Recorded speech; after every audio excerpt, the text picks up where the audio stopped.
Certeza, Bu? Vai pintar desse azul? Com coral? Certeza. Garantia Coral. Resultado garantido ou trocamos a tinta pra você. Certeza que foi ideia sua. Certeza mesmo, só Coral. Conheça a nova loja invertstyle.com.br, a primeira loja online do Brasil, com o maior estoque de pranchas e acessórios, nacionais e importados. Personalize seu board, escolha cada detalhe, inclusive sua assinatura.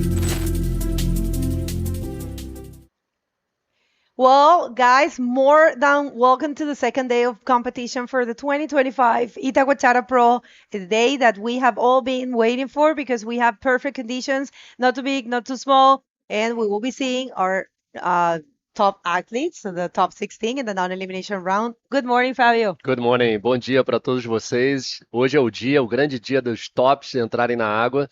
A gente vai ter o campeão mundial aí na primeira bateria, né, Bego? Defendendo o título dele. Temos também a liderança do brasileiro Uri Valadão, que também vai estar na água hoje.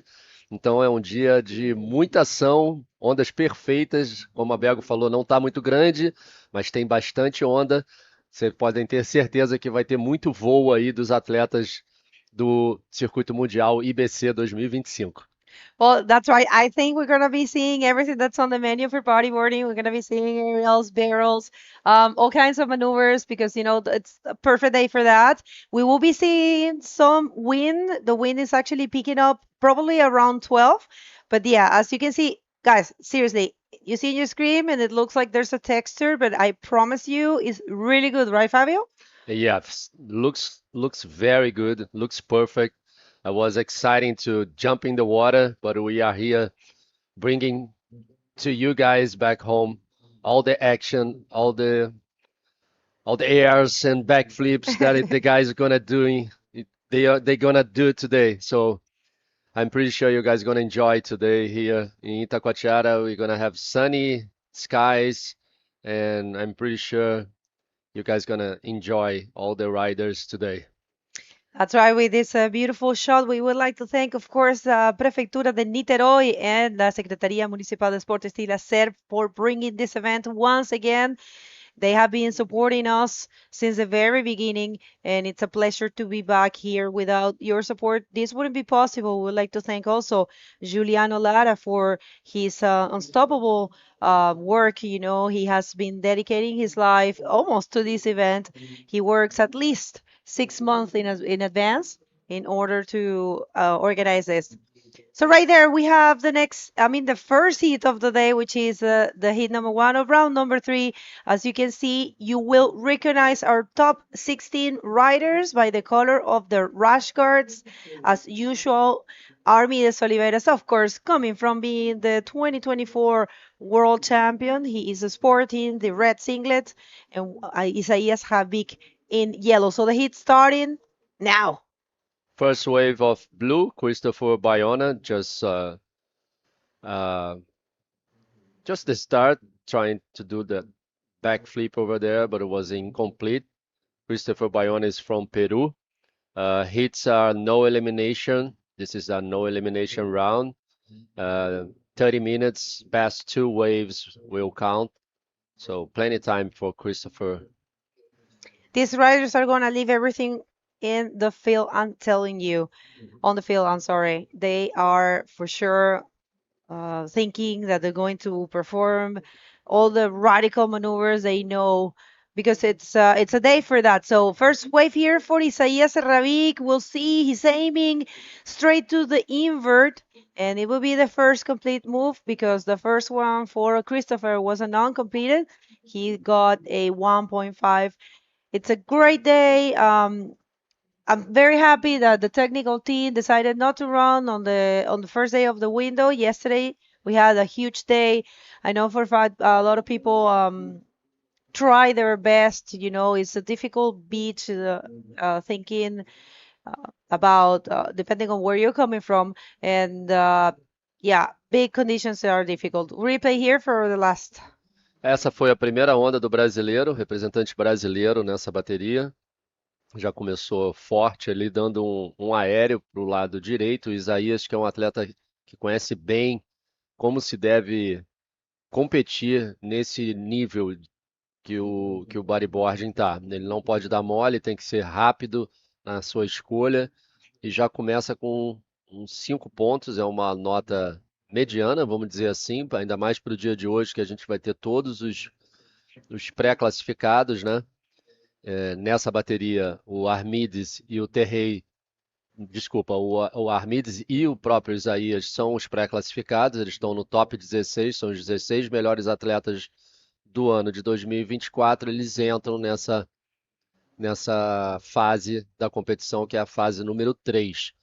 Lembrando que essa fase ninguém perde, o primeiro colocado e o segundo de cada bateria, eles avançam diretamente para o round número 5, e o terceiro e o quarto eles vão para o round número 4, que é a famosa fase da repescagem. Eles têm mais uma chance para passar para o round 5. Very important what Fabio was explaining in Portuguese, and we always repeat it. And if you are usual, okay, so one more wave, I'm gonna get back to that idea. Isaias trying there, keeping super busy, trying to find the scores early. That's a very good technique, as of Sergio was saying. The 5 first minutes of the heat, it's important to try to put 2 scores, at least mid-range scores, in order to, create some confidence for the rest of the heat, and of course get the first position. A nice wave is approaching there. We'll see. No priorities, only Christopher Bayona with the second. The rest have not established their priorities. No one is taking that, and I'm going to explain what you said because it's super important for the people that probably it's not tuning in at all times, or it's not too related with our system. Non-elimination round means that no one leaves competition, but there is a benefit for whoever ends in the first and second position. They will be skipping a round. They will be advancing straight to the round number 5 in this case. And here comes Christopher. Second wave for Christopher was just in and out. He tried, was a nice bottom turn there, but was not able to do any maneuver there. This is first wave for Tehei from Tahiti. Through the leap roll there was an incomplete move as well for him. And for you guys back home, it's nice to watch this round because it's a no elimination. So all the riders are pushing the limits so hard because they want to skip the round number 4. So it's so excited to watch this round, in Yeah. my opinion. No, I agree with you. That's actually what happens. I mean, how comfortable is to skip around. Like, for example, today you won't surf again. So that's already a great thing to have.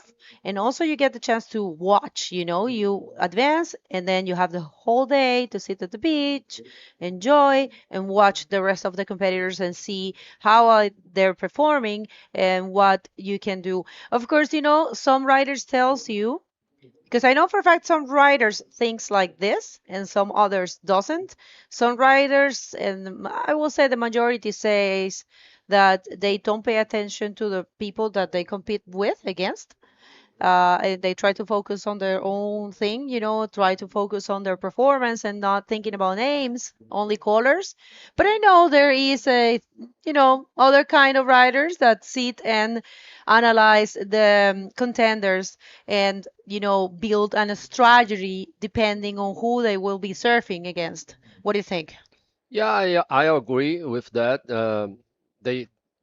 We have all kinds of riders, but I really like that round because if the guy is top 16, he's not even jumping the water, and this is the opportunity to him to like put his motor like to try all he was training for, and like you said, there's no elimination, so he can put all 100% on his campaign in this round. So I really love to watch this round.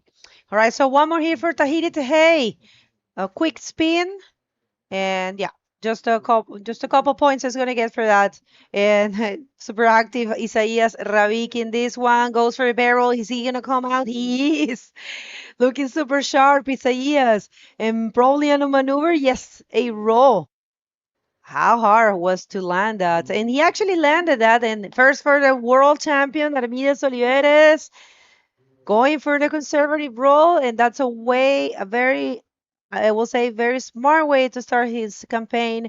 But I'm telling you, Isaias is going to get more than a 5, and he's going to keep that first position. This is only starting.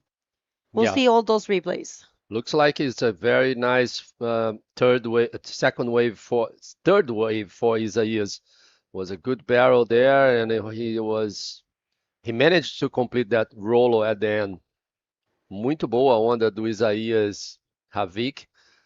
Acho que essa onda vai entrar no critério de excelente. Os juízes e acho que todas as pessoas que acompanham os campeonatos de Itacoatiara, é um campeonato que valoriza muito os tubos, né? É uma manobra muito bonita do bodyboard. E ele conseguiu fazer uma colocação muito boa ali naquela onda, saindo com bastante velocidade, usando bastante o jogo dele ali do cotovelo para parar mesmo dentro da parede da onda e completou perfeitamente.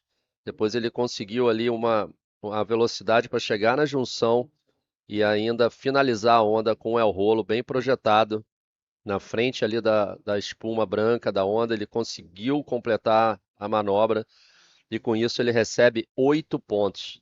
8 points, Bego. First excellent ride of the day. So I think it's we, super accurate. yeah, Yeah, I mean the barrel was deep. He completely disappeared, came out, and he was able to perform that role. And that role was a difficult one, and he was able to pull it out. So very good wave there for Isaias Ravik, who is right now holding the 15th place in the top 16.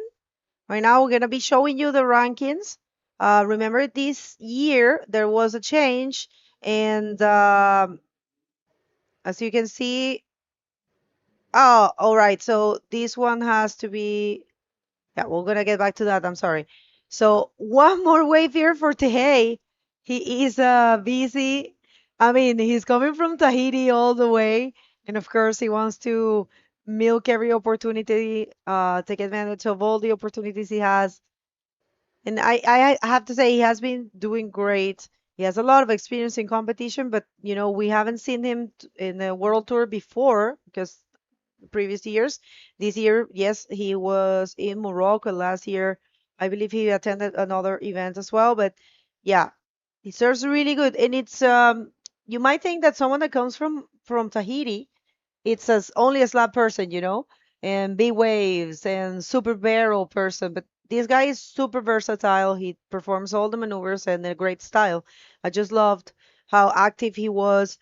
That was super projected. And the Tahitians, they do those ARSs like that. I don't know, they have like the trademark style. I feel that. There's a lot of good Tahitians, and check that out. So ARS combined with 2 rolls, very good for Tahiti. yeah. And this one was Christopher. This is Christopher for the ride. Just a rolo there. Too much white water on this wave. And this is our current world champion going right. Nice backflip to him, and also the Brazilian going left again. Armides was trying to complete that backflip there. Let's see. And of course, Tehei used all the parts of that little wave that he catch, and was a nice wave actually. 3 maneuvers for Tehei, and just waiting for the scores. Was a 5.50 Bego, and Tehei now is in second position. Armides in third, and this is Christopher Bayonne again to the right. Let's see, lots of speed. He using the first priority, going for the ARS, but was incomplete. Was too much stuck on the lip over there, so it was hard to him to complete that move. It's amazing how the waves look so different in the screen when you have the wide angle and when you have the front angle or the amplify angle. And when you are downstairs, it's so different. I was thinking, because we were downstairs recording, and check that out, Isaias, a Yeah, 625. that's what I was asking, telling you. Like Yeah, last wave for Isaías was a 6.25, was the same wave that Armides went right, and he was going left. If we have the replay for that wave, it should be good to see again what he did for the 6.25. Put some pressure on the world champion. Huh? Yeah, we'll see. But yeah, I mean, that was super cool to watch because you are seeing, oh, thank you, director. This is the replay of that 625 for Isaías Rabik. A very difficult and critical role. Excellent execution there for 625. And this is the wave that unfortunately Armida didn't complete. This is the backflip you were talking about. It was really beautiful to watch, but not able to flip it right there in the bottom of the wave. He did his best, and this is the last of Christopher. He was also dropping and trying an ARS, but not able to complete it. So that was a 1.60 for the Peruvian. But a great stage of competition. No one's leaving the area. Only that first and second will be skipping around and will be going straight to round number 5. That means they won't be surfing today again. Because today, people, yes, we do have forecast that says that we will be seeing some wind from 12, probably before. So we want to run till repecharge. Here he comes again, the Tahitian. Nice roller to start this wave. Lots of speed, putting his balance in the board and air to finish this fourth wave of Tehei. He's been on fire. Yesterday he surfed so good as well. So Tehei, it's in second. He needs to change the 2.40. Really like how he managed to use all the parts of the wave. Like you said, it's not only slabs that Tahitian can surf good. They can surf beach breaks as well. E Isaías aí botando muita pressão, galera do Brasil que está assistindo a gente, já com duas notas bem altas, uma 8 pontos, que já entrou no critério excelente ali, um 6.25 de backup, já colocando o segundo colocado precisando de um 8.75. Acredito que essa última onda do Terrei não vai conseguir chegar nesse número para passar o Isaías. E botando o Armides, que é o nosso atual campeão mundial, em terceiro colocado. Vocês veem aí a técnica do Isaías com um belo tubo, primeiro tubo do dia, aqui no nosso segundo dia de competição. E ele consegue ali finalizar com um bonito el rolo ali na junção, conseguindo completar. Às vezes não é fácil completar esses rolos aqui em Itacoatiara. E essa é a última onda do Terrei, que usa ali também o el rolo com bastante projeção, fica na parte alta da onda para projetar mais a sua prancha com mais velocidade e completando com um bonito aéreo ali na junção, também chegando ali pela parte da frente da espuma branca, recebeu 5.75. That's right, 5.75 for that last wave of Tahiti and Tehei. And yes, he's now in the second position. Let's see this one. For the heat leader, not really happening. How busy is Isaías Rabik? He's just showing the world how much he wants to do great in the World Tour. You know, last year he had a great result. And actually, yeah, I was reading the rankings that are right now that we have are the result of the Moroccan event where Isaías didn't do too well. He ended up in the 29th position in Morocco. And but last year he ended up in the 15th position on the top 16. So that's why he's seeded in this round. Remember, one thing is the ranking and one thing is the seed, right? The seeding. The seeding is for whoever ends in among the top 16 of the last year, right? And the rankings are whoever, I mean, the positions of the year. So as you can see, Uri is in first, and we're gonna continue with that right after this wave. One more for Isaías. What was that? A huge backflip. Difficult to pull, but yeah, good attempt. And of course, I mean, when you have 14.25 points, and there's still 13 minutes on the clock, you are totally thinking of, you know, bringing the goods and trying new things and just pushing the limits. Yeah, he's just doing the show now for us and for you guys back home.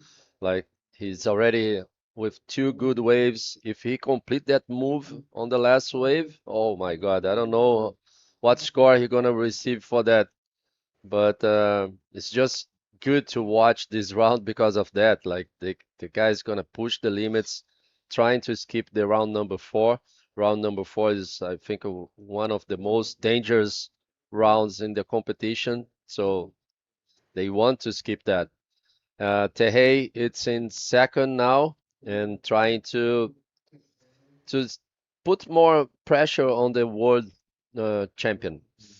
All right, so what you see on your screen is our link. You just have to scan the QR code, and that will take you to everything related to the IBC World Tour. You can even find there a button that you can click and contact us if you want to have information about whatever, but if you want to organize an event. All right, so Christopher Bayona in this one, we'll see, Christopher, if you're gonna find something in this right. Wow, nice execution, different super vertical, but not able to continue that air reverse. Yeah, the wave is too much white water on the wave. I think Christopher needs to find a clean wave to perform some really good maneuvers that he can do it. Still plenty time, 11 minutes 20 seconds to go in this first heat, round number 3. This is the no elimination round, and we have the world champion surfing for the first time here in at the Itacoatiara Pro 2025. Let's see, there's a couple lines coming in. Today it's Sunday here in Brazil. It's just 7 o'clock in the morning. Beautiful skies. I'm pretty sure we're gonna have a sunny day here. No wind right now. Forecast saying we may have some kind of wind in the middle of the day, but we hoping here to have a beautiful day of waves for all the rides to perform well here in Itacoatiara, Niterói.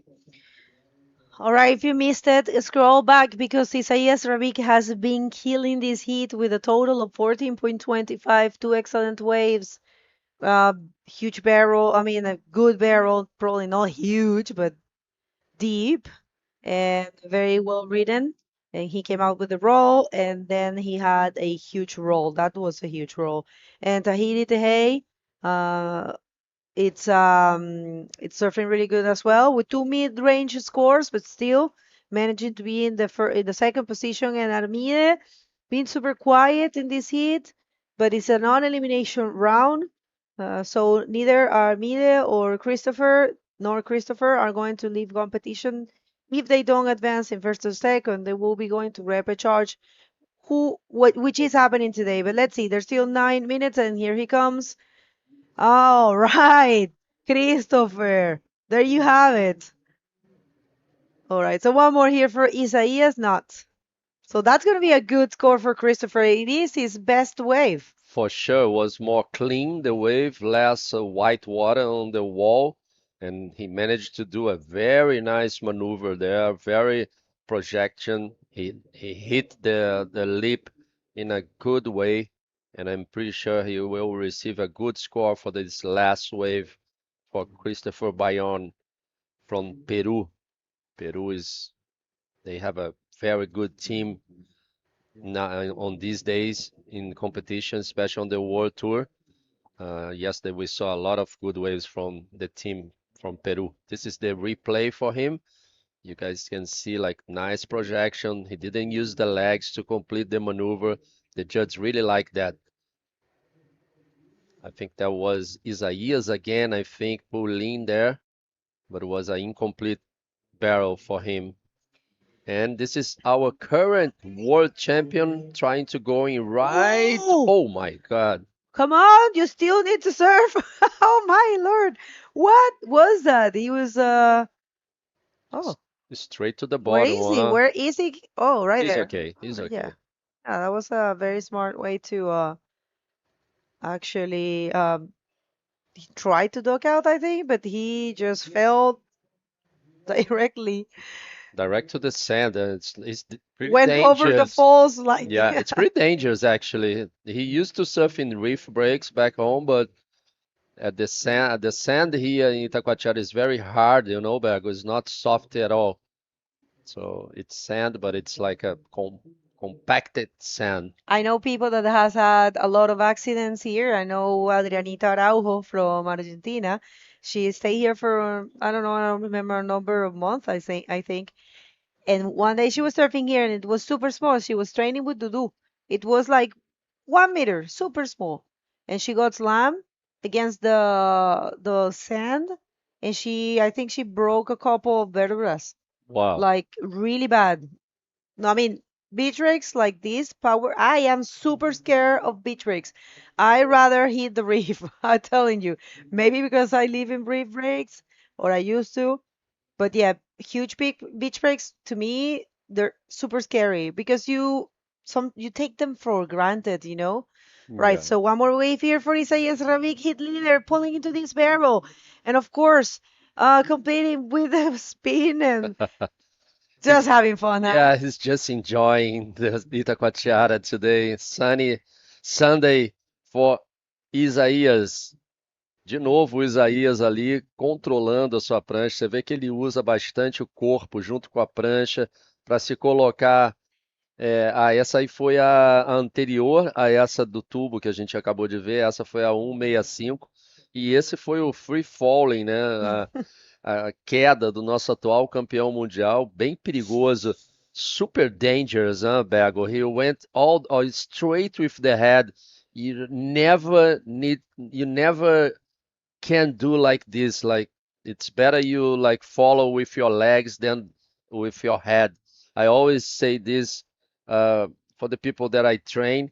Watch Andre Botta, what he's always do in the Keiki shore break. He always falls with the legs, not never with the head. Because if you go straight with the You can head, break your neck. you can break your neck. You're Yeah, right. and it was very dangerous what Armi did on the last wave. I mean, I hope he is okay. I mean, No, he he's hasn't okay. raised his head Yeah, he's or okay. anything. All right, so He's already surfing now. here he comes. You can tell he wants it very bad, and there it is, an invert. Armida, although he's from Gran Canaria, he is I kind of say I don't know. Like sometimes I get a little scared about saying where the riders are locals or not, but I know for a fact he used to surf a lot in Las Palmas in the beach. Was a nice projection air there for him to the right. Was a quick wave, but it was beautiful executed. I really like his style and his flow in the wave. So I'm pretty sure he will receive a good score for this last wave. So this is our judging criteria. The judge is looking for the maximum degree of difficulty and commitment. That's what he did just in that wave. So that's why he received a 5.35. The judge is always looking for the radical controlled maneuvers as well. The speed, the power, and the flow always count as well because if we are here in the World Tour, like the minimum details will determine your score.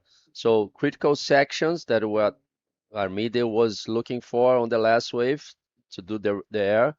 The variety of repertoire, that's a very important thing as well. And here he comes again, Christopher Bayona. All right, so one more for Christopher. He's battling because he's getting a closer. His last wave was a 6.90, but yeah, now, wait a second. Tahiti. Now Christopher is looking for the 4.35 to take that second position from Tahiti's hands. And Tahiti knows that. That's why he was dropping really fast. He was like, oh no, Christopher now is close. It's nothing, 435 for Christopher is really something that he can achieve.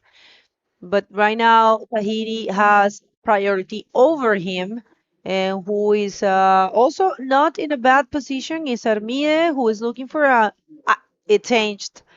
Now, Christopher Bayona, he got the score, and he is second. So Tehei, he needs a 606 in order to get back to that position, the second one that's going to be allowing him to skip around. And Armide is looking for a 6.45. So we'll see. You know, for Armide, this event is so important. It's his first win on the World Tour. He won here last year, and he said it himself. And we know that this event gave him the confidence and the points and so many things, the mindset in order to battle for the world title. So, yeah, I mean, it is really important when you win early in the tour, and especially if you're new to the tour, like Armida. Check this out. Tahiti coming in this one. We'll see if he needs a 6. Right, so that was a nice invert. I was trying to see what he needs. Our screen shut down. He needs So a 6.06 there he to is. put him on second position again. Was a good right-hander, lots of speed and a good projection actually. So we need to wait if he will able to pass Christopher Bayona. And 1 minute 40 seconds to go. Our current world champion Armids from Canaria needs a 6.46 and now he going left. Let's see if he's able to do this. Yes, it was a good maneuver, good backflip, good projection, Bego. Yeah, I think so too. Never stop battling. 646 is what he's looking for, so we'll see how much he gets. And it will be interesting to see him getting the second position. And we'll see. Check this out. This is a replay. Armides Oliveres, he's currently in fourth position, looking for 646, leaving everything on the field with this backflip. Very well projected, well landed, well flipped it. So we'll see. I believe he might, have a chance to get the score. That's on the hands of the judges. We don't know. We're not judges. Of course, we are here just to put some color of what you guys see, and it's not enough. It is enough. I'm so sorry. It's a 6.50, and yes, our defending world champion is getting the second position in the dying seconds of the heat, and this is why you will never rule out someone like him. Yeah, for sure. Never can put out the current world champion. He knows how to do it. And split picks again. First place in the heat going left and Armids going right. That's the Brazilian trying to do a 360 in the air, but it was an incomplete mover. Let's see if we have Armid replay. He went right on that same wave that Isaias got to going left. And I think that's it, Bego. Armides got the spot in the last second of the heat. He got second place on this first heat of the day, and the Brazilian Isaias Ravik just won everything on this first battle here in Itacoatiara. Yeah, super good performance. We are going to a quick look at Armide. He's like, oh, he made it. All right, people, don't go anywhere. This is only starting. We have a full day of action, and it's coming back right after this.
Well, hello. If you're just joining us, today is the second day of competition at the 2025 Itacoatiara Pro, and we are seeing our non-elimination round, the round number 3, where the top 16 are seeded, and you can recognize them by the color of the rash guards. Good morning, Lucas. Good morning, Bagel. Good morning, everyone. What a day we have here, and it's a lot of action we are about to see. First heat already with high scoring waves. So yeah, the show is on, guys. Stay with us, share this live. So let's go to the water right now because we are just about to see the 2 times world champion, 1 time junior world champion Tristan Roberts facing the French guy Yon Mar in the yellow jersey, Fabio Saavedra, the young guy from Peru that has been advancing since the first rounds in blue, and Victor Lopez coming from Chile using the white rash guard. So all of these guys already got their first waves. Looks like Fabio Saavedra, it's jumping out in front since the scores are still popping out. But yeah, it's looking very promising, Bago. Yeah, it's a day to remember for sure. These are very good conditions here. This is what you want in Itacoatiara. I mean, of course, there are tastes and different tastes that like colors, right? There's people that want this place huge, but definitely Itacoatiara, it's really nice if you surf it. Not too big, not too small, glassy. There's texture a little bit right now, but people, when they drop a wave, the waves are really good, and yeah. So it's going to be a good day. I promise you that. We're going to carry on till repechage today, which is round number 4. So it's a 12 heat day, and all of them are 30 minutes. So we are looking towards 6 hours of competition here right now. Local time is 7:20. We started at 6:45 sharp today. So yeah, full day of action, and people, easy, share the live streaming and check this out. This is the replay of the highest score so far of this heat, 6 points for Fabio Saavedra. That was the same combo that Isaías Rabik did, and a smaller wave, but equally as good. So that's why Isaías got an 8, because it was his biggest wave, and it was the same combo, but the roller was a little bit more projected. So right, so we have an image here of everything, the beauty of the elephant. Our director loved to show you this because it's really unique. There goes the French guy, Yon Mar, goes to the first section with a pocket roll, gaining some speed to close it out with another one, a good combo for Yon for his second wave. His first wave was only a 0.75, so this is definitely going to help him jump a few more steps. And Bago, I think it's going to get beautiful when these sun rays starts to hit the waves. Yeah. It's going to be, some blue, barreling, clean waves out there. And yeah, definitely it's going to be very nice to watch. Today is Sunday as well, so I believe in a few hours the beach is going to start getting crowded with people as we had yesterday. Yeah, lovely day to come. I agree with you, and if we finish today early, we will have some beach time as well. Let's see. All right, we're gonna see if there's a taker in this wave, because we have Fabio ready with the interview. 1 second. There's something approaching, and we don't want to miss a thing live. But yeah, Isaías and Fabio are ready, so let's just throw it to the beach. Go ahead, Fabio. Thank you, Bergo. First heat of the day, good conditions, Isaías, nice barrels, nice maneuvers. Tell us how good it is to surf the first heat of the day. I'm really happy today. First hit in the morning, and good barrels, good waves, good beach, good people. So I'm really happy. Thank you so much. I really, we really like your barrels, and how good it is to get barrels in the early rounds. Na verdade, eu entrei, falar português, porque o meu inglês tá. Na verdade, eu entrei pra fazer um free surf antes da bateria e me deixou mais confortável, assim, porque eu sabia mais ou menos como é que eu matava. Aquela onda veio, eu falei, vi uma onda parecida no free surf. Vai ser, eu segurei, entubei, saí, consegui fazer um rolo, foi a minha melhor onda da bateria. Depois eu falei, tenho que fazer uma segunda nota para garantir a bateria. Peguei uma onda assim maior e dei um rolo grande, falei, pronto, agora eu tô tranquilo, vou esperar uma onda excelente para tentar aumentar o somatório, mas acabei não conseguindo. Mas assim, passei a bateria. So he surfed before the hit, so he was watching that wave. When he saw that wave in the hit, already know how to do it, a barrel and a maneuver. And how good is to surf against the world champion? Na verdade, eu tava sem pressão nenhuma, para ser sincero, assim. Sei que ele é campeão do mundo e respeito, mas eu tô super preparado para esse campeonato. Eu treinei muito, treinei 3 meses, assim, bem forte, físico, mental.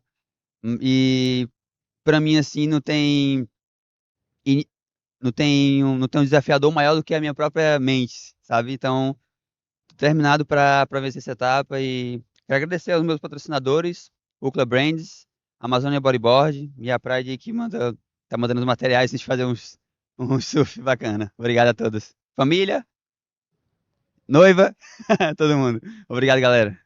Parabéns, Isaías. Congratulations. He's 100% focused on this event. Doesn't matter if he's surfing against the world champion. Back to you guys. Thank you, Fabio. Very nice interview.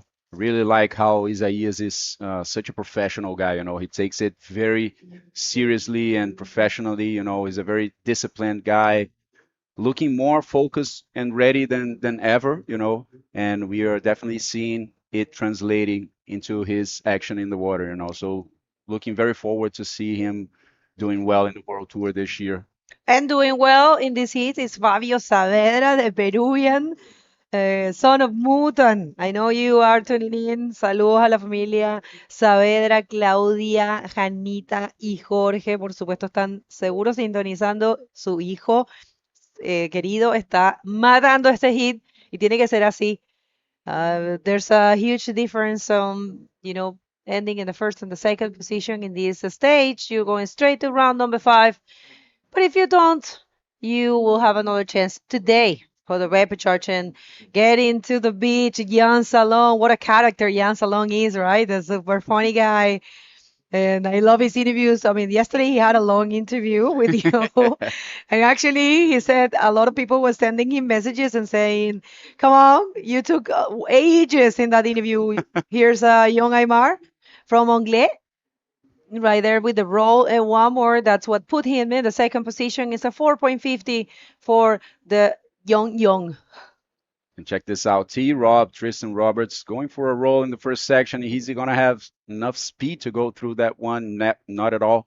So that was a 4.25 for Tristan Roberts, and Fabio Saavedra with a beautiful backflip and managing to close it off with a roll to score 5.70 and become the leader of this heat. And Yonimar one more time, speeding into that barrel, kept going, building some speed, and then he just left the wave. Nothing else for Jan. And Victor Lopez right now finally showing off with an invert, not the most projected and not too much air time in there, an insider wave, but getting his second score finally.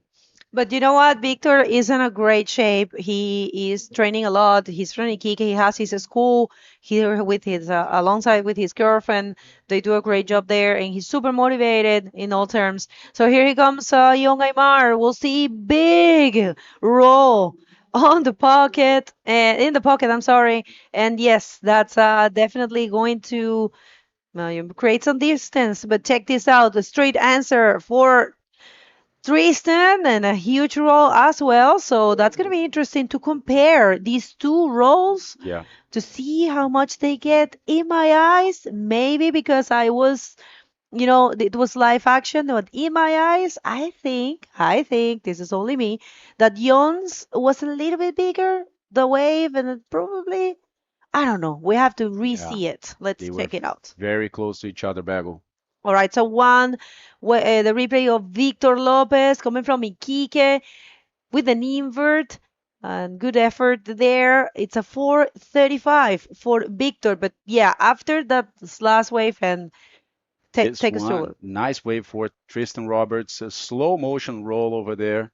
Very similar, as you said, to Jan's wave. So the scores are coming out, a 6.75 for Tristan Roberts and a 7-point ride for Yonimar. So as Bagel said, I completely agree. I think Yonimar's maneuver was a little bit, not too much, but a little bit more expressive slow rotation in the air, very projected, controlled maneuver.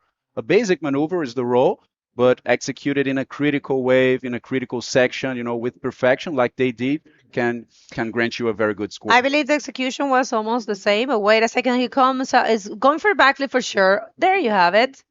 Oh, not able to complete, but yeah, that's what's in his mind. That's what usually Tristan does here. But yeah, I think the execution of those two rolls were the same. I think it's a matter of the size of the wave. I think Dion's was a little bigger, but yeah, very similar, and it's showing in the score. So right now the Frenchman coming from South France, very beautiful area, Anglais. They have a pretty cool short, kind of like wedge that is so beautiful that it's among these kind of like mini castle houses. And Biarritz is super beautiful. He serves there a lot, but Anglais, it's a long beach that we are looking forward to have events there in Le Land, which is the long coastline that South France has, and it's full of great waves and full of great bodyboarders as well. Huge culture of bodyboarding there in France, and I don't know if you have noticed, but they take a special attention in polishing their style. They're super style driven.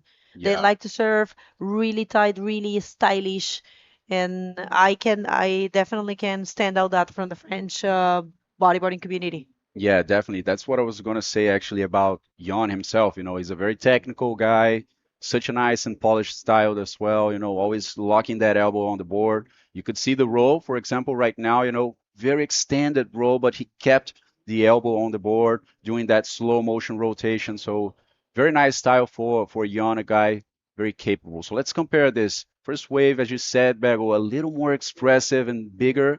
So very nice execution. 7-point ride for Jan Aymar. Yes, you can see I mean, look at the size of the wave. It's obvious there. I mean, it wasn't a small wave. I'm not saying that. Execution of the roll was perfect for Tristan, but yeah, the size of the wave, that's what gave him that little extra to this guy right here, Young Aymar. Will see a split pig again. So pretty cool to see Tristan killing that left. And we'll see how much he gets, because Tristan right now it's only looking for a 4.95, and I kind of see that score there, probably more. Yeah, Bago, I believe that too. Tristan won't, he won't breathe in the heat before he lands a backflip. That's a very, usual move for him. He's very consistent on those. So with the conditions we have today, let's see this replay for Jan Aymar, not really having not enough speed, to go through that section. T-Rob on the other side completing and landing the backflip, but after that the wave just closed out and didn't offer anything. But I believe that backflip is going to be a good score for him. Yeah, me too. I think he actually is getting more than what he needed, and he's not only getting what he needs to get the second position, but jumping straight to the first. And yeah, that's the classic Tristan Roberts that we are used to see. Of course, he's not gonna sit there and wait. Back in a couple of years ago, and even last year, Tristan was applying the waiting strategy, but I think it's not doing that anymore. Check this out. I'm just loving the perfection in that backflip, and we know Tristan loves his rights, but he is looking super sharp, equally as sharp to the left. That backflip was perfect. So yeah, very good score and accurate. Yeah, the guy is super solid. And if you give a good wave, let's see this one.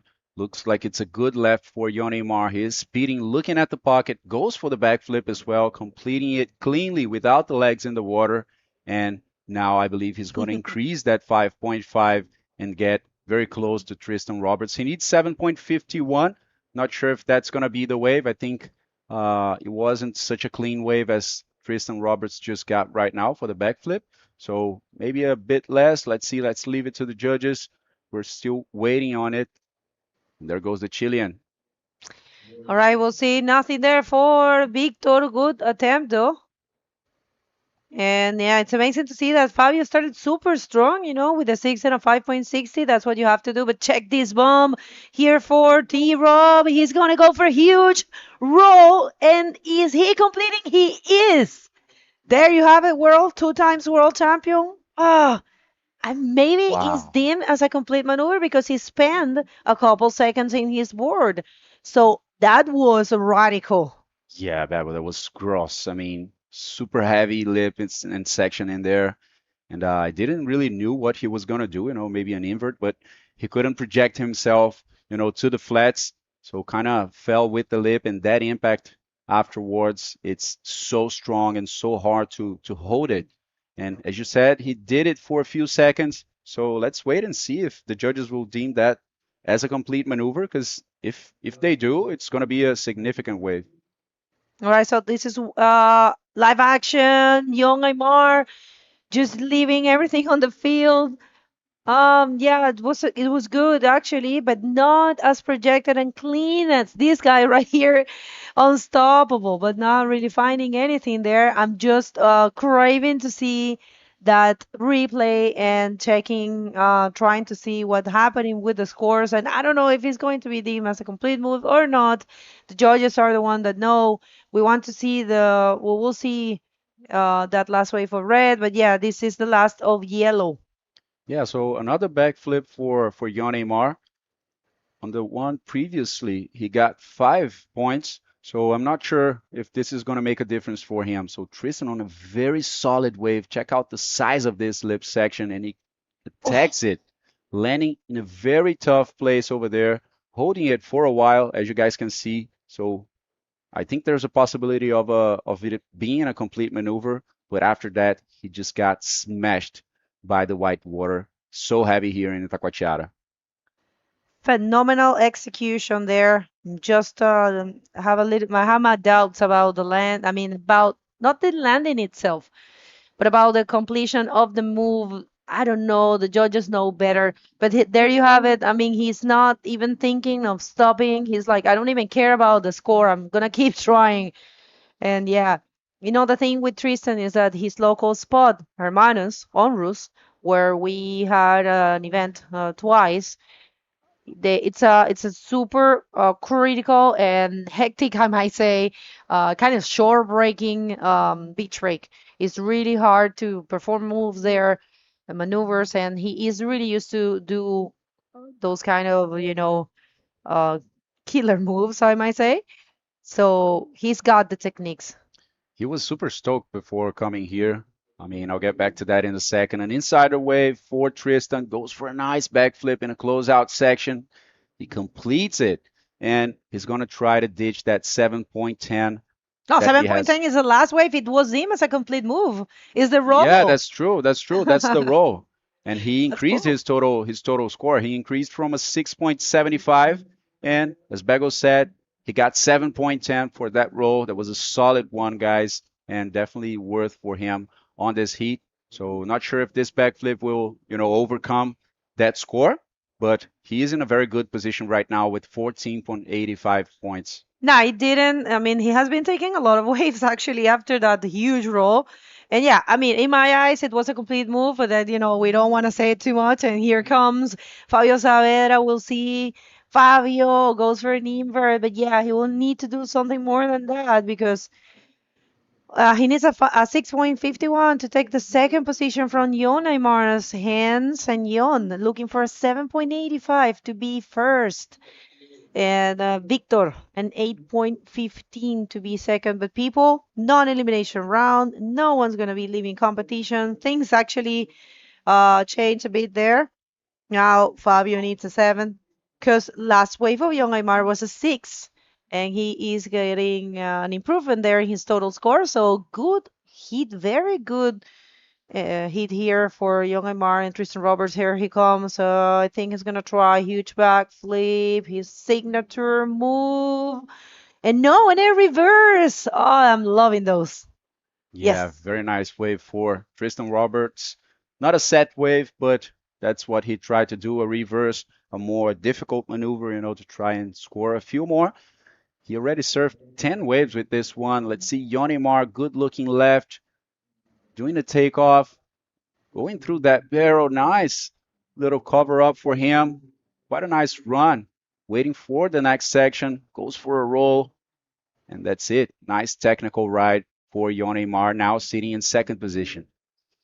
Yeah, I mean, the barrel was actually, he disappeared for 7 seconds.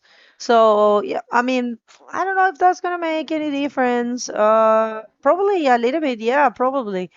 We'll see, we'll see. I want to see this replay, but this is the last of Tristan. Last for Tristan was a 4-point ride, not too projected. You guys can see he completed half of the rotation before landing over there. Not such a big wave and not too much airtime, but let's see this one. Yeah, as you can see, he scoot perfectly. Disappeared for actually a number of seconds. It wasn't too much of a small wave, actually.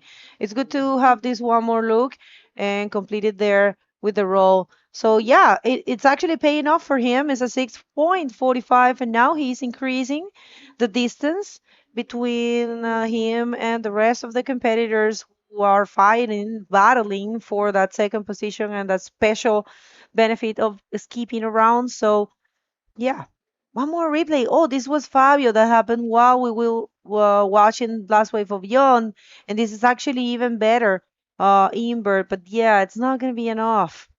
Wow, that was looking good actually. If he hit the section a bit before that, I think he could have got more projection, but the wave just was too fast for Fabio. And I think a nice observation over here is that in this round particularly, nobody's leaving the water.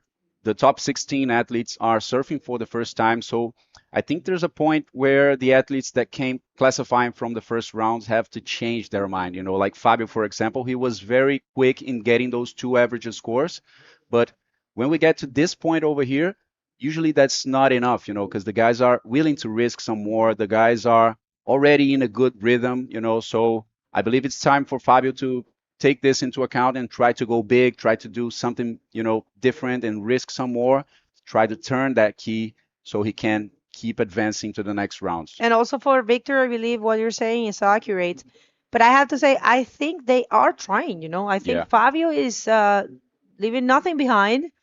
He's putting everything there, but it's just, sometimes it's difficult. Yeah. And, sometimes it's a tiny second of difference of where you're supposed to hit the leap, and so 1 second will make the difference. Probably that's the case of Fabio. Maybe if you anticipate a little bit more to the section.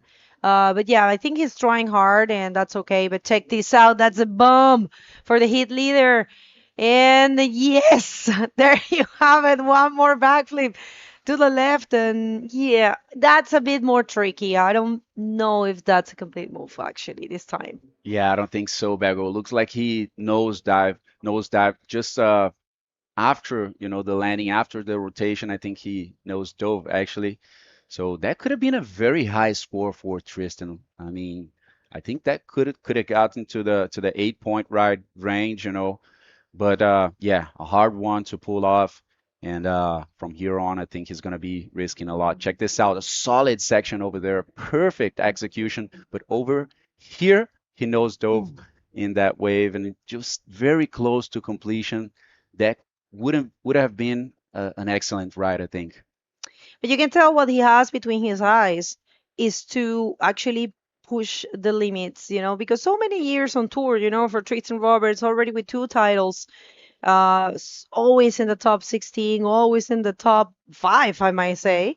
And there's a point where and I think everyone that's a nature in humans, we need to, do something different, we need to regroup, reinvent. And I think that's what's in his mind to try to bring more radicality. Check this out. He's unstoppable.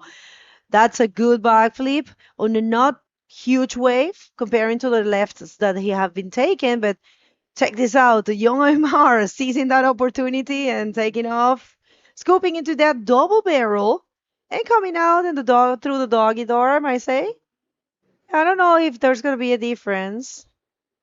But yeah, interesting. Yeah, the big backflip on to the left for Tristan was deemed as a non-complete maneuver. Was a 2-point ride, and yeah, we're waiting for the backflip to the right. And check this out. Tristan has taken 12 waves already.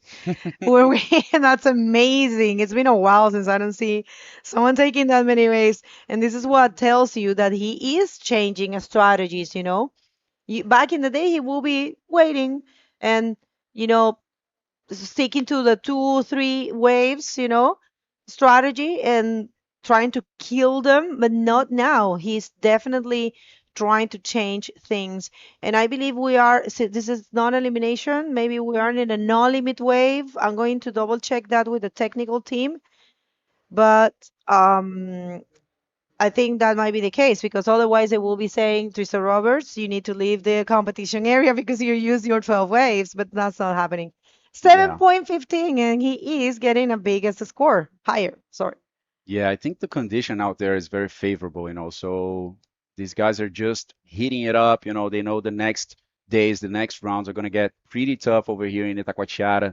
Last year we had a super tight competition. Let's see the Chilean Victor Lopes showing off again, going left, but not finding anything on that wave. Victor having some difficulty there in choosing proper waves.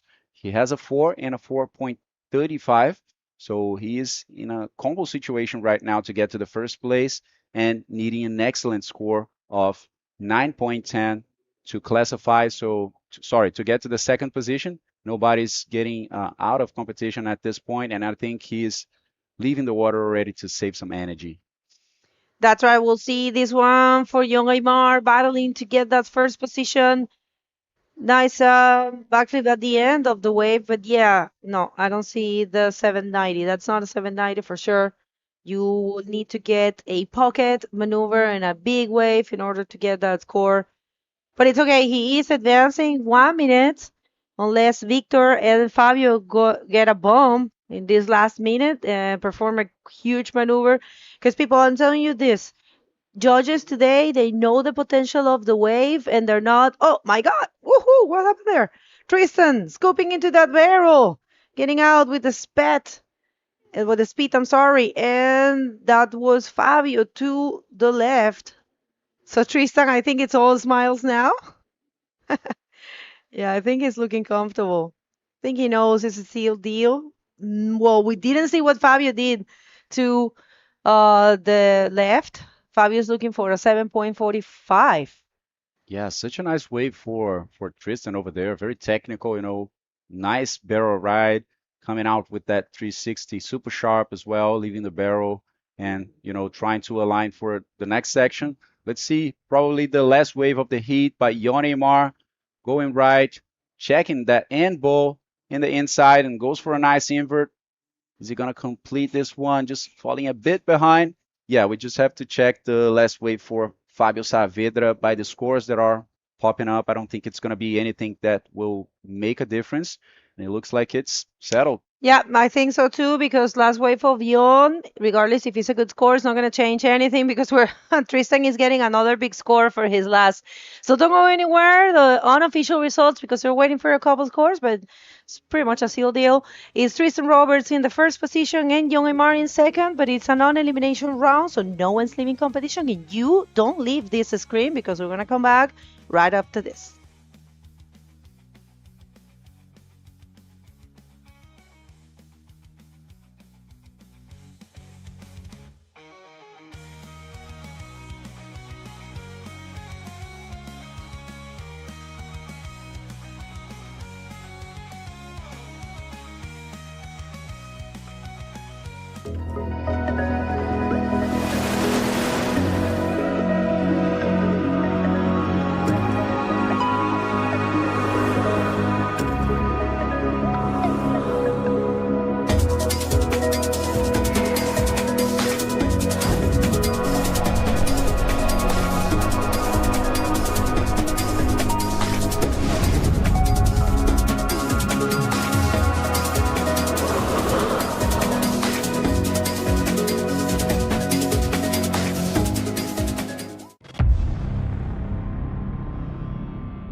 Welcome back, ladies and gentlemen. This is the second day here at the 2025 Itacoatiara Pro. We are seeing the non-elimination round, the round number 3, and this is the third heat of the day. So let's jump in the water. Welcome back, Fábio. Thank you, Lucas. Vamos ver aí dois brasileiros nessa bateria, o Gugu Barcelos e o Zaca, que veio, os dois vieram lá do.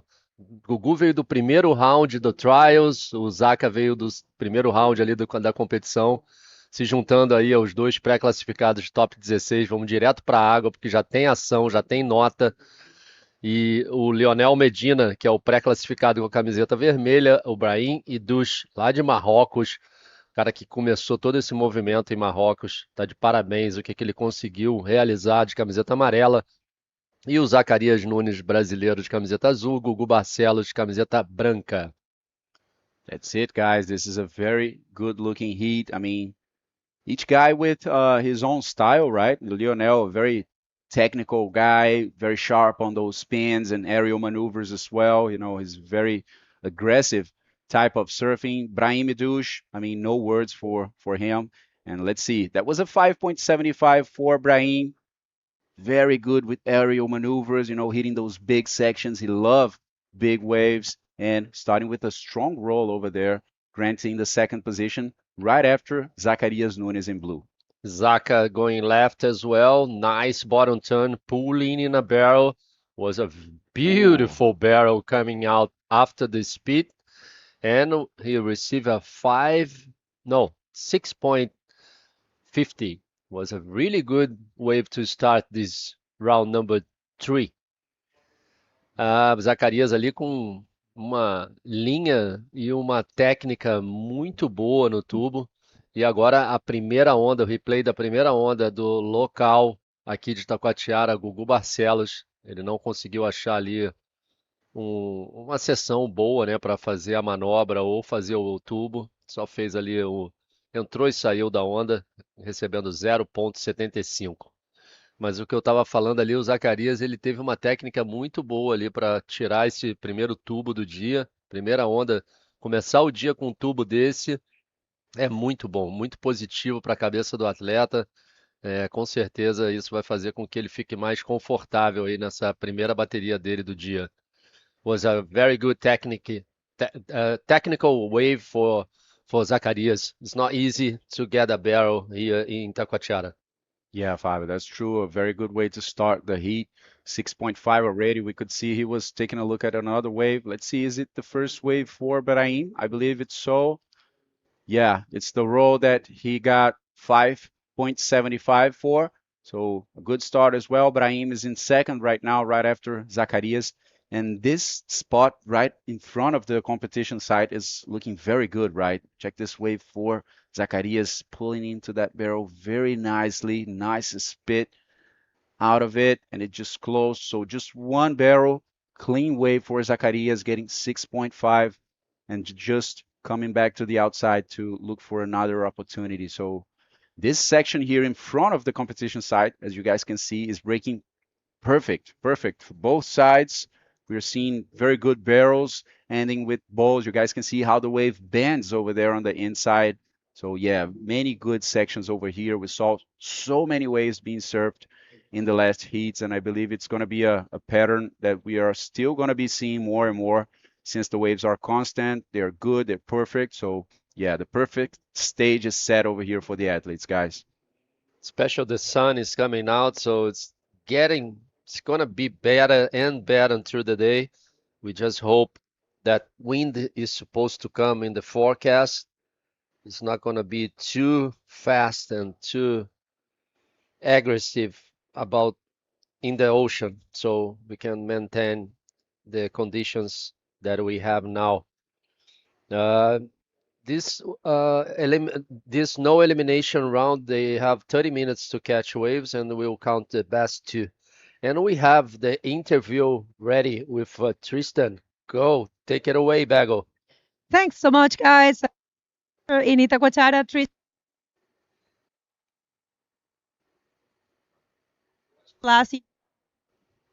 the strategy type of guy, but here you took 12 waves and you were keeping super busy and actually will killing those lefts. So what's happening in your mind? This change is for this event or is a whole new mindset for the whole tour? Yeah, I think it changes heat by heat. Like I just got to this morning and I could see there's good waves, but it's all over the place. So I just wanted to keep busy. I knew if I kept rolling the dice, eventually I'm going to get scores. And yeah, I'm happy to put a couple together and come out on top. Just kind of also dust off that first heat nerves and just keep busy and get into rhythm. So I'm happy. Well, also it's been a while since you haven't reached the podium here since 22. So it's a or something that motivates you. Yeah, I always feel so comfortable on beach breaks. You know, that's what I grew up on. And yeah, I think the last 2 years were definitely not a reflective, you know, of my skills and my abilities. And yeah, I'm just stoked. I'm happy to be back here and just want to keep pushing and keep pushing forward and have fun. And the last is I think when someone long as you and getting so many good results, you guys want to bring as much radicality as possible. Is that what you're thinking?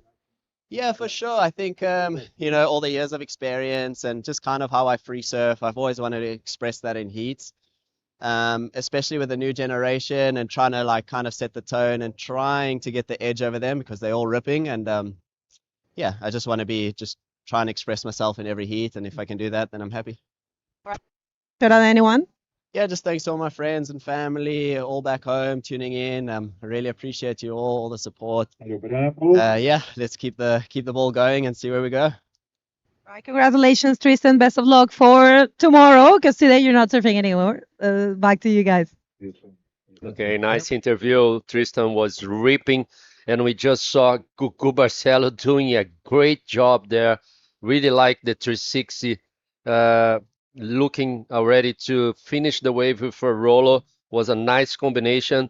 This is Lionel Medina just in and out. We had some action as well. Lionel Medina grabbed a 4.75 through the interview, and also Zaka went right and did a Rolo, and he received 3.50. Check the heat that is about to come, Fabio. Uri Valadão, the current leader of the ranking, Shajri Badreddin in the 3rd position in the ranking, and they will be facing Jan Salon and Bulahaya Hassan. That's going to be fire over here, guys, and check this out. Lionel Medina going for another attempt, but check his Brahim flying to the left. Very strong maneuver, powerful landing there for the Moroccan, completing one more successful wave. And I believe this wave will be enough for Brahim to go to the lead. I mean, he only needs 4.26. So I think we are about to see a change here with Brahim taking the first place over Zacarias, who has a 3.5 on his backup score, a wave that was surfed during the interview. He's looking like he's seeing something over there, just paddling and taking a look. So yeah, good score about to come for Brahim. Yeah, it was good to see the variation of the El Rolo, that maneuver that has a lot of variations. And if we have an opportunity to watch the both maneuvers, they are the same, but they are totally different because he received the last one for 6.60. And this is Gugu Barcelo's second wave. Was a beautiful combination for Gugu Barcelos. He received a 4.85. This is just the in and out from Lionel Medina last wave. And this is the last wave for Brahim. Was the same maneuver, Rolo, but different variation. Very, very much. I really like how he hit the lip there. Nice projection. This is Lionel Medina live.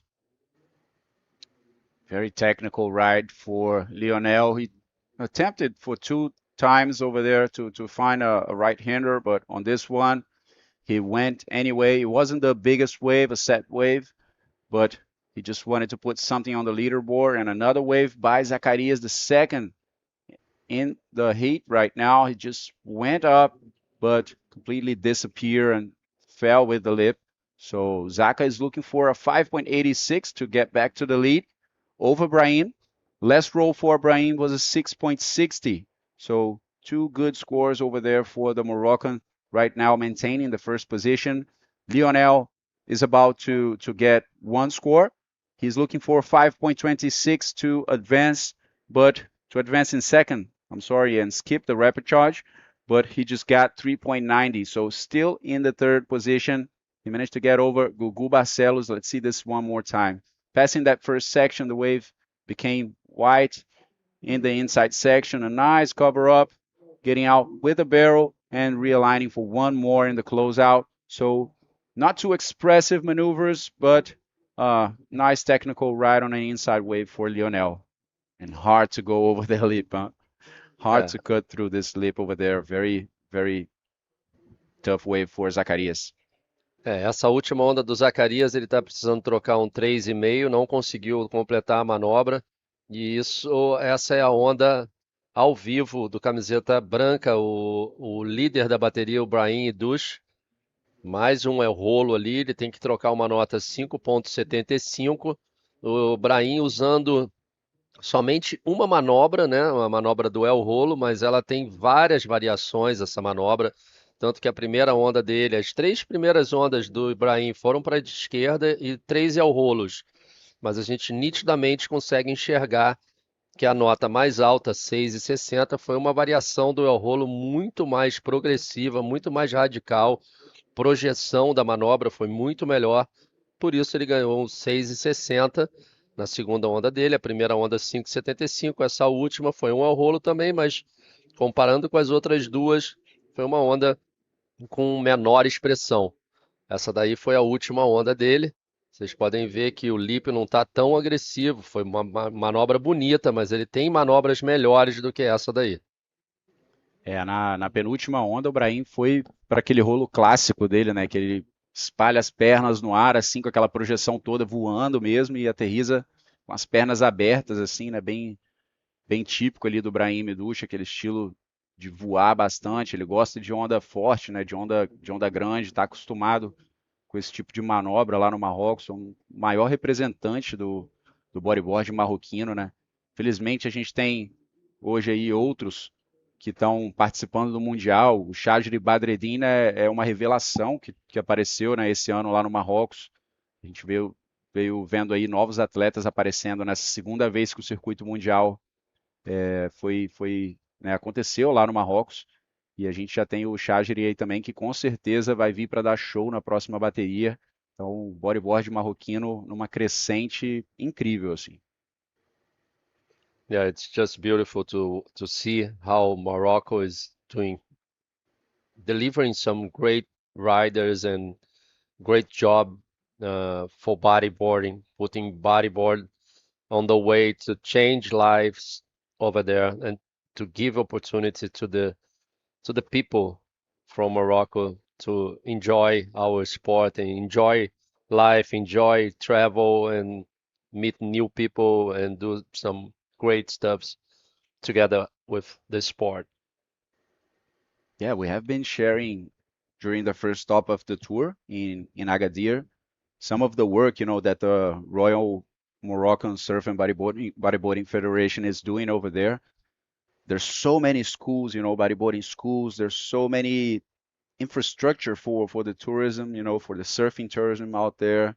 The hotels, the bodyboarding schools and surfing schools, the beaches, the whole thing is happening in such a impactful way over there in Morocco, you know, and we can see that reflecting in the quality of the athletes, you know, and also in the amount of athletes that are popping up in Morocco. Last year we had 3 athletes, including Brahim over here in Itacoatiara, and this year we have maybe 8 or 9, you know, athletes, with Chadri Badreddine also in the 3rd position of the current ranking in the World Tour.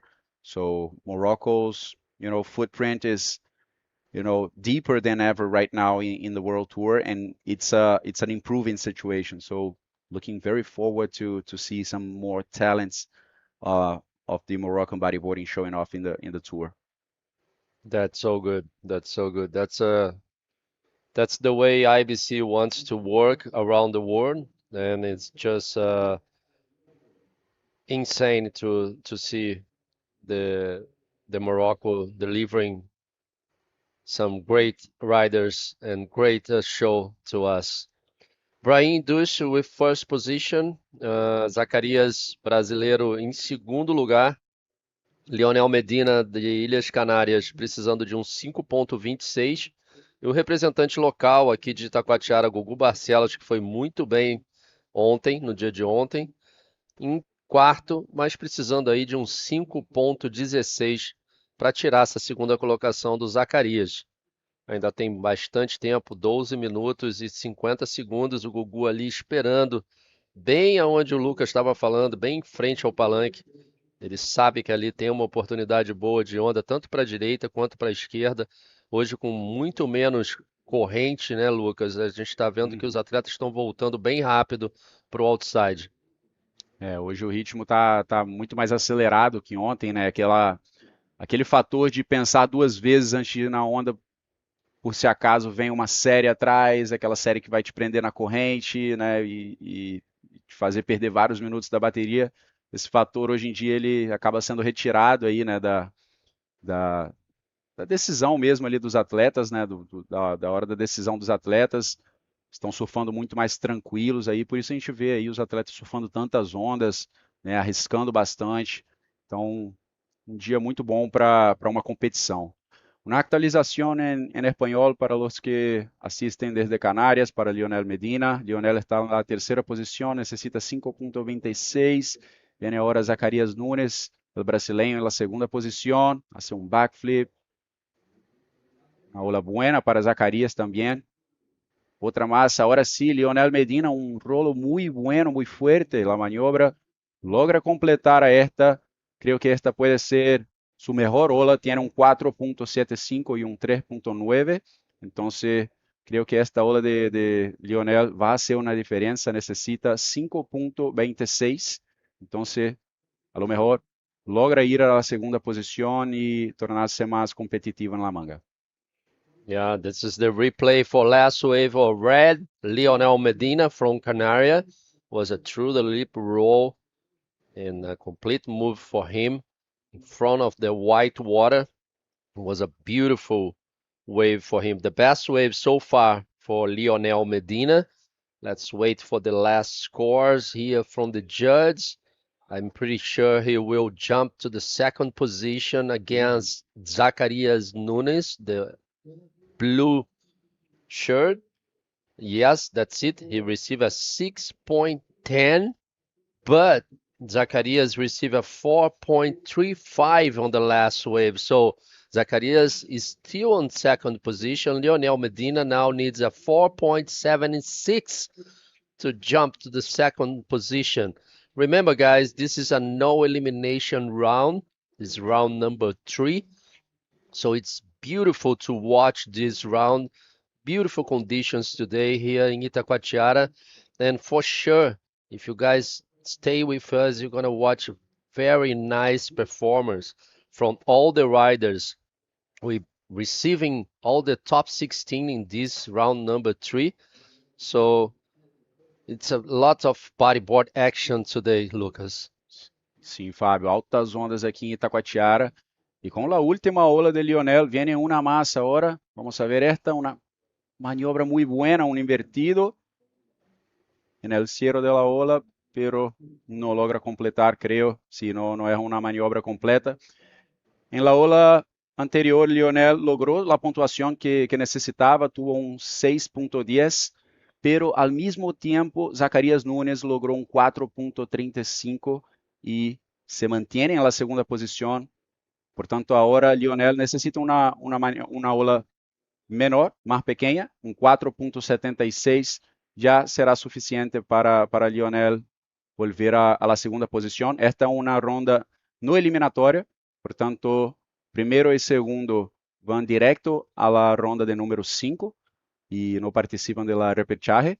Y tercero y cuarto siguen una vez más al agua hoy para la repechaje, la ronda de número 4. That's it. Lionel Medina on red, still needing a 4.76. Beautiful conditions here at the beach break. Lionel is used to surf a lot of reef breaks back home. but he surfs so good here in Itacoatiara. He's been coming here for many years already, and he's surfing against Cucu Barcelos, a local guy here. Yesterday he was so happy. He's surfing on the Master Division here at the Brazilian Tour. I think he won last year the Brazilian Tour on the Master Division, or second place or something like that. He's been surfing so good on the Master Division here. So first priority is him, Gugu Barcelos. He's looking for a 6.01.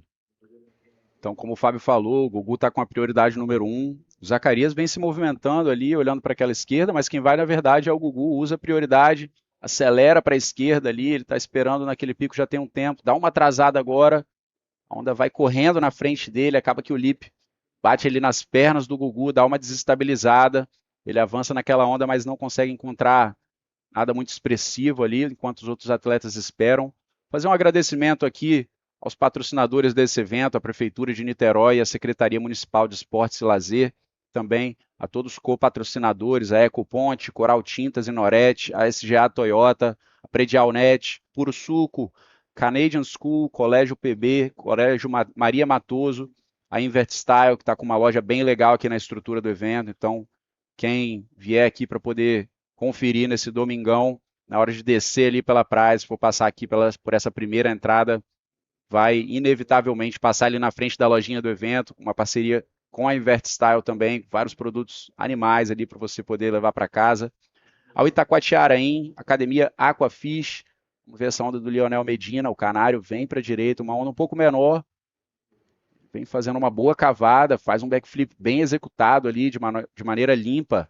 Lionel está precisando trocar um 4.75 e 4.76 já seria suficiente para ele poder ir para a segunda posição. Está com uma nota ali igual a do Zacarias, né? Porém o Zacarias tem um 6,5, então no critério de desempate fica na segunda posição. Vamos ver se o Lionel consegue essa nota 4.76, foi um bom backflip, a onda um pouco menor ali, mas acredito que tem uma boa possibilidade dele pular para a segunda aí com uma vantagem.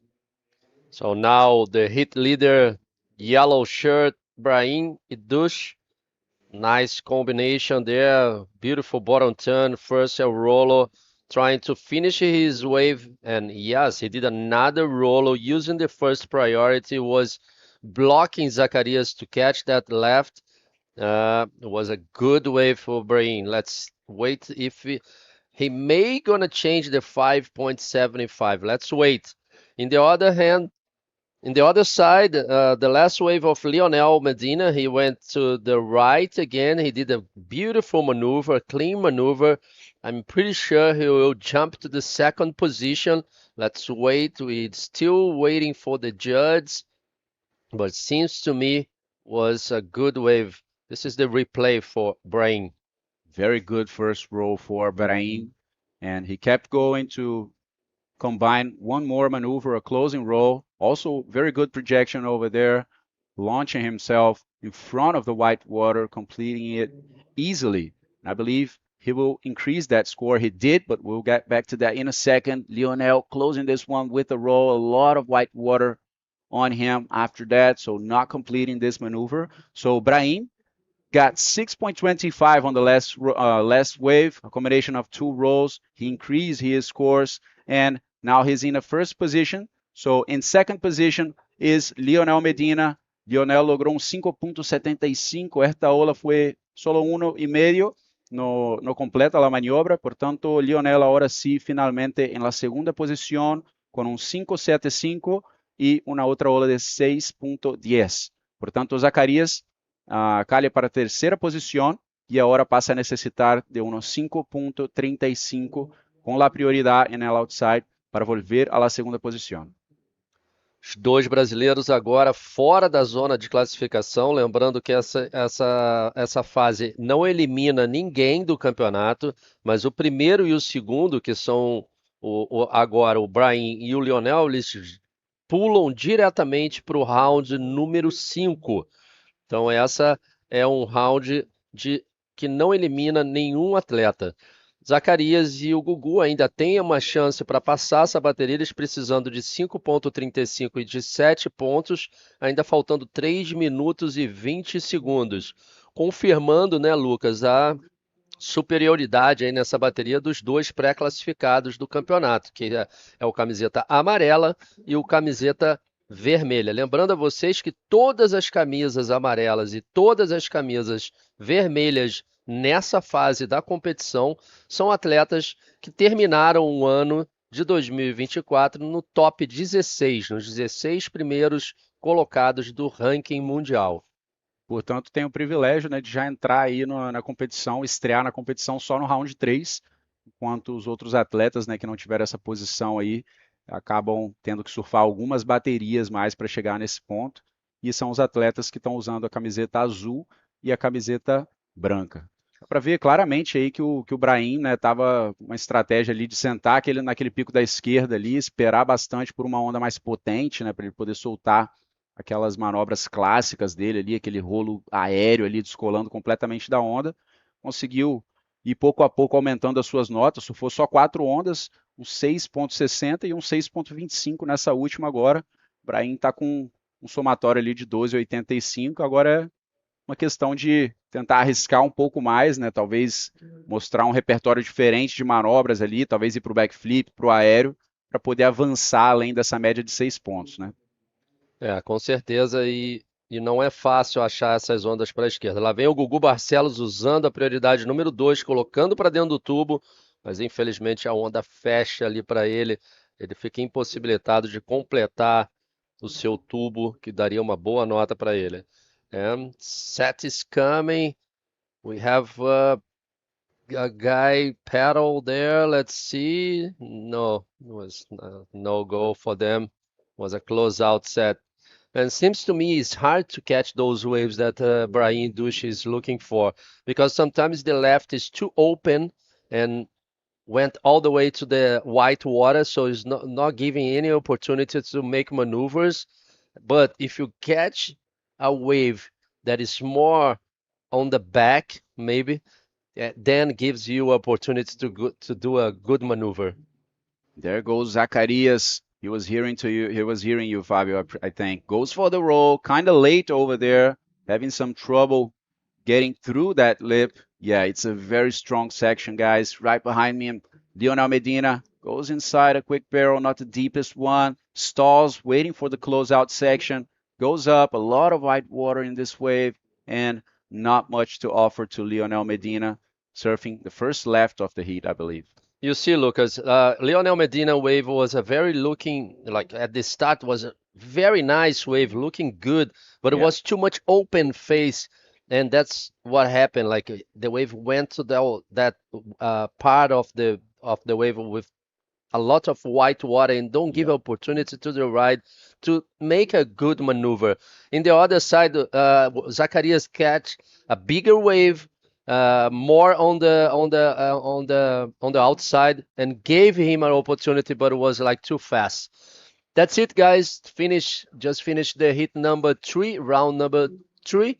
Brahim Dush first place and Lionel Medina second. They're gonna skip the 4th round. That's it. We're gonna call a quick commercial break and come back with heat number 4. See you soon.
Here with our current leader of the 2025 rankings, the Brazilian Uri Valadão in the water with the red shirt.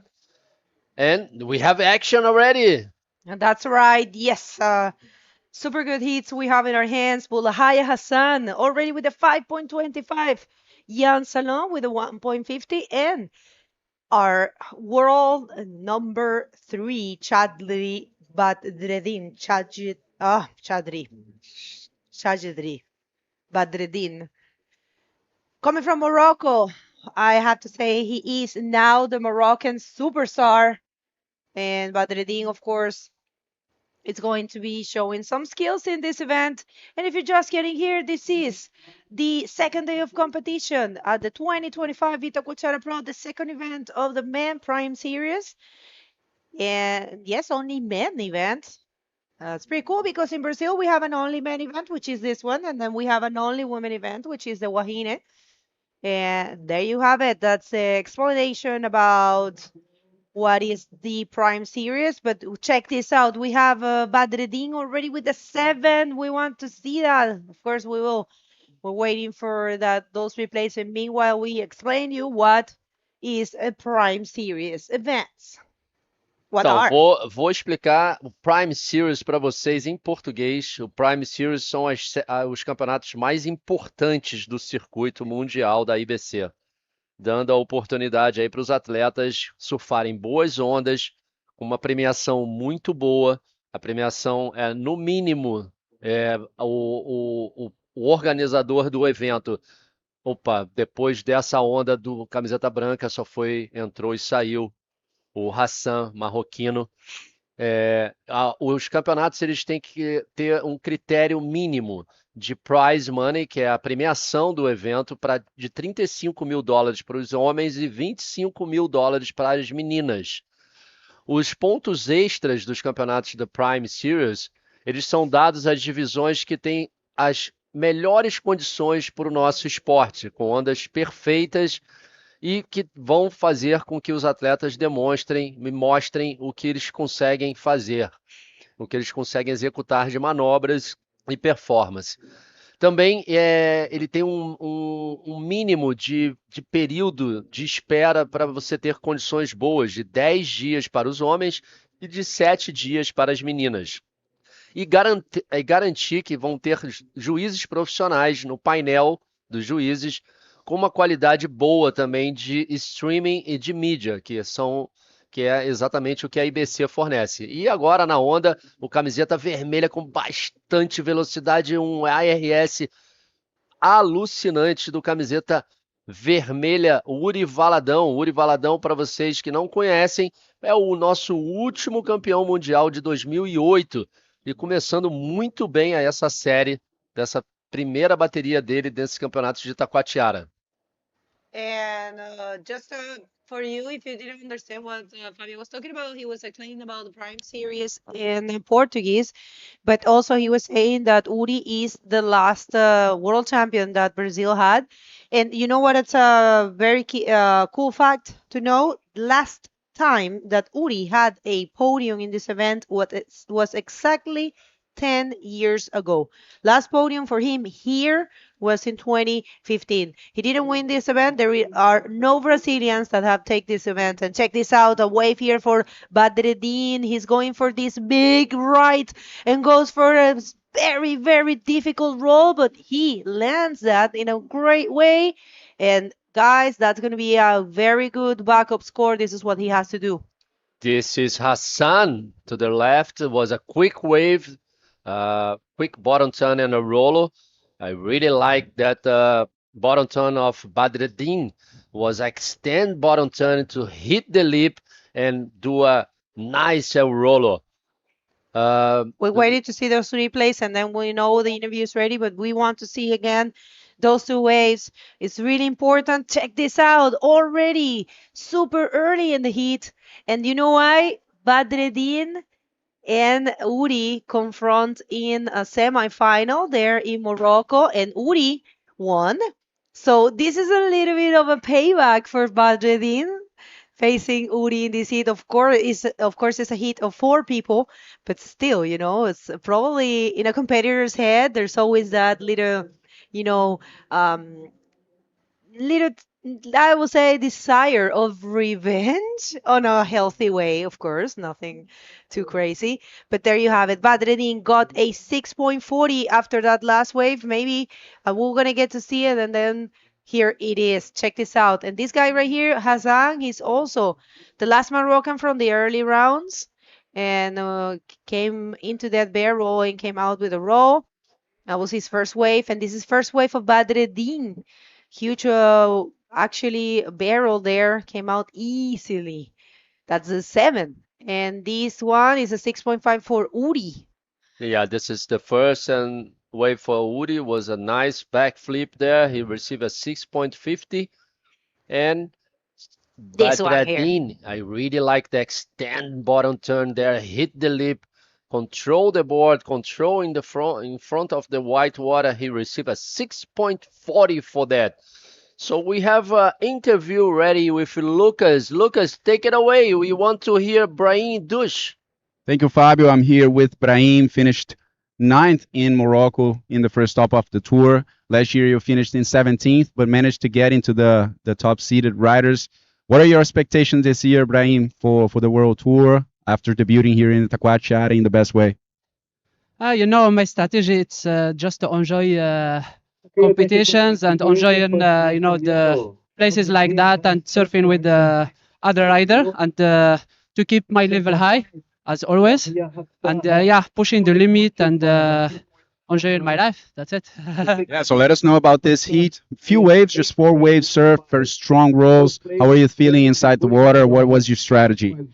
Yeah, in my strategy it was to secure 2 first waves to be in in the that I can make my hit. But yeah, we never know. I saw that the other riders made a good maneuvers too. So I was a little bit nervous, but yeah, in the end I made it, and I'm so happy to made it to the next round. Amazing to hear. Do you have a shout out to send to anybody in Morocco? Yeah, I want to thank all my family, my sponsors, and our federation that supporting our sport really good. And Tanmir Nun and Shukran and Eid Mubarak Said. Congratulations, Brahim. Good luck on round number 5. Back to you guys. All right, lots of action. Congratulations to Brahim Indouche. Wow. Check this out. Chadri Badreddin just meaning business here. Of course he is. I mean, you have no idea how thankful he was, Fabio. I don't know if you watch the streaming in Morocco, but very humble guy, very thankful to live this all this experience in bodyboarding, and I think he's taking advantage of everything. And this guy here also keeping busy, Hassan, huge invert, very well projected. Is he landing that? Oh, that's unfortunate. That wouldn't been a good score. At least he's going to have a nice picture for sure. Oh, you can see the frustration, but yeah, Morocco came here with 9 riders. They actually brought 11 to Maldives last year, and in this event, 9. Of course, we don't have women, so Sukaina couldn't come here. She went to Maldives, and I think it's a huge motivation for them. And check this out. This is the replay for 8 points for Badreddin. Was nice barrels after the speed. Very good read about this barrel. He's on fire. Chadri, he has already a 7 points, a 6.40, and a 8 points. And this is blue pulling in a barrel, beautiful looking barrel, and come out with a rolo. Beautiful wave for the Frenchman, Yann Salon. Second wave for Yann was a beautiful, and he finished with another rolo, Bergo. That was unbelievable wave for the French boy. All right, yeah, he was quiet. These are 30-minute hits, so you have time. You are completely entitled to play the waiting strategy. It's just that we know that waiting sometimes is dangerous, but if you are confident, check this out. I love this drone shot. Jan Salon scooped perfectly in that barrel, deep one, and completed with a aerial roll. I have to call it aerial roll. And the front look once again for that wave. If you were doubting if the barrel was a deep barrel or not, there you have it. You can see it in different angles. Thank you, Wave Data. I think we have a 10, huh? I think we have a 10. Yeah, we do. You're right. It was such a great wave, and that's a 10-point ride for Jan Salong. It's the first one. Oh, we will have to see this again. A 10. Jan coming from fourth, coming from having only a 1.5 and meeting everything that's there on the judging criteria. Essa última onda do atleta francês Ian Salon, que está aí na bateria do brasileiro Uri Valadão, ele que vinha lá na quarta posição com apenas uma onda surfada de 1.5, ele conseguiu bater ali todos os critérios da onda do julgamento e conseguiu um 10. Agora, ao vivo para vocês, o outro atleta marroquino, o Hassan, camiseta branca, começou ali com um bonito el rolo, mas não conseguiu completar a sua onda. Diretor, se a gente conseguir ver novamente no slow essa onda do Jan Salon, uma onda espetacular, Bego. We want to see this one right here, people. This is your first 10 of the 2025 Itacoatiara Pro super deep and powerful ride for Jan Salon, looking really sharp in this event. Deep, deep barrel combined with the roll. Very happy Jan Salon. Play the wading technique, waited a lot to get this wave, and combined with one more roll, one more look from the drone, and no doubts. Huge barrel. You see, Bego, no water on the board, was very clean bottom turn, beautiful. Imagine if we have like a water photographer there, was going to be insane in that shot.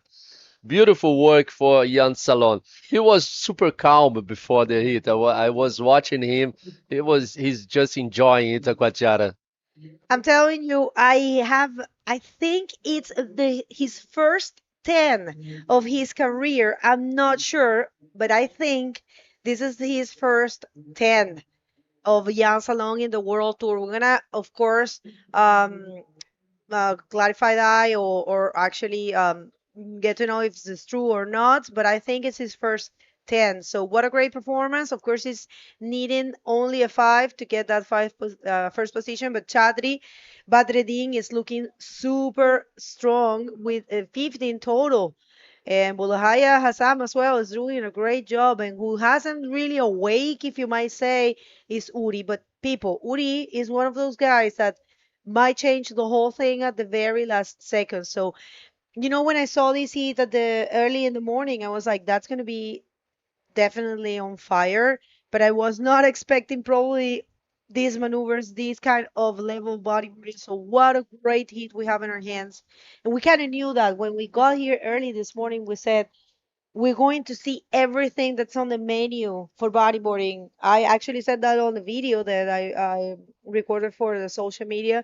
And it was my feeling when I got here. I saw the conditions and I said, with the level riders that we have here and these kind of conditions, everyone is going to be trying all the maneuvers, and there's going to be barrels, there's going to be, aerials, and this is happening. What a beautiful day. Yeah, for sure. Especially on this round number 3, that is no elimination round. So if you want to check all about IBC World Tour, just link with us with this QR code in your screen now, and you're gonna have all the details, all the information about the contest, the rankings, the riders, everything that IBC is doing for bodyboard around the world. So back to this heat, it's just beautiful to see this round because it's a no elimination round. So all the riders go 100% to show all the skills that they have. So watch this, stay with us. Vocês que estão aí vendo essa bateria, não fiquem tristes porque o Uri está em quarto, porque com certeza Ele está esperando ali uma oportunidade, ele está com a prioridade número 1. Se vocês repararem ali ao lado do nome dos atletas, tem um número. Aquilo significa prioridade de cada pessoa, de cada atleta. O Uri, que está com a prioridade número 1, ele tem a chance de escolher a onda que ele quiser, a onda que vier, e ele quiser surfar, ele pode surfar, que ele tem a prioridade. Aí, em segundo lugar está o Chadri, com a camiseta amarela, e não em segundo, em segunda prioridade. Em terceira prioridade está o Hassan, camiseta branca, e o Ian, que tirou o único 10 da competição até agora, está com a prioridade número 4, precisando de 5 pontos para pular para primeiro. Right, here he comes again. Is Oh my God. just scooping into that barrel. Again, Berko, Yeah, again. it's looking sharp. I'm telling you, with an invert at the Wow. very end. And yeah, all right, we'll see once again this one. But yeah, I think that's going to be more than a 5 for Jan Salongi. He's going to be taking that first position after that. He's looking for a 5. Pretty average backup score. And here, Hassan, we'll see. Nothing there for him. Yeah, just a quick in and out there for Hassan. Hassan is looking for a wave to change this game. Both Moroccos, they are surfing so good, so good. Nice work for the Federation, Morocco Federation, Bergo. Beautiful to see this. We was talking about this, what you guys was looking at the Morocco event and how they build the new riders and push the schools of bodyboarding. It's just amazing. Well, I agree with you definitely, and that's happening. We have been saying that throughout the event, but check that out, a beautiful and actually super impressive event area. That's our structure. It's 6 panels of fun there. The athletes are super comfortable. Have you seen the kind of breakfast they have? We have that as well. Thanks to Puro Suco. Thanks to everyone that has brought this event to us and to you, because without all the sponsors, this wouldn't be possible. And mainly, we would like to thank. Wait a minute, we're gonna see this one again. This is the replay for the 7.75 for the French boy Young Salon. Beautiful barrel coming out with air. He received a 7.75, putting him on the lead of this hit number 4, round number 3. This is a no elimination round, but Young Salon, he wants to skip the round number 4 for sure. This is Itacoatiara delivering some great opportunities to all the riders, and esse é o nosso brasileiro. Uri Valadão só entrou e saiu. That's right. I would like to thank all of our sponsors. We can't forget about them. Thank you so much, Prefeitura de Niterói, for supporting this event once again. Another year that you guys are walking with us in this amazing, walking alongside Giuliano, who is the creator, the mastermind behind the Itacoatiara Pro. And thank you so much as well to Secretaria Municipal de Esporte y Lazer, is the, I would say, the Secretary of Sports and activities and social activities here in Niteroi, because those main institutions have brought great support to this event. Thank you so much. And also thank you to Ecoponte, Coral Tintas e Norete, SGA Toyota, Predilnet, Puro Suco, Canadian School, Colégio PB, Colégio Marília Matosso. A Invert Style, que também está aqui com uma loja alucinante do lado aqui, dentro do nosso palanque. Vocês têm a oportunidade de conhecer todos os produtos que eles vendem. A Itacoatiara In, a Academia Aquafish, a Pousada Dunas de Itaipu, a BW Serviços, e agora we have wave for the Morocco in yellow. Nice wave for him to the right. Finalizando aqui, a gente também quer agradecer a BW Serviço, ao Quiosque Aloha Itaquá e para a Casa das Margaridas Hostel. Was a good wave for the yellow jersey, Badreddin.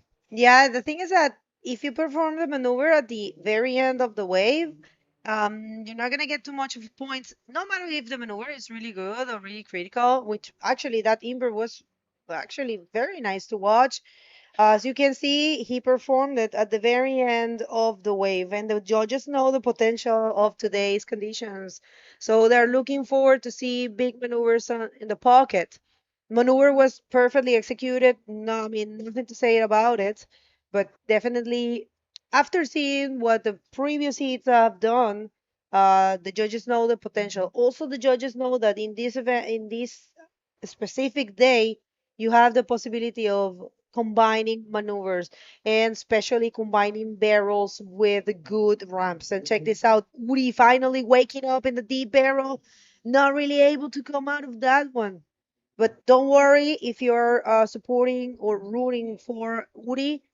This is a non-elimination round, so first and second will be skipping a whole round, and second and first, I mean, I'm sorry, third and fourth will be going to repechage, which is happening today after this round. O Uri tentou ali ir para a esquerda, a onda correu muito, ele tentou já colocar por dentro da onda, mas ela não deu oportunidade para ele percorrer o tubo dentro dele e aí não conseguiu finalizar a manobra que ele esperava. Ainda faltando 7 minutos para essa bateria, o Uri continua em quarto lugar, precisando de um 8,50. How Jan it's doing great, and Badreddin as well, because they putting some really pressure on the other two riders, because White needs a 9.75. He almost in a combination situation, and Uri needs a 8.50. Here he comes, Uri Valadão. Nice air invert there. Let's see if he complete the maneuver. There was an incomplete maneuver for Uri Valadão, unfortunately. Well, I have to say, I take my hat off in front of Jan Salom because he is getting the higher score of the competition. I think because yesterday, how much Sergio got? I'm gonna double check there. But yeah, 17.75 in the first 10 of the event, and probably the first 10 of his career in World Tour. Jan Salom has been working super hard to improve himself, to improve his performance in the World Tour. And this is one more look to last wave of Uri, which of course is nothing like what we are used to see from Uri. I want to be respectful, but I have to say this is not the Uri we know. He usually never fails a maneuver, or his maneuvers are usually the most projected one and the most aerial. But probably there is a little bit of a stress, and I don't blame him. I will be in the same. I will be worse, of course. I mean, surfing against, I will say, in his eyes, probably with all his experience, two underdogs in the World Tour, and they are getting huge scores, is something that definitely mess with your mind. But it's okay. He will have another chance today in the repechage. And look at those points, Fabio. I mean, for Badreddin to get the first position, he needs a 9.76, and for Hassan to get the second position, he needs a 9.75.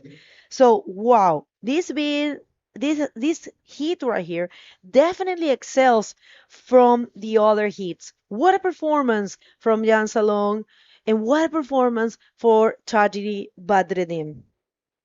Yeah, it's been great so far this heat. Sometimes the wave here in Itacoatiara is very fast and very heavy, and I don't know, the last wave of Uri Valadão, he's not able to give the opportunity to him to stay faster and arrive earlier on the lip to do the maneuver. This is live action. We had White going left and Uri going right. Hassan did a roller there. I don't know. He will receive the 9.75.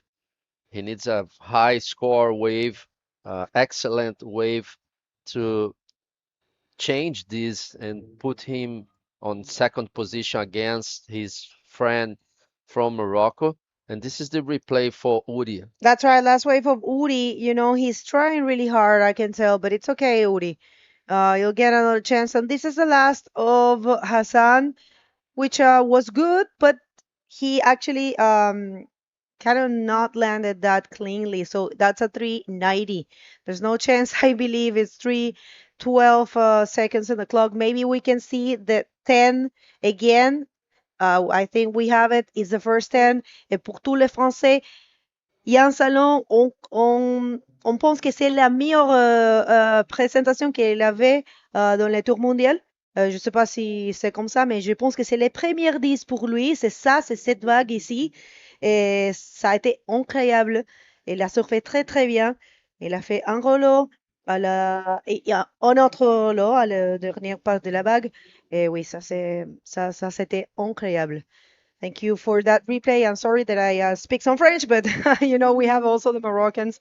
And in my eyes, I think Jan Salong is definitely, all these years are paying off for him. You know, he has been chasing a lot to be in the top 16, chasing. And Fabio, you know a lot about this. You have been a professional rider for so long. How important is to pursue and never give up? Oh, it's hard sometimes. You put your head always focused, but this is this is why Jan Salon is putting. Oh my God, this is live action. Yellow putting in a barrel. Let's see if he can make that. Oh, I don't think so, but it was a beautiful looking wave, always going left to those barrels. There's more barrels on the left than in the right, so I'm pretty sure about that. But it's hard sometimes, Bego, to stay focused 100%. But Jan Salon yesterday just told us, like, I'm ready, and I'm good, I'm feeling good, I have good boards, I have good equipment, and that's it. You see, today he's just relaxed, receiving the first 10 of the day, the first 10 of the event. All right, so one more look here to this last wave of Badreddin. I mean, he's just playing games there, having fun, and he was close to get out of there. And I tell you, if he would have get out of there, I don't know what could have happened, because, you know, he was looking for a 9.76, which is a huge score. But check this out, Uri not giving up. Of course, he's gonna go for something big, I believe. And yes, that's the Uri we know. Those are the inverts that he usually performs, but he got stuck in the landing. Yeah, let's watch again if you have another angle there, but was a beautiful. He arrived earlier on the section to hit that maneuver. Was a beautiful one, but I think he knows was not enough to get a 8.50 on the last score. That's still waiting for the scores. We still have some waves there. White is trying to a rollo there, but it's not. I'm not sure he's gonna receive a 9 for just one maneuver, Bego. Yeah, no, I mean, it's coming. Oh, actually, but check this out. This is the thing, you know, that's the kind of inverts we know from him. And this is a very good look of that last wave. Actually, it's a very good score. It's an 8.25, but it's not enough. He is in third. He's not getting that second position. And the situation in the water is what you see in your screen. Is official, advancing in first, Jan Salon, and in second, Chadri Badreddin got a little bit of a payback from that semifinal in Morocco. But this is not over, people. We have repercharge today for Uri Baladao. Don't go anywhere. We will come back right after this.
Certeza, Bu? Vai pintar desse azul? Com coral?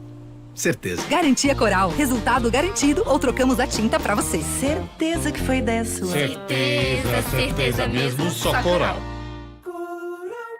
Conheça a nova loja invertstyle.com.br, a primeira loja online do Brasil, com o maior estoque de pranchas e acessórios nacionais e importados. Personalize seu board, escolha cada detalhe, inclusive sua assinatura.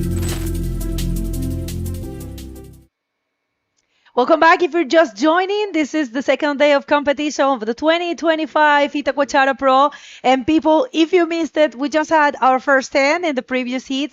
Jan Salon, and I dare to say is his first 10 of his career in the World Tour. So scroll back and check it out. But now it's all about the heat that is starting right here in round number 3. This is heat number 5, and in the water we have no one else than Pierre-Louis Coste in red. It's gonna be showing your screen soon. But yeah, this is another cracker of a heat. It's going to be intense, I promise you that, because Pierre-Louis Coste is in red, and who else? That's it. PLC in red, Socrates Santana, junior world champion in yellow, Joel Rodrigues representing Portugal in blue, and Gabriel Popó that has been advancing since the first round of the competition. This guy yesterday passed 3 heats already, and he is on fire. This heat is going to be amazing, guys, and there are some waves already. We have one wave for Joel Rodrigues, a 4.25, already combining 2 rolls in there. A very competitive guy coming from Portugal's new generation. And there's also one wave for Socrates. That's right. Let's see this one. They have seen what's happening in this event so far, and they want to do the same. Check that out. Socrates went straight for the pocket move and not playing any games. You know, Socrates Santana is super, he loves this place a lot. He won here in the junior division back in a couple of years. I'm going to get you that. But yeah, Socrates last year also served really good. Oh, you know, it's a rider that love Itacoatiara, love his speed tricks, of course, coming from Posto 5. Yes. I don't know if there's similarities with this spot in Posto 5, but I don't see it too much, but definitely, you know, beat tricks, powerful beat tricks. Yeah, I think one thing is a common, you know, a common characteristic of these two spots. It's that the wave is very strong. You know, Posto 5 is also very strong beach break. You know, very shallow waves and a lot of energy over there. So Socrates is very used to these types of waves. He's coming from some very good moments last year in the tour as well, in Chile, for example. But let's see this again. A nice solid wave. He goes slowly to the lip, but executes a very strong and clean backflip over there. Clean execution, not using the legs, with the legs crossed on the landing, and that granted a 7-point ride for him. All right, keeping super busy. This is what you need to do against those monsters that he's surfing against. It's Joel Rodrigues putting a couple scores in the first 5 minutes. It's a strategy that we know pays off. But Socrates just got a 7. So yes, right now I think after this wave, Joel is going to get back in the first position. He was looking for a 276, but people, a lot more to come. 30 minutes in this heat. And Pierre staying calm, and I think he might be paddling for this one. Decides not to go, and it's a good call because it was actually closing or not giving too much of a section.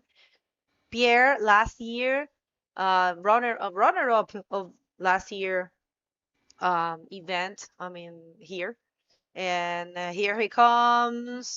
This will be Socrates again, choosing this right. And probably performing something there. Yeah, he kind of lost the barrel section, and the speed came up behind him. Yeah. Pierre was taking a look at that wave, and then Socrates just turned and went on it. So yeah, let's see this replay for Joel. Just scooping to a quick barrel over there, getting out, stalling a bit to go to this section and execute a roll in the closeout. That was a 4.5 for Joel, already 2 average scores already, and this is Socrates' wave, becoming very wide. He passed through that section. He was not in the best position for the takeoff, to be honest, and just tried to put an invert in that end section, but didn't pay out too much for Socrates. 1.5. All right, first for the event underdog, I might say one of the event underdogs, Gabriel Popo, coming from a very good performance yesterday. I'm sorry. Check that out. He knows about those kind of closeouts. I would have done the same. I would have panicked actually if it happens in front of me. Free massage. All right, yeah, free chiropractic. Last wave of Joel, it's 4.50, and it puts him in the first position because it's the one with two scores. Right now, Socrates is only looking for a 1.75. Nothing is set here. Nothing is established. This is only starting. Pierre-Louis hasn't taken any wave. And yes, Pierre-Louis has been the king lately of runner-ups. He runner-up in Morocco, runner-up in he has been world by stamp big number of times. Many times, yeah. But we'll see if he can break that spell here. That's Joel going for the quick backflip, not able to complete it, but keeping busy. After seeing Tristan, who used to apply the waiting technique, I think all of the riders regroup and said, all right, if Tristan took 12 waves and was that active, I think I have to do the same. Waiting, it's not paying off in this wave. We saw it last year. We have seen it in the previous years. And Uri, actually, he waited too long, and consequences is that he ended up falling in rapid charge. Here it comes, Socrates. There goes Socrates. Nice looking left, very fast wave. He went to the lip on time to complete this roll through the lip. So Socrates already has a 7 and a 1.5. So this is going to be his backup wave. Pretty sure he's going to get to the lead. And it's still pretty early on the heat. Let's see this one more time. Yeah, very good that he went for a projected roll. You have to try to secure the points. He's gonna get that first position, of course, is a 5.5. Sorry, 75. My bad. And he is first now. Joel at this point is looking for an 8.25, and the rest, of course, and a more difficult situation. But it looks like Pierre is aiming to drop this one. Maybe Pierre is also waiting a long time. But the good thing is that there are 30-minute hits, people, non-elimination. No one's leaving competition. But they will be competing today again, and that's sometimes tiring, especially with these kind of conditions where you perform a lot of maneuvers and you surf a lot and you have a lot of stress. But check this out. That will be Gabriel Popo scooping into that barrel, but not fortunate. Wow, it was looking good, like cruising to that barrel, and I thought he was going to come out of it, but in the end, he got hit by some section there in white water. So, yeah, unfortunate for Gabriel Popo. We're seeing the guys playing different strategies here, right? Joel starting looking for those average scores, putting something on the leaderboard. He already got it. And now he's in second position since Socrates found a very good wave of 7 points right in the beginning of the heat. And now he managed to get a backup score as well.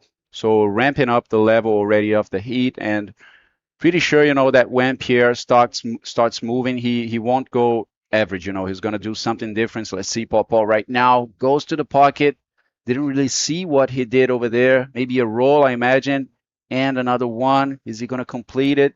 And he does. So yeah, that's going to be the first solid wave for Gabriel Popo in this heat, starting after 10 minutes of the beginning of this heat. And we're still waiting to see some action from PLC. Yeah, that's right. Well, I think no one in this world that's a bodyboarder do not know Pierre-Louis, so we all know what he's capable of. But meanwhile, we have Fabio ready with Jan Salon, and of course, we want to hear from the first 10 of the event. So take it away, Fabio, please. Of course, we want to hear from the first 10 of the event, Jan. How good was? We're so stuck to get a 10 and my first 10 in IBC competition on a good bomb. So such a great feeling. So I'm so happy of my performance. We was talking about how good how important is to a rider never give up, always be focused on your performance.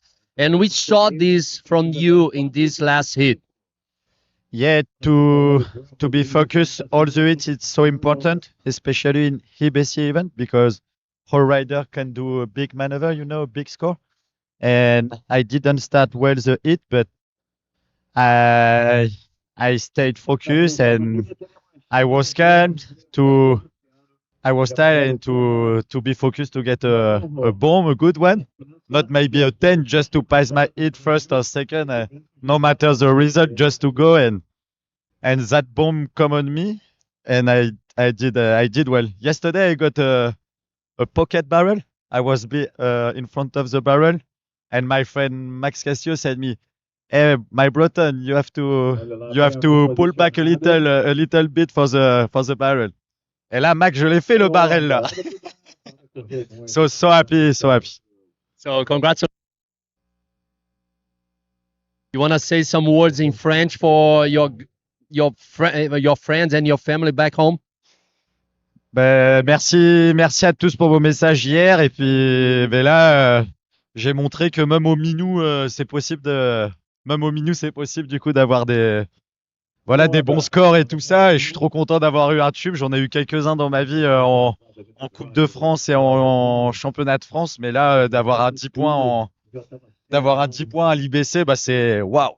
Genre, je pense que j'aurais été un peu plus excité, mais en vrai, là, je suis trop content. Et du coup, là, je reste focus pour la suite. Maintenant, faut que j'arrive à passer au moins la série d'après pour faire top 10. Et puis après, il faut lâcher les chiens comme je suis parti pour ça. Donc maintenant, il faut rester concentré et ça va chier comme je dis. Allez, Brest!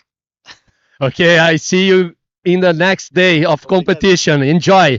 Back to you guys. Thank you, Fabio.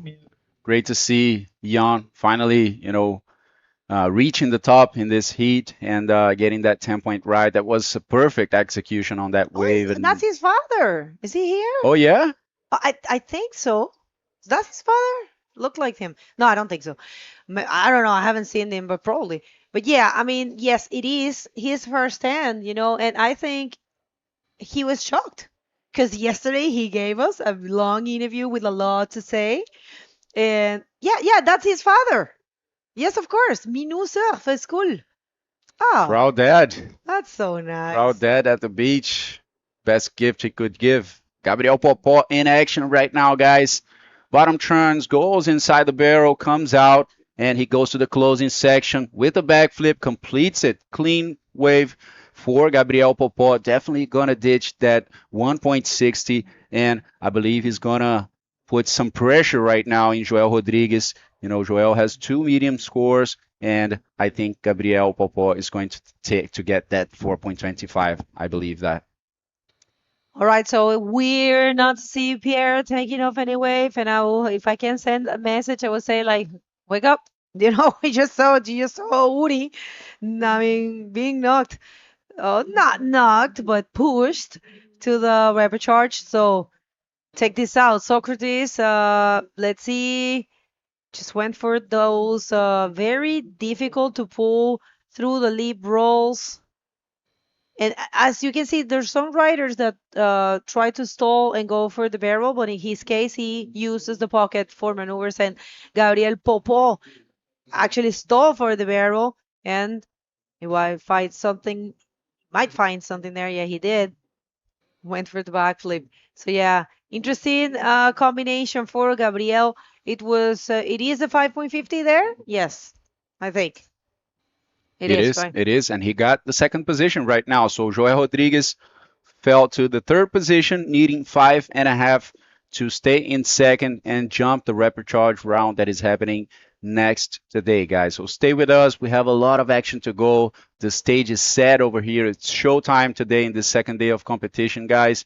The top 16 are in the water, and I'm anxious to see Pierre surfing. Everyone. All right, but it's okay. We are having a blast watching Socrates killing this heat, and Gabriel as well doing great. I mean, I have to say, in Joel, I mean, they have average scores, and of course, coming from the previous heats where the riders were having the scores like beyond the sixes, sixes, sevens, eights, nines, tens, we kind of get spoiled and we are waiting to see those kind of scores. But 30 minutes and 50 seconds on the clock, it's a possible thing for all of them. And people, why not using this opportunity to say thanks to everyone that made this event possible? We can't forget about them because they are the ones that brought us here. So who are they? Muito obrigado aos nossos patrocinadores nessa edição de 2025, a Prefeitura de Niterói e a Secretaria Municipal de Esportes e Lazer, por tornar esse evento uma realidade mais uma vez. Também a todos os copatrocinadores, a Ecoponte, Coral Tintas e Anorete, SGA Toyota, a Predial Net, a Puro Suco, aquela comida maravilhosa aqui para todo o staff, pessoal da região de Niterói. Quem não conhece a Puro Suco tá sem internet, pessoal. Canadian School, Colégio PB, Colégio Marília Matoso, Invert Style tá com uma loja muito legal em parceria com o Itacoatiara Pro, aqui no lugar do evento, então no acesso para a praia, você vai ver os produtos e olha aí, Pierre vem na primeira onda, vai pro backflip, execução muito boa ali, com facilidade, deu tempo, eu acho, ele deu a cota dele, Bel, e ele falou, vou começar a movimentar. Não era uma onda, né, a maior onda da série, mas eu acho que ele teve que adaptar ali a estratégia e começar a colocar uma nota no quadro.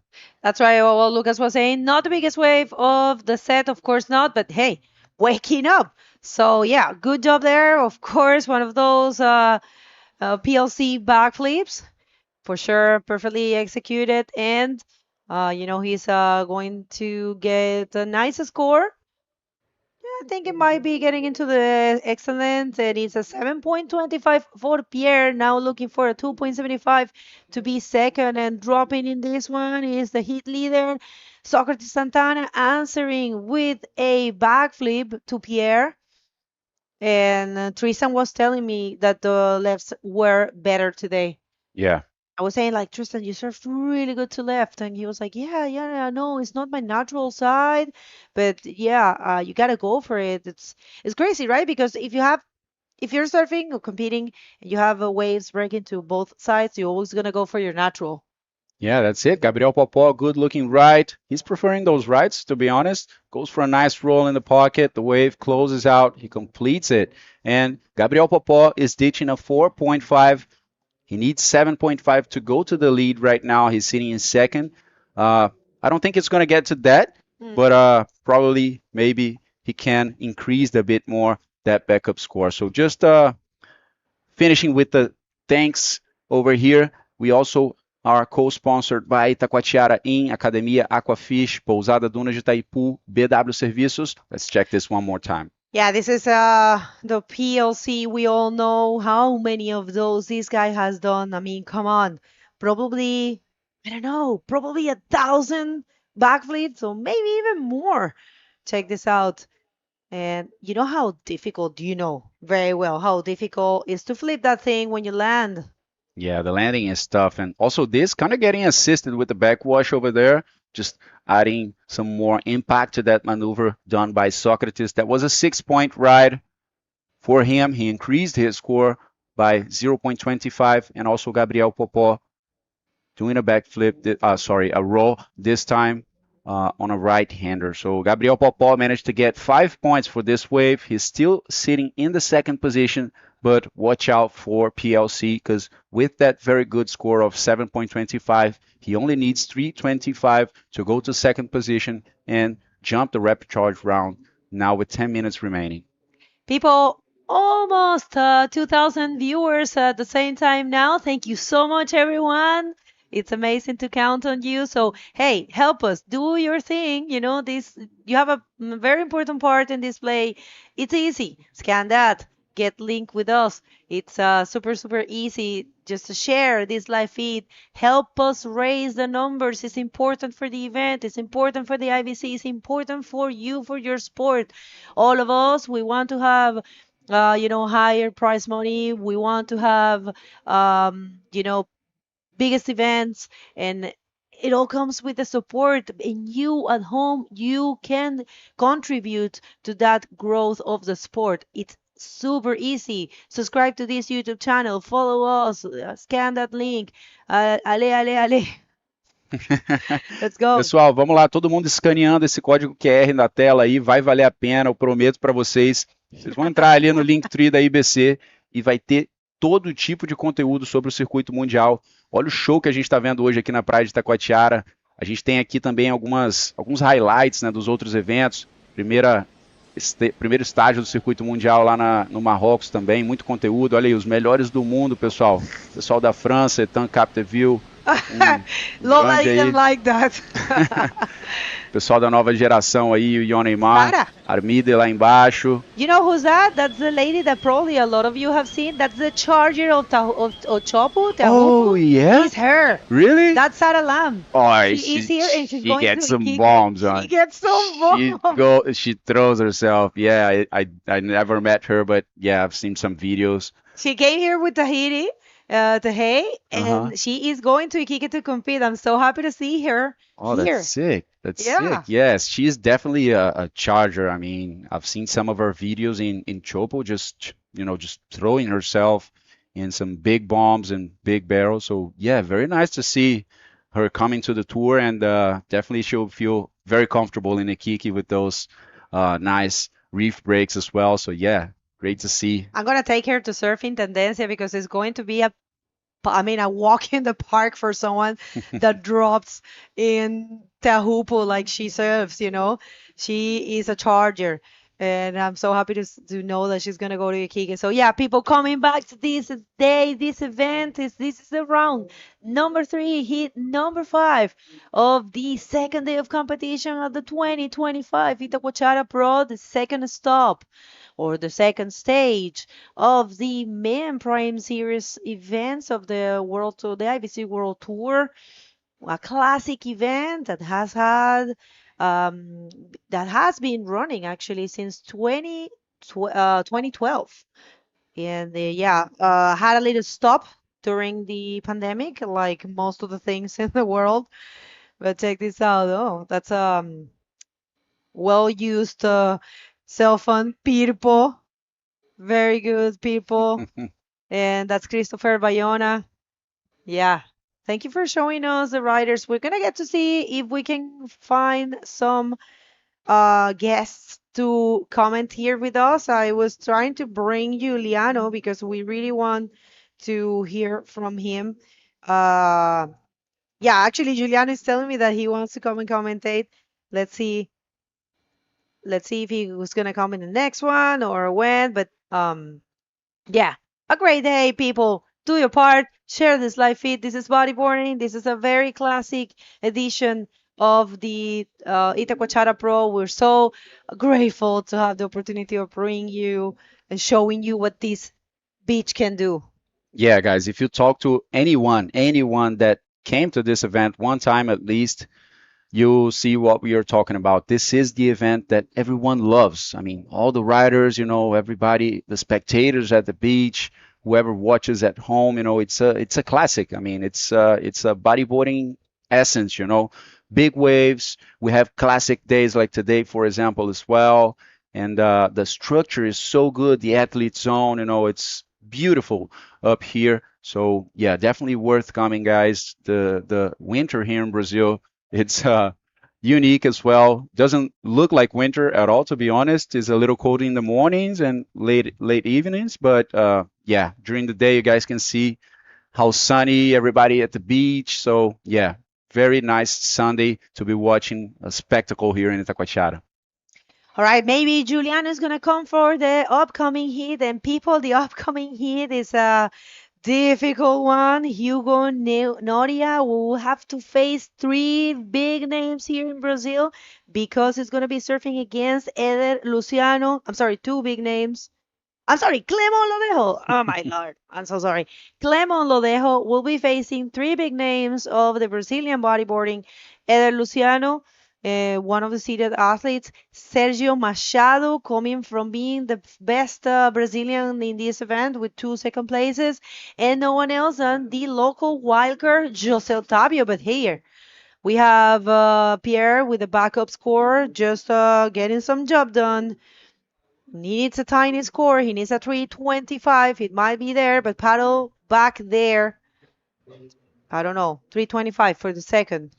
Yeah, I mean, Pierre clearly was looking for something different in the beginning of the heat, for something more impactful, but he couldn't find it, to be honest, it looks like. So he found a 725 after some minutes, after basically halfway throughout the heat. So he did a good backflip, and now I think he was just looking for that 325, to get back to the second position and secure the fact of, skipping the rapid charge. So he got 4 points. The job is done for Pierre so far. There's still 3 minutes and 30 seconds remaining. You can see him pedaling to the right side of the beach, kind of isolating himself from the other guys. So now maintaining that second position, he can look for something bigger, which is what I think he was doing at the beginning of the heat. All right. 3 minutes to go. And yes, of course, Pierre got what more than he needed. A little bit more. He was needing a 3.25, and now he's got 4, but not too comfortable there. Not comfortable at all, because Gabriel Popo is looking for a 5.76, and this guy right here, 6.76. Let's see, Joel Rodriguez, Tuga Power right there, maybe going for something big. Of course he is. He wants to put his name on the line, but not able to complete that backflip. Joel has very good backflips, but check this out. Straight answer for Pierre, scooping into the barrel, coming out easily. And with the roll, and yes, that's going to be more than a 4 for Pierre. Ooh, what a classic ride by Pierre. And check this out. Socrates with a lot of speed goes up, and nice invert by the Brazilian. Let's see if he's going to complete that. A very fast ride for Socrates Santana, attacking that lip on a closeout. But this section is super hard to complete, guys. The landing is so tough, and all the white water that mixes up, you guys can see it forms a bow in there. So the wave bends a lot, and when you land, there is white water coming from 2 directions. So when it joins one another, it's very tough. So Gabriel Popó is scooping on a left-hander, does a 360. He's going to combine all the way to the end, one roll, and kicks off of this wave, trying to ditch that 5-point ride. A lot of action in this last minute right now. All right. We are waiting for the scores of last of Pierre and the last of Joel. But last of Joel is not gonna do much because he didn't really complete that. But no. Yeah, I think Pierre will be improving his total score, and watch out, probably even taking the first position, needing a 5.75. And that's Pierre, there's someone that you never rule out. And right here, it's a shame that he didn't complete that backflip. Probably if he would have done a very projected roll, he would have get a higher score there. Joel is battling, but it's okay. You never know. And last wave for Pierre. What a classic one. Nice takeoff, just spreading the legs. And that was a 6-point ride for PLC. Now finally getting that first position. I mean, such a great job done by Pierre. And check this out by Socrates. Nice attack to the lip. Nice execution as well. But unfortunately not landing the invert. So yeah, perfect job done by PLC. Getting to the first position. Another one for Joel. Joel que vem correndo atrás do prejuízo agora. Ele começou a bateria na primeira posição, tirando 2 notas medianas aí, mas logo os outros atletas foram buscando notas mais altas também, e o Joel passou bastante tempo ali naquela bateria sem encontrar ondas expressivas, apenas 3 tentativas, e agora nessa última também não encontra muita coisa naquela direita. O Joel fica na 4ª posição, a gente está esperando mais uma nota e a bateria acaba por aqui. We're just waiting for the last wave for Joel Santana, but it's not going to make a difference. He is in the 4th position, needing 8.5, and he came out 3.5. So guys, PLC and Socrates skipping the rapid charge, and we'll see the other guys surfing one more time. And stay with us, because on the next heat, we're going to see Juliano Lara, the promoter of this event, the guy that made it all happen, with us here commentating one heat. So stay with us.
Welcome back, ladies and gentlemen. This is the second day here at the 2025 Itacoatiara Pro. We are about to see heat number 6 on round number 3, the non-elimination round. And I have the pleasure of being here with Juliano Lara. Welcome back, Gil. How are you feeling? How is it going? Yeah, I'm great, Lucas. God blessed us with this beautiful day, great waves. The sun is out, so can't be much better than this. Yeah, so let's jump in the water right now because we have 3 Brazilians, including the wild card for the Itacoatiara Pro. We have Éder Luciano in red, Clemão Lodeiro from Reunion Island using yellow rash guard, Sérgio Machado in blue that came advancing since the first rounds of the competition, and José Otávio, a very known guy here in Itacoatiara as well, right, Gil? Yeah, our wild card. Yeah. Yeah, obviously, Otávio is one of the great riders that we have seen around the last maybe 10, 15 years here at Itacoatiara, and he had some years he was, working about things in life, but a couple of years ago he went back to the sport, and we have seen Otávio out there reaping as well. So I think that was a great choice for a wild card. And he's that type of guy that even that he spent some time away. When he comes back, it's like if he's training every day, right? Yeah. He's super talented. Yeah, that's crazy, man. Otávio it's a very talented guy, and yeah, you can see when he's out, because maybe sometimes he spend like, I don't know, like 30 minutes catching no waves, and then he get just only one, and boom, Boom. huge reverse. So And Clemão Lodeiro on the first wave, let's see some of the action. 6.25, nice backflip, a very solid guy as well, Clemão, a very nice style, super technical rider. In good and bad waves, he's always, doing very good as well. And the man himself, José Otávio. yeah, behind the peak, pulling to the barrel. I think he came out. I think so, Gil. Whoa, that was a Ah, long yeah, run through the there doggy it door. is. Yeah, in the doggy door. For sure, it's not gonna be a huge score. The way out was a kind of choppy, but anyway, something on the board. Yeah, good way to start. Yesterday on his heat, he managed to get through, but he didn't find any huge score as well. So I believe it's going to be a good score. He spent quite some time inside the barrel, a good run over there, and just the exit was not the cleanest. We're still waiting for that score, but yeah, 2 waves surfed so far, one by Clemão, one by José. We're still waiting for Éder and Sérgio Machado. And Gil, we have been talking about the event over here. It started as a stop of the World Tour only, of Yes. the Bodyboarding World Tour, but after a few editions, it became a whole festival, a whole thing, right, with other sports and stuff. Can you, after this wave, tell Yeah. us a little bit more? Live action. Éder Luciano, another big name from Brazil. ARS right under the hook, followed by another roll, looking down the line for another move. Yeah, Éder the machine. Unstoppable. Very strong Éder, granting his first score already. Yeah, definitely gonna get very close to the other guys. But yeah, coming back to the event, when was this transition point where it's you went from a stop of the Bodyboarding World Tour and then became a whole festival? Yeah, we started on 2012. Yeah, 2012 with a on that time it was IBA. Yeah, it was an IBA event, and I think that maybe a couple of years later we bought the Brazilian contest together, and we just started to have this festival idea, 2 events in a row, mix it with some social program. Let's check the replay. Yeah, José Otávio, that was a 7.75, guys. What a bomb by José over there. I think that's when he came out. Yeah, that's it. So first section was pretty good. And another look at Éder's wave. That was a 5-point ride for the Brazilian, starting with an ARS. He's very solid in these maneuvers, putting 2 more rolls in this wave, squeezing it all the way to the inside and trying to grant a few more points. And Serginho on the first wave. Yeah, strong bottom turn followed by a backflip, another reverse spin, and now trying to get some extra points in the white water. Maybe another roll, and there it is. Sergio always very strong and and technical, great rider. Three Brazilians in this heat, right? And then Clement representing the French team, That's one of it. the most excited guys here in Brazil. It's great to see the vibe, and yeah, very happy for them. We can see the smiles and the happiness. Yeah, I was just talking about that, in the previous heat, that this event is one that everybody loves. I mean, the athletes loves coming here, and enjoying the sun. The Brazilian winter doesn't look like winter at all, right? So it's work and holidays for these guys, right? The days off are like vacation for them. Yeah, that's perfect. The winter here in Brazil, especially in Rio, we have some solid waves and calm winds, and the weather is so nice. So we have the best conditions of the year, mostly in this May, June, July, and then live action with Eder Luciano pulling the barrel, finding the way out. No,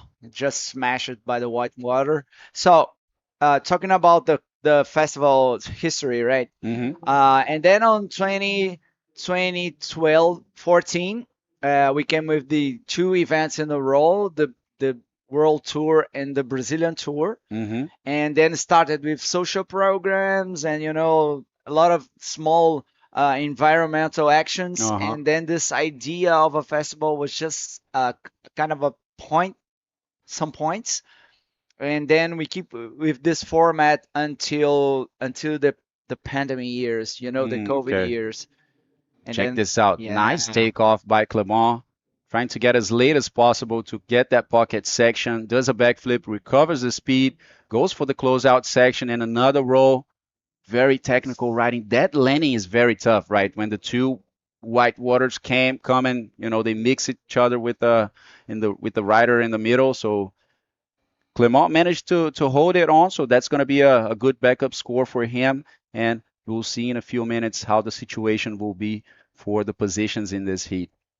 yeah, to pull out the moves here, it's always a challenging because it's a very powerful beach break, a lot of white water. You can see now in the screen the white water just going to the outside. This is a very normal situation here, and you have to run away from this white water that goes. We call in Brazil the lifeguard team calls corrente de retorno, means the rip curls. Yeah. So you have to paddle away from that because it's going to put some texture on the wave. So this is something that you have to keep the eye on everywhere and every time you go out there. Yeah, definitely the currents are very strong here in Itacoa. But it looks like we have the interview with PLC that done a very good job in the last heat and Begonia down there. So take it away, Bago. Thank you so much, guys. Well, just having a word here with Pierre. He says he's going to go for free surf after the event. All right, so Pierre, changing the situation in the very last seconds. You actually waited too long, I believe, or what do you think? It was almost like 17 minutes to grab your first wave. So why was that, and how are you feeling about the whole heat?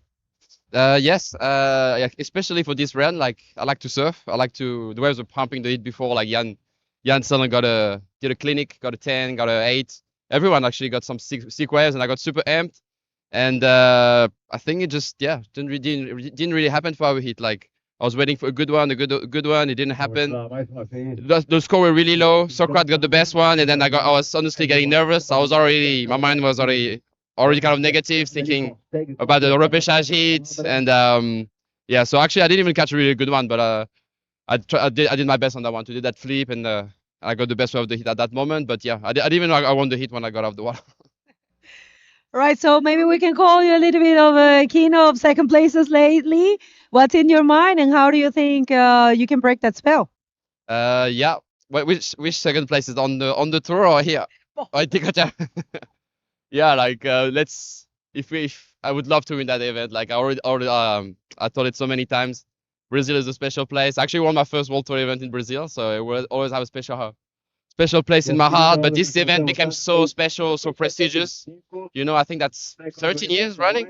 Like it's crazy. And and I made 3 finals. I lost 3 finals to different competitors, different generations. So yeah, I'm gonna keep trying. I'm not gonna give up, and that's my mentality right now, just not giving up. And until I succeed.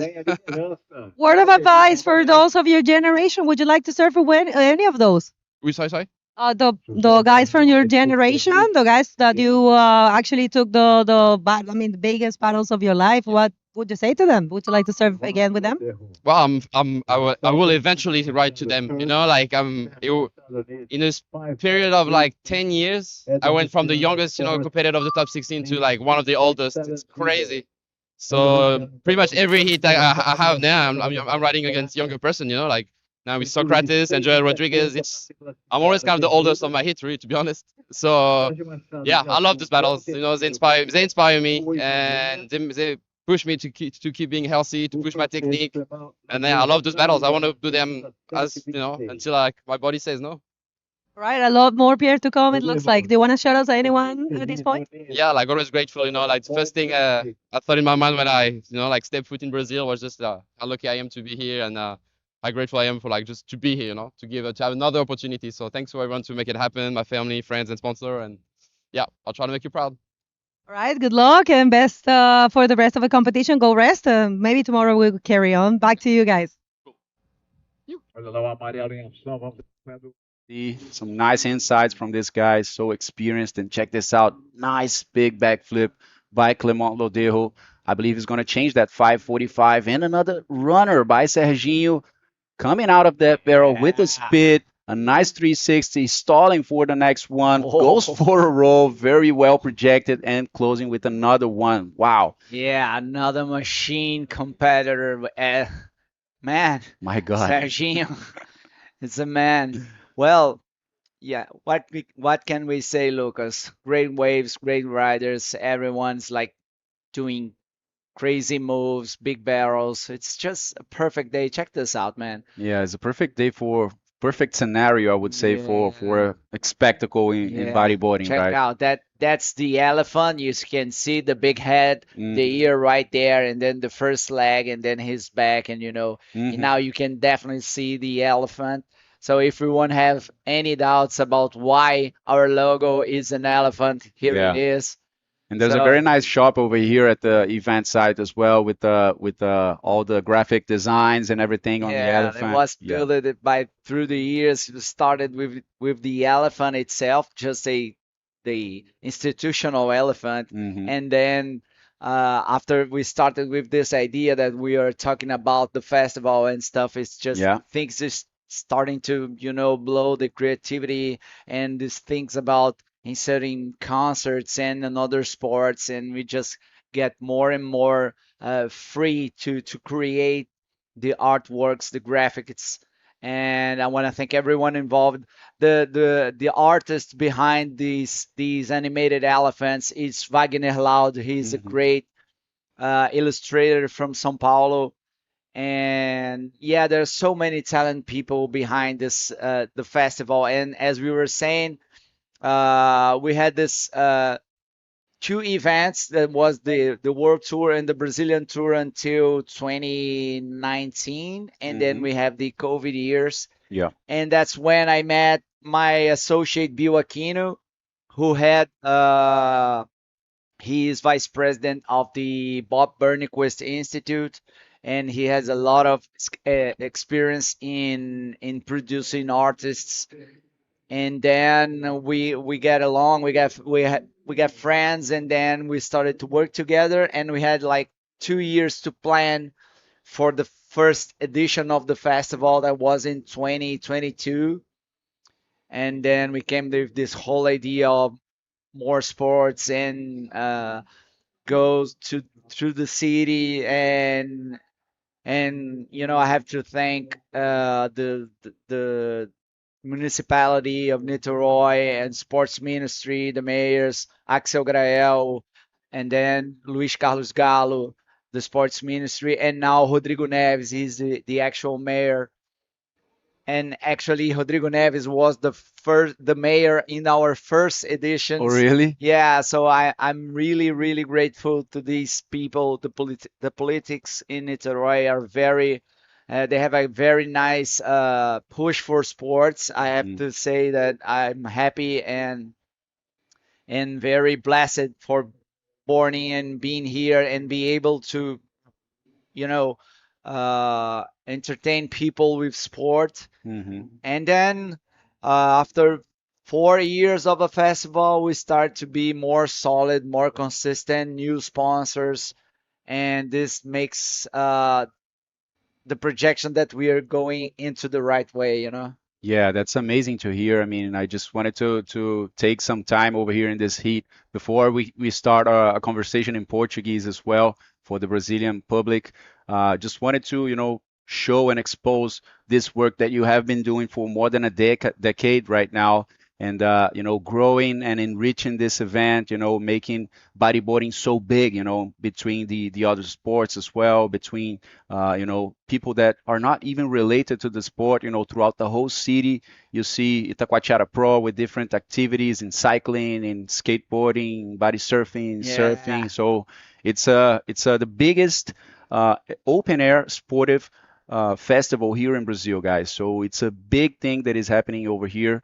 The World Tour part is one section of it, but there's so much more to go. So that's why I highly recommend everyone that has the opportunity to come to this event, and you'll see by yourself why everybody loves it. Thanks, Lucas. And bodyboarding is the edge of the iceberg. Yeah, That's true. That's the sport that pulls everything. And then, this city is a blessed place. We have mountains, we have beautiful calm waters, we have huge waves.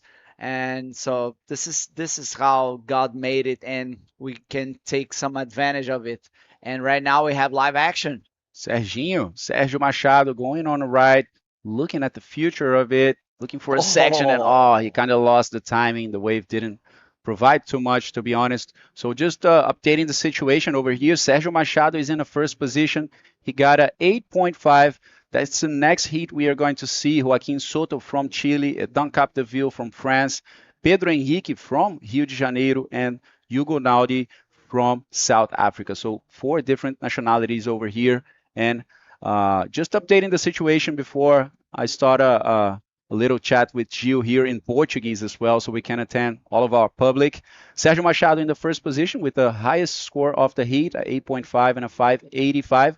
José Otávio with only 2 waves maintaining the second position, and this guy is in fourth, looking for 8.5 to go to second. There he goes, nice area ARS, closing this wave, but getting a little mixed with the white water over there in the completion. Eder has a 5-point ride and a 1.5, so this wave is not going to make a difference for Eder now in fourth, and Clement is sitting in third with 7.26. Então, Gil, vamos virar a chavinha aqui para a gente poder, né? Português pra galera. Se você quiser aí fazer os cumprimentos pro pessoal que está assistindo, o pessoal aqui do Brasil, fica à vontade. Cara, é um prazer imenso estar aqui. Um pouquinho desse sofá aqui que de vez em quando eu consigo estar com o circuito mundial em alguns lugares do mundo. A gente mesmo já teve a oportunidade de trabalhar junto e é um barato estar aqui. E é isso, cara, uma gratidão assim sem tamanho. Primeiro a Deus por me dar esse privilégio, né, de poder trabalhar com o esporte que eu amo. E como a gente estava falando em inglês, né, que o bodyboard foi a ponta do iceberg para que o Itacoatiara Pro pudesse crescer. Ó, olha essa onda do Zé Otávio, esticou lá na frente. Âncora, fechou. Essa tava bonita, hein? Não pode torcer, né? Não pode torcer, mas é isso, Otávio. Eu torço pela ação, assim, eu torço pelo show, né? O show é garantido, não importa quem faça, porque aqui todos eles são mais do que capacitados, né? Então o que a gente quer ver é a quebração dentro da água, né? E é um barato poder realmente gerir o esporte e ter o bodyboard como a ponta do iceberg e depois poder evoluir para outras modalidades e trazer o skate, que é um esporte, né, que está numa ascensão meteórica. Gigante. A gente está com um evento simultâneo hoje rolando lá no Caminho Niemeyer, que é o Banco do Brasil Vert Battle, né? Que é um evento de skate no half pipe, né? E que é alucinante, assim, cara. É incrível. O pessoal voa alto também, vai né? alto. E aí tem show hoje toca o Marcelo Falcão do Rapa lá às 8 da noite, então quem puder também é só colar, entrada gratuita. E voltando aos agradecimentos, cara, obviamente Prefeitura de Niterói, o prefeito em gestão, Rodrigo Neves, que inclusive era o prefeito nos primeiros anos do Itacoatiara Pro, que sempre acreditou no evento. Depois veio o Axel Grael também, e o secretário de Esportes, aí, em ação, Éder Luciano de trás do pico, não conseguiu passar a sessão.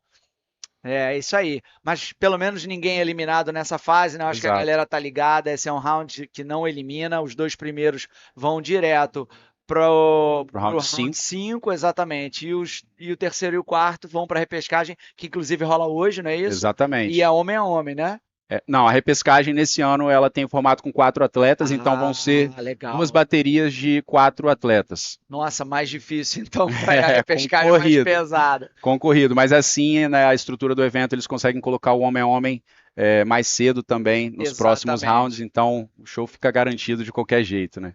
Isso é muito importante. Olha lá, imagens da lojinha lá, pô, isso aí também, cara, é uma coisa que a gente queria fazer, ela bem feita há já muito tempo. E mais uma vez a gente vê o Rodrigão lá atrás, que é o nosso sócio, a esposa dele, que vieram com. Opa, tem ação ao vivo, para tudo. Clemão odeia, não foi boa. Enfim, e aí o Rodrigão e a Laura, né, se associaram a nós para poder trazer toda essa parte aí de merchan, né, cara, que é tão legal, assim, todo mundo sempre pediu uma lojinha robusta, mas é aquela história, Lucas, é tanta coisa, irmão, e eu primeiro, até como bodyboarder e como, aí a Laura, como parte digamos assim, do corpo da IBC, fazer um evento tecnicamente perfeito sempre é a prioridade. Então é muito importante ter essa galera para ajudar. Enquanto isso, Éder Luciano achando um tubo ali, conseguindo sair, buscando ali uma manobra ainda para finalizar, desistiu. Acho que ele já entendeu que para conseguir o primeiro e o segundo ele vai precisar de alguma coisa realmente. Tá precisando de um 8,5, né, para qualify, né? Então já sentiu ali que não ia rolar 8,5 nessa, fez o tubo, que ninguém dispensa um tubo, né? Claro. Ainda mais aqui em Itacoatiara com esse visual clean que tá hoje. Mas o Éder vai precisar de uma onda ali mais expressiva, né, mais forte para poder mudar a situação nessa bateria. Quem vem é o líder agora, Sérgio Machado, faz uma bonita cavada, vai pro aéreo, não consegue descolar tanto do lip ali, acaba dificultando também a aterrissagem dele nessa manobra. Ele que já tem uma nota muito boa de 8,5, né, está tentando trocar um 5,85 para distanciar ainda mais do Zé Otávio e do restante dos atletas ali, mas o Serginho vem com um somatório muito bom, 14,35 por agora. A bateria bem ativa, né? Mas também com Sérgio Machado, Éder Luciano, 2 máquinas, é certo de que vai ser uma bateria ativa. O Otávio já é um cara mais seletivo, a gente vê isso até no próprio free surf, assim, é um cara que dificilmente ele disputa o pico com todo mundo, ele costuma sempre se afastar mais um pouquinho, de repente não pega tantas ondas, mas também quando pega, né? Quando pega impressiona, pois né? E o Clemão, né, com esse estilo limpo, clean, bonito dele, assim, também muito sólido.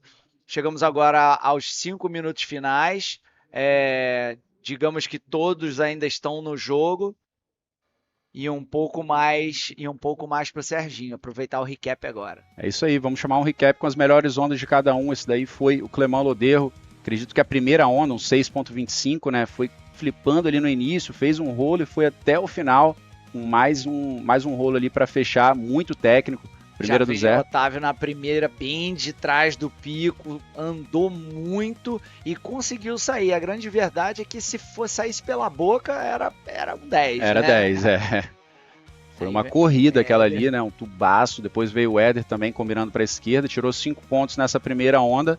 Éder que ainda não encontrou nada excelente nessa bateria, mas encontrou 2 ondas medianas ali, um 5, e agora mais para o final da bateria, 4 pontos. E essa daí ao vivo com o Serginho. Backflip na primeira sessão, na boca do tubo ali, acaba ficando por ali. Serginho que tem um 5,85 para poder trocar. Agora vai esperando ali realmente uma onda que seja muito boa, né? Já fez um bom trabalho nessa bateria. Tá só tentando assegurar ali né, esse fato de saltar a repescagem, como o Gil falou. Aqui ninguém é eliminado da competição, pessoal. Para quem não entende a estrutura, tiveram os atletas que vieram classificando desde os primeiros rounds da competição, que estão em azul e branco, e os atletas que estão em vermelho e amarelo são os atletas que já tiveram uma posição conquistada no ano passado no circuito e ficaram entre os top 16 do mundo. Então, portanto, nesse ano, no circuito, eles conseguem essa posição aí de entrar, esse privilégio, na verdade, né, de entrar aí já no round 3. E é muito interessante ver quando eles se encontram, né, aqueles caras que estão ali on fire desde os primeiros rounds e se encontram com os outros atletas já bem consistentes, né? É aquilo que a gente falou ali, né? Quem tá com sangue no olho, quem já tá sangrando, né? É isso aí, os caras se encontram e aí é legal também esse fato de ninguém ser eliminado, né? Porque tira, né? Acho que acaba estimulando os atletas a arriscar um pouco mais e trazer o show mesmo, né? Exatamente. E depois tem a repescagem, que aí é onde o negócio fica pegado ali mesmo, né? Fica forte, né? Aí já é luta para sobrevivência para continuar na competição. Talvez tire um pouco da pressão e do nervosismo esse round, né? Inclusive para os próprios trialistas, assim, né? Quem vem de baixo consegue chegar nesse round e dar uma respirada tipo, ufa. Pelo menos se eu não me encontrar nessa bateria, eu ainda tenho mais uma chance. Sim, checkpoint, assim. Exatamente. E a luta pro tudo ou nada, né? Tipo, cara, eu vou pro 10, eu vou pro melhor, ó, mais uma tentativa do Éder ali. Muita raça, né, cara? 2 caras raçudos mesmo, o Éder e o Serginho, você vê na pegada, né? O Éder, então, assim, é talvez o cara mais competitivo que eu conheço. Você percebe que a competição é o que estimula ele. Já é completamente o meu oposto, né? O Éder é uma máquina, Eu sempre fui um cara muito mais free surfer. Eu competia, obviamente, mas competia para me manter em alto nível, né? Mas sempre fui apaixonado pelo free surf mesmo e...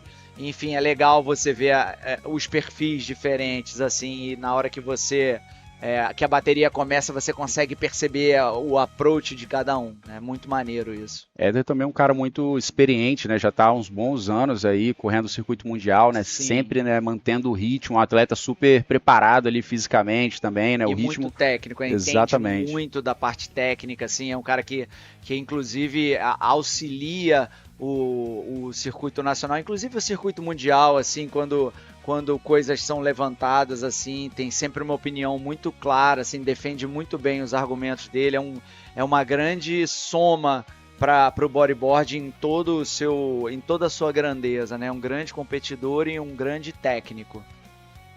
Faltando agora 1 minuto para o final, Serginho mantendo a liderança ali, trocando um 8.5, Cleman vai pro rolo, irado, rolo bem limpo, né? Bem estilo Cleman. Tá precisando de um 13.50, né? Difícil, não seria uma combinação.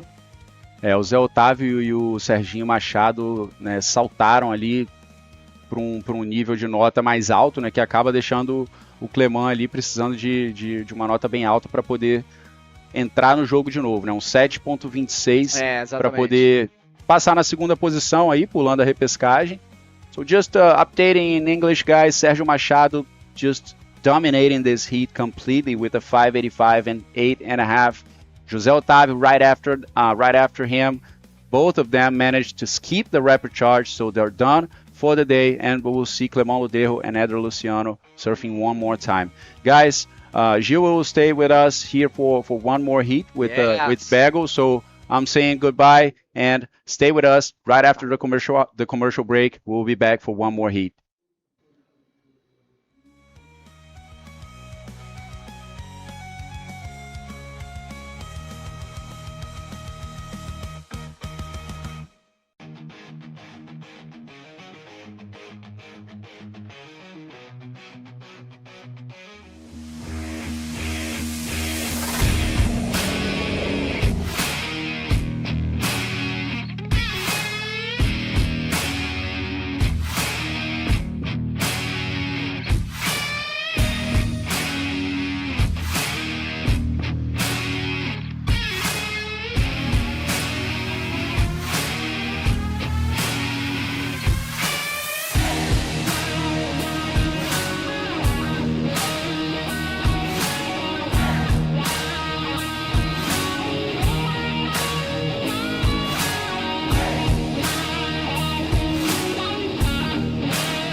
Certeza, Bu? Vai pintar desse azul? Com coral? Certeza. Garantia Coral. Resultado garantido ou trocamos a tinta pra você. Certeza que foi ideia sua. Certeza, certeza mesmo, só coral. Conheça a nova loja invertstyle.com.br, a primeira loja online do Brasil, com o maior estoque de pranchas e acessórios nacionais e importados. Personalize seu board, escolha cada detalhe, inclusive sua assinatura. Welcome back, everyone. I'm here at the day number 2 at the 2025 Itacoatiara Pro, second stop of the IBC World Tour, the Prime Series. On my side, we have Juliano Lara. Yeah, Fábio Aquino, the man. You are the man, Ah. the Itacoatiara boy. So we already have a very nice wave, a beautiful barrel. We're gonna bring to you guys Joaquim Soto. Just score a huge wave, not a huge, but a perfect wave. Joaquim Soto from Chile, and this is Pedro Henrique from São Conrado, who leaning a barrel on the right, but was not capable to make it. And Juliano, we already have the second 10 of the day. Oh man, we have a 10. Especially, let's see if it was this one. Oh, let's see, behind the peak goes to the barrel and then spit it out. Oh man, he's happy. Check his eyes. For sure, he's happy. And the second 10 of the day was a right-hander. We had a 10 on the left, and now we have a 10 on the right. It's beautiful wave from the Chileno, the Chile with red singlet. So it was a beautiful wave for him. Start the heat like this, it's just amazing. Yeah, just couldn't be better. Couldn't be better. Yeah, great for Joaquin. I think that it is his first 10-point ride in World Tour. Maybe we can get this confirmation later. But anyway, this is the best way to start a heat with the 10, with a big barrel. Meanwhile, Ethan Capdeville finding an average roll just to put some points in the board. It was a 4.5, and let's have one more look at this barrel from Joaquim Soto flying out. Great to see, and non-stop action. This is Hugo Naughty from South Africa pulling in, but couldn't find the way out. Oh, go Fabio, go. This is Ethan again going right, another Rolo there. A lot of variations of this maneuver today. Rolo, it's a very good maneuver. It's been used a lot here in Itacoatiara and can be like very nice to receive some high scores today. Yeah, well, just speaking a little bit in Portuguese, como você estava mencionando, né, o rolo ali é sempre uma manobra para a gente ter um pouco de controle ali, um pouco de segurança, essa água branca, esses bumps assim, né, tão comuns nos beach breaks, especialmente aqui em Itaquá. O cara precisa realmente estar com o rolo na manga, né, aquela manobra de finalização, mas muitas vezes ele pode estar pensando em fazer uma manobra mais progressiva, mas o rolo sempre... Nossa, olha essa onda, cara. Essa onda parece um pouquinho do Pampo, né? Mas ela foi surfada bem aqui no meio da praia. Uma onda difícil de fazer, não é fácil. Onda com bastante parte branca na parede dela. Então você vê até que o atleta quica ali a sua prancha, mas isso aí é um atleta de nível internacional. É bem difícil você manter a sua prancha na linha e passar por dentro desse tubo, né, Gil? Essa direita, assim, se você for fazer uma comparação direta, assim, você acaba chegando à conclusão de que Itacoatiara é mais direita, né? Ó, o Joaquim em mais uma, essa já bem branca, para botar um backup, né? Foi pro rolo, né? Aquela manobra de segurança, vai botar uma onda mediana aí no seu score, deve assumir a liderança, né? Precisando só de 0,25, com certeza assume a liderança. Mas é aquilo, o Itacoatiara é uma onda que, se você for pensar assim, a direita é a onda mais seca, né? Aquela onda do dia, normalmente é uma direita, porque apesar de terem duas grandes pedras, né, a Pedra do Pampo, atrás da Pedra do Pampo tem a montanha dos Andorinhas, né, chamada Andorinhas, e ela funciona como uma grande parede, fazendo uma lateral, mas não essa lateralzinha que vem andando de lado no inside, né? É como se fosse uma grande vaga lá de fora que vem andando na diagonal e junta com a outra onda que muitas vezes pode acontecer no meio da praia ou mais para o Pampo, obviamente, que é ali do lado direito. Mas acontece que nessa época do ano, como dá muita onda, a areia do Pampo ela sai, né? Então acaba tirando a areia do Pampa, acumulando mais areia aqui para o meio da praia e costuma fazendo um fundo melhor aqui, o que já é o contrário no começo da temporada, ali para março, abril, a gente tem o flat ali de janeiro, fevereiro, né? E aí a areia começa a se acumular ali no Pampo, fica mais raso. E aí quando vem as ondulações de sudoeste, naturalmente o ano começa pelo Pampo. À medida que o ano vai passando, ela vai correndo para o meio da praia. Assim, mais ou menos isso é o que costuma acontecer. We have to talk this in English, very interesting, because I didn't know that. Okay. And it's good to the people understand why after this wave from Eton Capitaville again to the right, lots of speed, nice projection. Oh my God! Yeah, and he complete that maneuver, Eton Capitaville, going huge on this right-hander. Yeah. He's in second position. He's on a combination situation now. Yeah, it's a double challenge to find the move, to do a perfect move, and then to fight in the white water to pull that off. So great move from Eton Capitaville, one of the most technical riders of the youngest generations, and it's very nice to see this kid in action. See one more look. Yeah, nice, clean I bottom turn. totally agree with you. It's very technical, this rider. I really like to watch him surfing.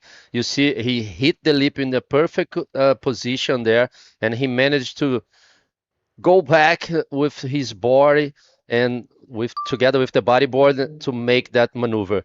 But it was very interesting what you saying in Portuguese about those two mountains, on the mountain on the left side of Itacoatiara and in the right side as well. We're gonna be talk a lot about this after this interview, because we have the interview ready with Lucas. Take it away, Lucas.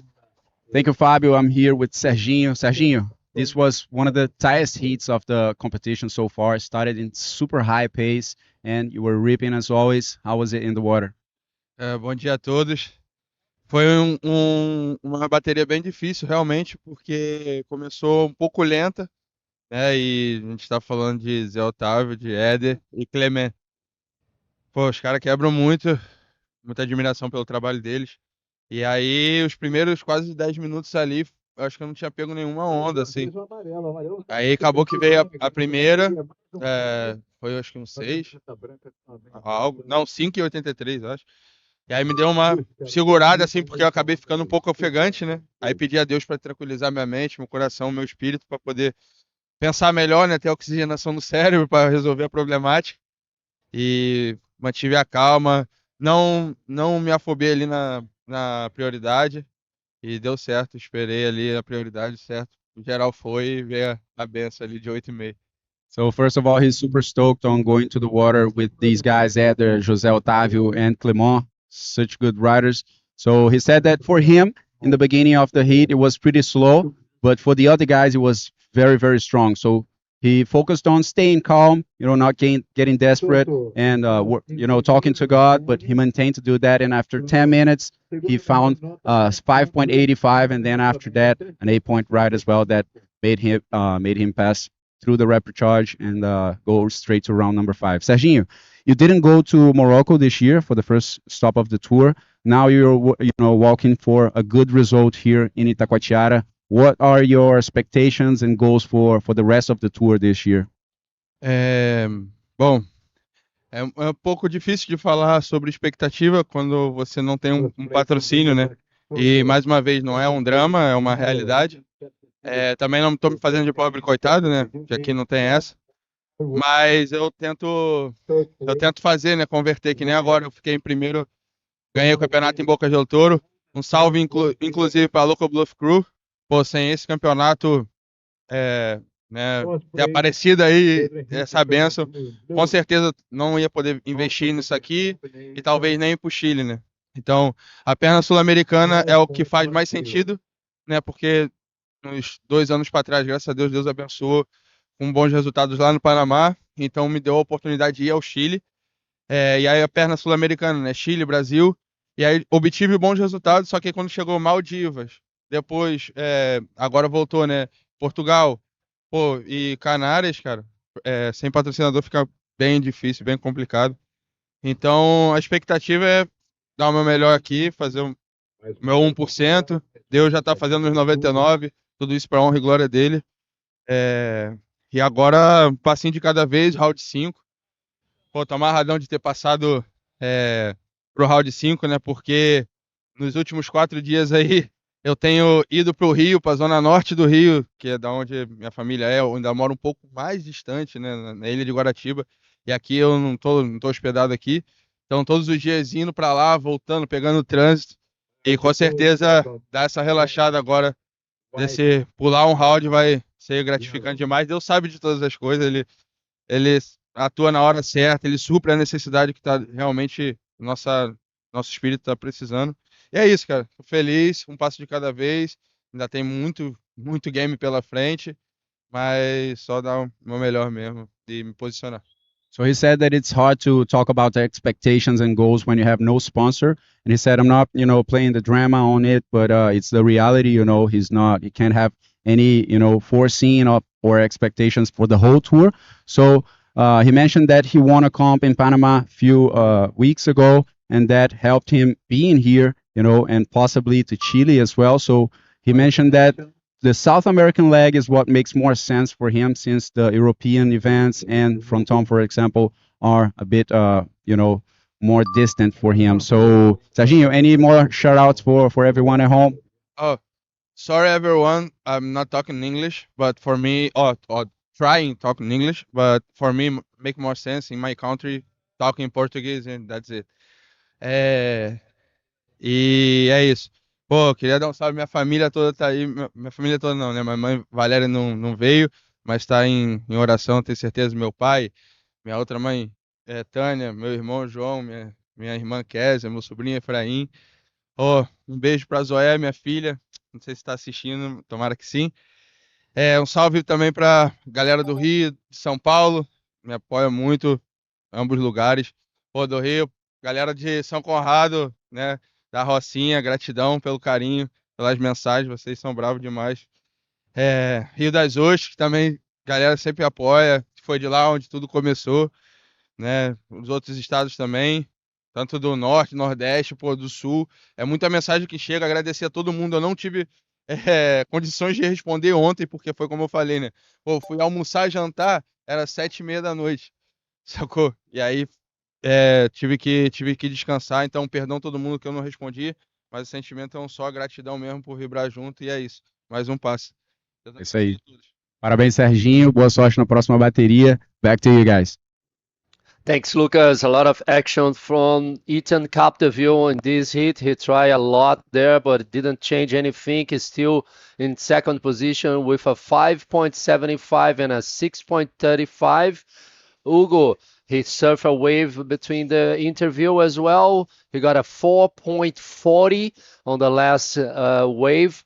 And Joaquim Soto is still leading the heat. Ethan now needs a 7.41. So let's get back to that story, what Juliano was talking about Itacoatiara. Why the rights are better than the lefts? Yeah, well, mostly, let's check the replay of this left-hander, right? Before that nice battle ride, this is Ethan Capdeville finding a nice little speed barrel. So, in mostly this beach is you can have the best waves of the day, mostly rights. We do have two big mountains surrounding the beach, and the right one on the right side, we call it Morro das Andorinhas. He's the longest one. So this mountain works like a big wall when the wave hits, and comes like a cross wave coming down the line until the beach. So and it's not like a normal Side edge. wave. Yeah, it's not like a normal side wave, that small edge. It's kind of a long period wave that goes in diagonal from the beach. Oh, here we go. Ethan kept the wheel nice and clean, backflip, pulling out one more good wave for Ethan, and here it is, back to back. Nice roll from Joaquin Soto, another one, finding another move, and then the third roll. There it is, Joaquin Soto. Meanwhile, Pedro Henrique, ligeirinho, from Rocinha, São Conrado, find another wave. So another good hit. His first solid wave of this heat. He's just had a 1 point and a 0.9. So now he put some good wave in the board and joining the fight for the 2 spots in the next round. So anyway, we're just explaining that we have a big mountain on the right side of the beach, and this mountain works like a big wall, producing this side wave that comes to hit the sand here in the shore. But anyway, And he hit it near before the Pampo rock, huh? yeah, when we start the season on early March and April, we have a lot of sand on the right side of the beach close to Pampo, because as we do have no waves in the summer, we have a lot of sand. See, one more look at this one, Fabio. Yeah, this is the replay for the last wave of yellow, Ethan Capdeville, very clean maneuver. And this is the last one for red, Joaquin Soto from Chile. Joaquin has managed to do some really nice combination of rolos there to improve his second score. Joaquin is the second rider today to receive a 10 point. And this is the last wave of Ligeirinho from São Conrado, a nice combo, barrel, combining a 3-6 before finish the wave with a rolo. Was a nice ride for Pedro Henrique from São Conrado, Rio de Janeiro.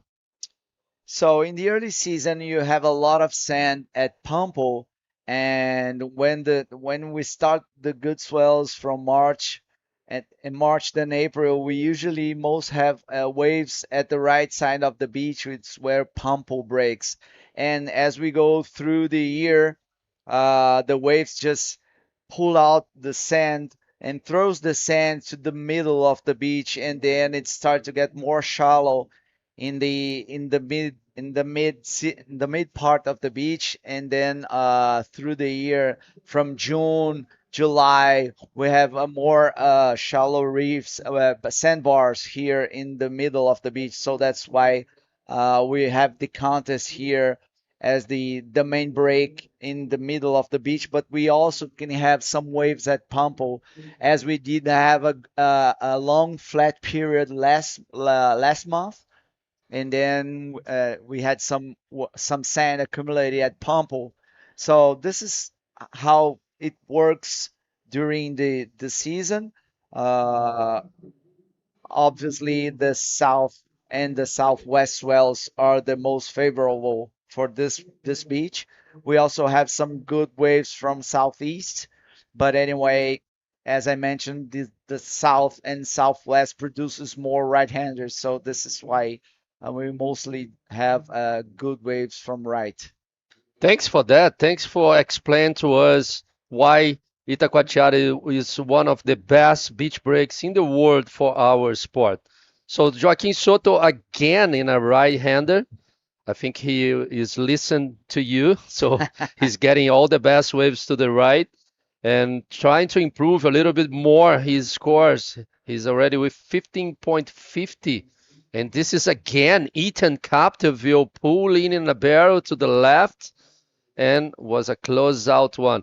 That's why I think, Juliano, sometimes it's very hard to find a good left turn. Sometimes you think it will be good, like an open face, and it's not too good. It's the waves go through those white water spots and didn't give the opportunity to the rider to perform as well. Yeah, the right waves, you find some extra speed pulled by the side wave that comes from Andorinhas, and mostly it's more most more you can see the edge, you can see the wall that goes down the line, finding a more clean face to ride. But anyway, you can also find some very good lefts, especially in the middle of the year. And obviously, you have the Costão, which it's protected by the rock. Some small waves, if you compare it to Pampo or in the middle, but mostly some nice left wedges that you can have right there. So it means you have a lot of different opportunities, a lot of different waves in the same beach. We have just a 1 kilometer beach, but even so, you have a lot of different possibilities here. So that's why people in love this spot to surf and to bodyboard or to just stay in the water or outside the water. You can do any kinds of sports here in Itacoatiara. Wow, in and out there for Hugo. Hugo is trying to find some opportunities in this heat. I cannot miss this opportunity to ask you how good it's the event to build more the bodyboard community here. I've been watching you guys doing a great work, you together with Dudu, trying to put some more people involved in our sport, like the kids, the schools. Talk a little bit for us about your job to try to push more the Okay. bodyboard community. Okay, thanks for the opportunity to talk about this.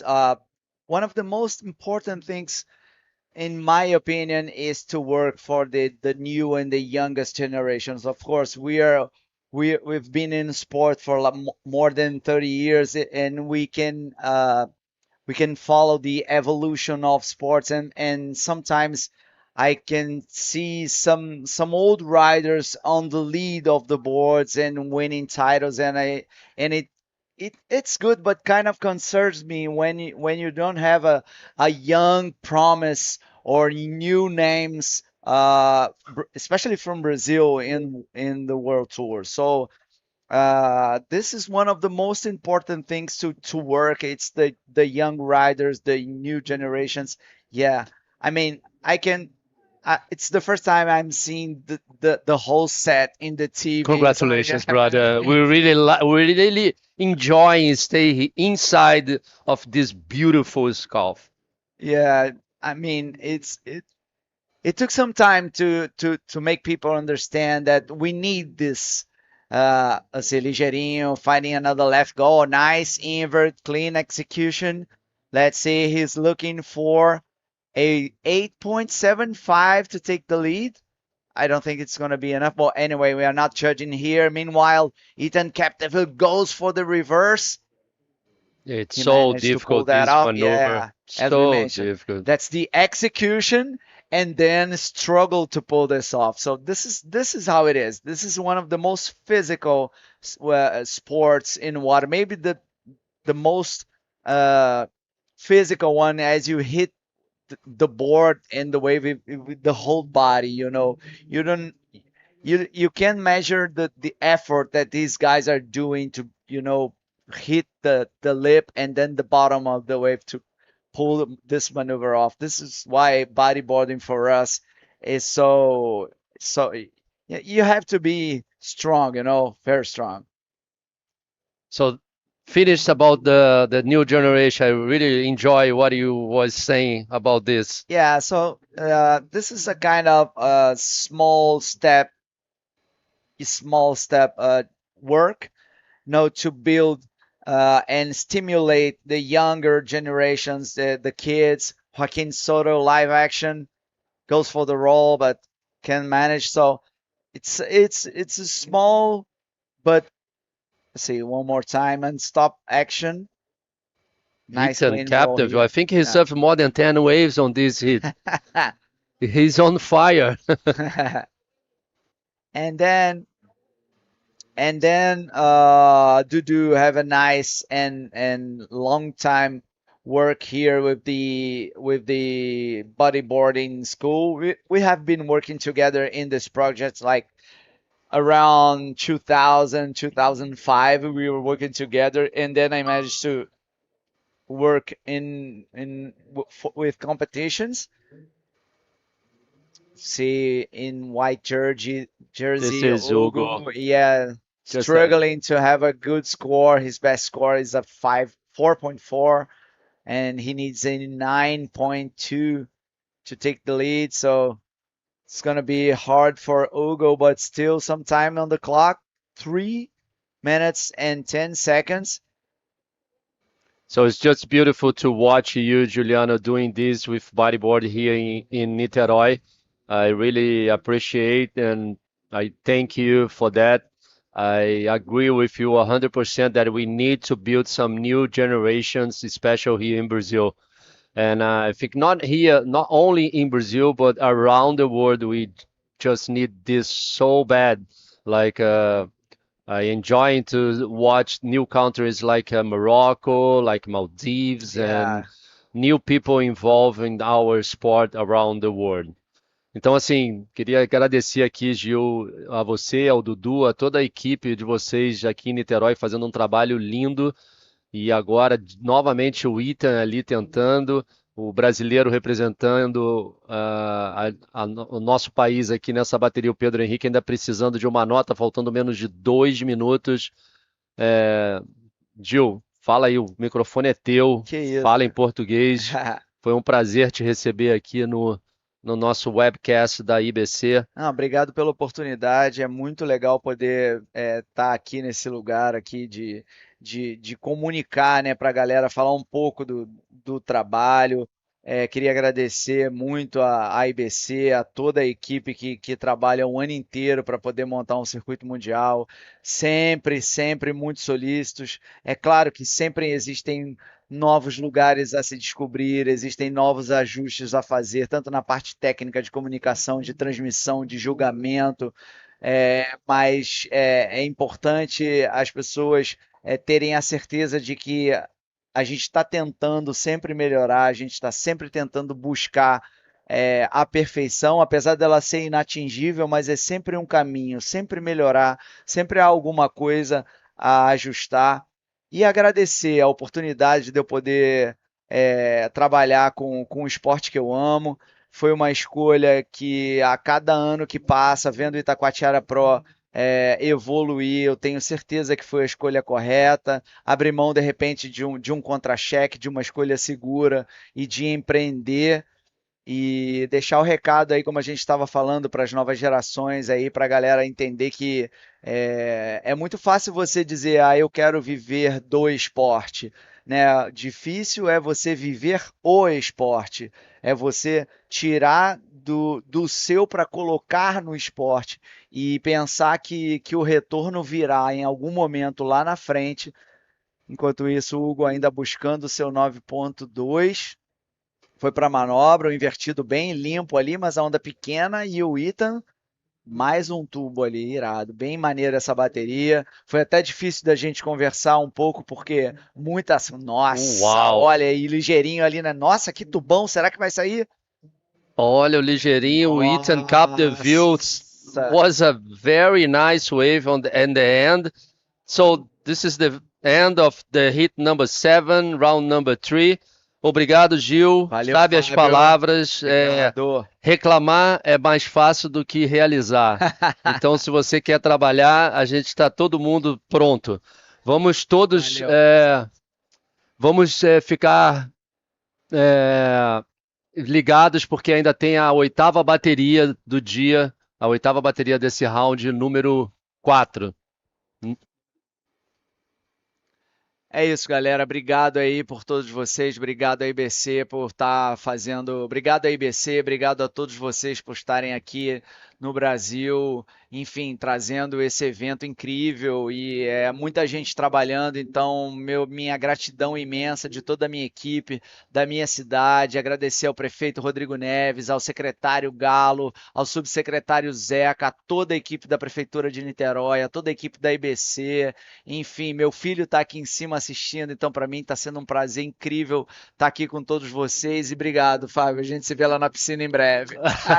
Eu que agradeço, eu faço das suas palavras as minhas também, um agradecimento eterno aí para todos que tornam isso possível. Obrigado, Gil, pelo seu empenho com o bodyboard. Obrigado a vocês que estão assistindo a gente. Não vão embora, que a gente ainda tem a última bateria desse round e logo em sequência a gente vai ter o round número 4. Vamos para um pequeno comercial, um break de comercial e já já a gente está de volta com vocês.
Welcome back, ladies and gentlemen. We are here at the day number 2 at the Itacoatiara Pro 2025. Welcome back, Bego. Thank you. We are in the round number 3, and it looks like finals day today. So no, it's not finals day. I know day. it looks like it because the riders have been doing amazing. Let's hit the water. We already had 2 10s, and what's left in this event? It's I'm telling you, this heat right here, it's going to be also super strong. No one else than Gabriel Braga, the guy that was battling for the title last year with amazing results. And one of the guys that have the best results in this event is Amaury Laverne. And I tell you what, Michael Janse is going to give a battle, and the sole representative for Venezuela, Edwin Aldana, also known as Makuto, in this heat. So check this out. First wave is Gabriel Braga. Actually, this is not the first wave because some wave happened while we were in the commercial break, and Amaury already has a 6. Yeah, Amaury started with a 6, and this is the first wave for Edwin. Let's see, nice bottom turn, extended bottom turn, hit the lip, beautiful rollo in front of the white water. Let's see, let's wait for the scores for first wave of white. The Venezuelan guy, he's surfing good, huh, Bago? You know, back in the day, he used to compete a lot, and he quit at least for 10 years, I think. But check this out. This is the first 6 of this heat. Amaury Laverne with a perfect roll in there. And I tell you this, Michael Jansen, he got a 5.5 for this wave. I was gonna say, I tell you this, I was gonna say something else, but then we, of course, had this replay. And yes, those were the waves that were surfed when we were in the commercial break. So yeah, situation in the water. We have this guy right here from Venezuela, Makuto, on a super difficult and well projected roll, perfectly executed. He gets a 6.25, and right now he is first in this heat. Yeah, and Gabriel Braga just surfed another wave as well. He waiting for the scores. But Amaury, I really like how they put his high line there to hit the lip and managed to do a nice roller to start this hit with a 6 points. This is the replay for Gabriel going left. He pulling in a barrel, managed to came out, and let's see, a roller there, but it was an incomplete move. He received a 5.40. So guys, you can see this. Oh, Amaury again, live action, pulling. Let's see, back goal. No, was a no-go for him. Imagine being in this heat after seeing 210s and seeing those amazing rides and those amazing performances. Of course, Amaury and all these guys want to leave everything on the field, want to put everything on the line, and that's happening for sure. You can see Fabio, whatever it was in the forecast was true. The wind is picking up, unfortunately, because we had perfect conditions, but there's still some excellent waves for sure. And people, if you missed it today, we started at 6:45 local time. Now it's 10:26, and we will carry on with the repocharge. We have to, because we have actually still very good conditions and a great day today. Tomorrow, the swell's dropping a little bit. We might run. We will have check-in. I'm going to confirm to you. We're going to confirm to you the time and all that. But yeah, today is a very good day. And yeah, we're trying to use every opportunity. As you can see right there, last hit, we had Joaquin Soto with a 10. And I would like to know if this was his first 10 of his career. And we have Lucas at the beach in order to do the interview. So Lucas, milk his brain and let us know what is going on with Joaquin Soto. Take it away. Thank you, Bago. I'm here with Joaquin from Chile. Joaquin, very nice 10-point ride. I mean, you just destroyed this whole heat. Yeah, let us know, how did you feel? Nada, me siento muy contento, estoy muy feliz en realidad. Hit antes de la manga, cuando se pusieron el primer 10. Yo siempre pensé que nunca me había puesto un 10 point acá, menos en Itacoatiara, así que nada, entré como con esa mentalidad. Veo que baja la primera ola Ethan y después me tocó ese balón pensando que no lo iba a salir, así que nada, estoy muy contento, las condiciones ahora están muy bellas, así que van a seguir estando bellas, así que vamos a seguir dándole con todo.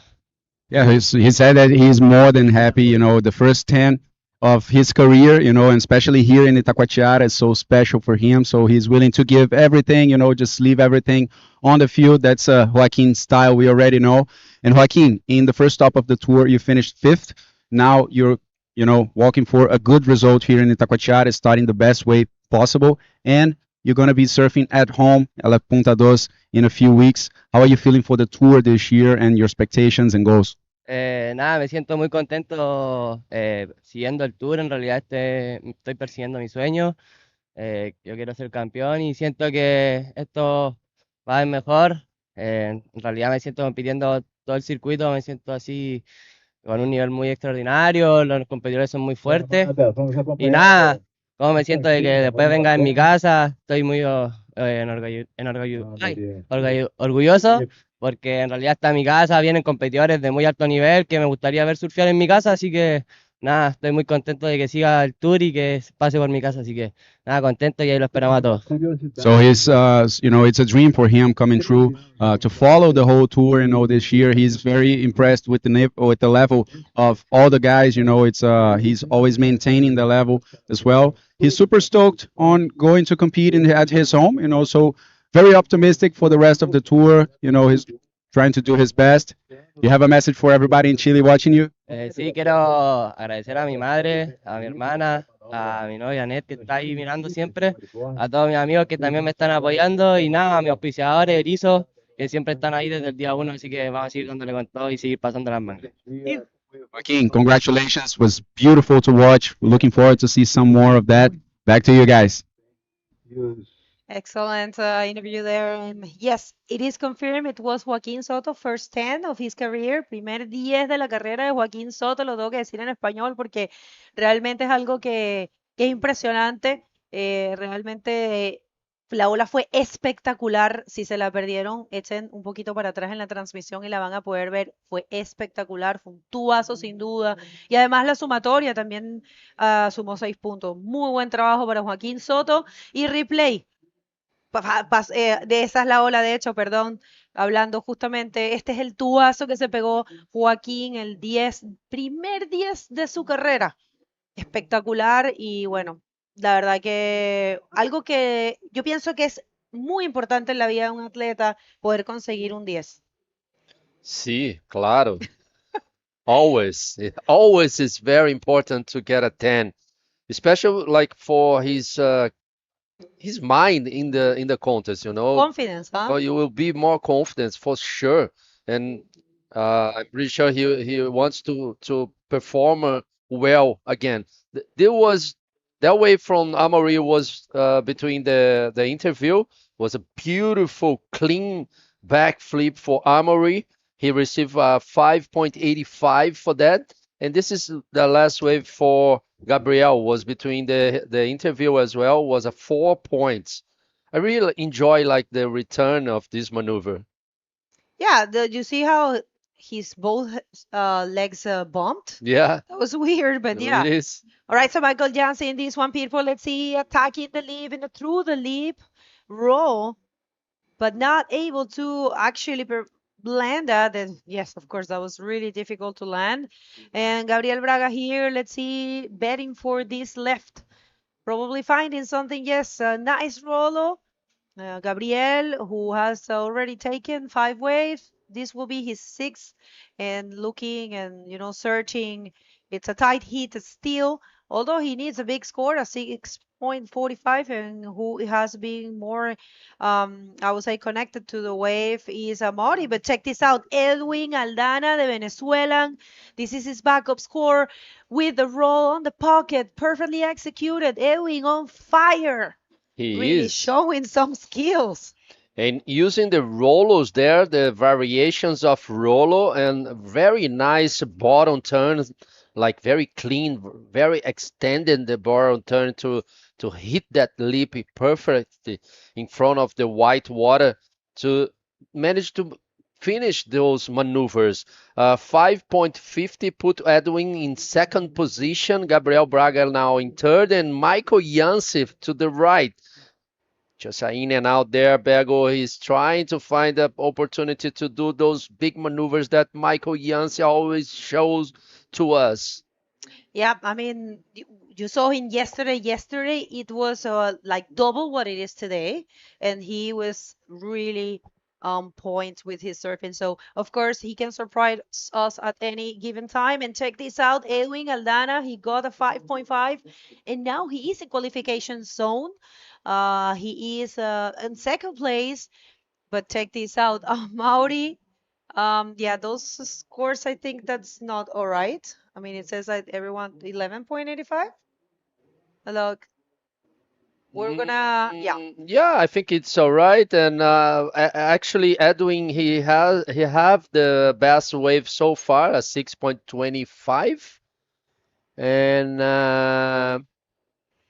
I believe now. Oh, yeah, for sure, it's not right. It needs, yeah, for sure, it's not right. And this is oh my God, Michael Jans tried to go left there, but unfortunately was a closeout. Amaury, he's in first now. Edwin jumps to second position. Like I said, Gabriel Braga now needs a 6.35. That's correct now. And Yancey, he needs another wave to hit the second position. Remember, guys, this is the last hit of the no elimination round. So first and second, they skip the round number 4, go direct to the round number 5. And the third and the fourth, they are going to the round number 4. Yes, people, if you're getting here, come on, do your part. It's easy. Share this live stream. This is what you can do to help the sport grow. I know you want this sport to be bigger. We do as well. But the numbers, you know how it is. It's all about measure. It's all measured by numbers. So let's go. I mean, scan that, like everything, share this live streaming. That will help a lot. Vamos, gente, todos queremos el bodyboard, es tu deporte, lo amas, lo adoras, sí, igual todos nosotros. Ustedes pueden ayudar a su amado deporte, es muy fácil, lo único que tienen que hacer es escanear eso, darle like a todo, apoyar, eso es una gran ayuda y ayuda a que el evento tenga unas mejores estadísticas, a que el tour tenga unas mejores estadísticas y se puedan conseguir mejores patrocinadores y consecuentemente se puedan conseguir mejores beneficios para todos los atletas. Es muy sencillo, no cuesta nada, estamos todos juntos en este barco. Vamos, compartan esta transmisión, tenemos muy buena audiencia, pero en sus manos está ayudarnos a que sea mayor. Here he comes again, Amory. Going left, a long barrel coming out with a roller. There was a beautiful maneuver, a beautiful barrel for Amory Laverne on yellow jersey. I'm pretty sure Bego, he will change scores. He needs to change this 5.85 to put more to go further for the first place. I believe it's a very the highest score so far for Amory on this hit. This is Michael Jans just in and out there trying to get a barrel on the right. Michael Jans is in 4th position right now. Well, I'll tell you what, for Amory, it's super important this event. He has 4 podiums here. I'm going to get back to that idea after this replay of this guy. 2 victories in this event, and check this out, looking sharp in this heat. And I see something cooking for this excellent wave. Amory just doing the same thing as Jan Salon did. So he gets a 9.5. It makes a lot of sense. Yes, very important for Amory. The last time he won here was in 10 years ago, in 2015. So imagine how much he wants to win this event. And last year, he was super close because he ended up in the 3rd position, equals 3rd with Ethan Capdeville. So yes, Amory Laverne is one of the guys that have best results here, alongside with Pierre. For example, Pierre has had 4 podiums, but Amory has had 2 victories. This is the replay for Amory pulling on a backdoor barrel there. Was just beautiful how long he used to be. He used the barrel to be more time barrel in this wave. I really like it. I really enjoy how he surfed that wave, how he read that wave. He received a 9.50, almost another 10. Good. We told you guys back home that today Itacoatiara was delivering some nice opportunities to the riders. And very special day, Fabio. One for the books, a day that I think no one is going to forget. You know, some upsets as well, of course. Yesterday, especially, that we have some eliminations. Today, till now, no one has been eliminated because this is in a non-elimination round, and we are going to be jumping to the repechage. And there, yes, 2 people from every heat is going to be leaving competition. Only 1st and 2nd will continue, and we will be having 4 heats. The round number 4, which is coming up. And yes, that will be a full elimination. So right now, it's all about the Amory Laverne with a total of 15.5. Showing the skills he has by having 2 titles of this event, 2 victories. He won in 2013 and he won 10 years ago the last time. 2015, Amory Laverne took the win here. And he's got 2 third places, one in 2014 and one in 2024. So yeah, looking good for him, Amory. You told us, Bego, that was 10 years ago that Uri Valadão made the podium as well. Huh? That is so right. Imagine if Uri make the final together with Amory after 10 years. That's amazing. That was should be amazing, huh? That would be really good. And actually, they had a final back in 2015. Yeah, imagine when if both of them. imagine if he They did again. repeat that, Yeah, right? they repeat that. And maybe Yuri can win that time. Why not? Whoa. It's Well, Uri right now is in repecharge. yeah, Not happy at all. not happy at all. But never know. Never know. Okay, some action, live action. The guy from Venezuela, Edwin Aldana, trying to get a barrel there. Aldana he's in second position now. He only served 3 waves, and he's trying to find the best opportunities here. So it's good to explain this round for people back home. 2 people from each heat will go straight to hit number 5. Round number 5. Round number 5. So this will be 16 riders. And next round, we're going to have 4 hits of 4 people. Both first and second goes through round number 5 to meet those 16 people. So round number 5, we're going to have 24 riders. That's correct, Bego? That is correct. I'm gonna double check because there are actually. Wait a minute, we're gonna get back to that idea after this bomb that Pirpo is taking off. And check this out. That's a very difficult thing to do, Pirpo style. Pirpo attack.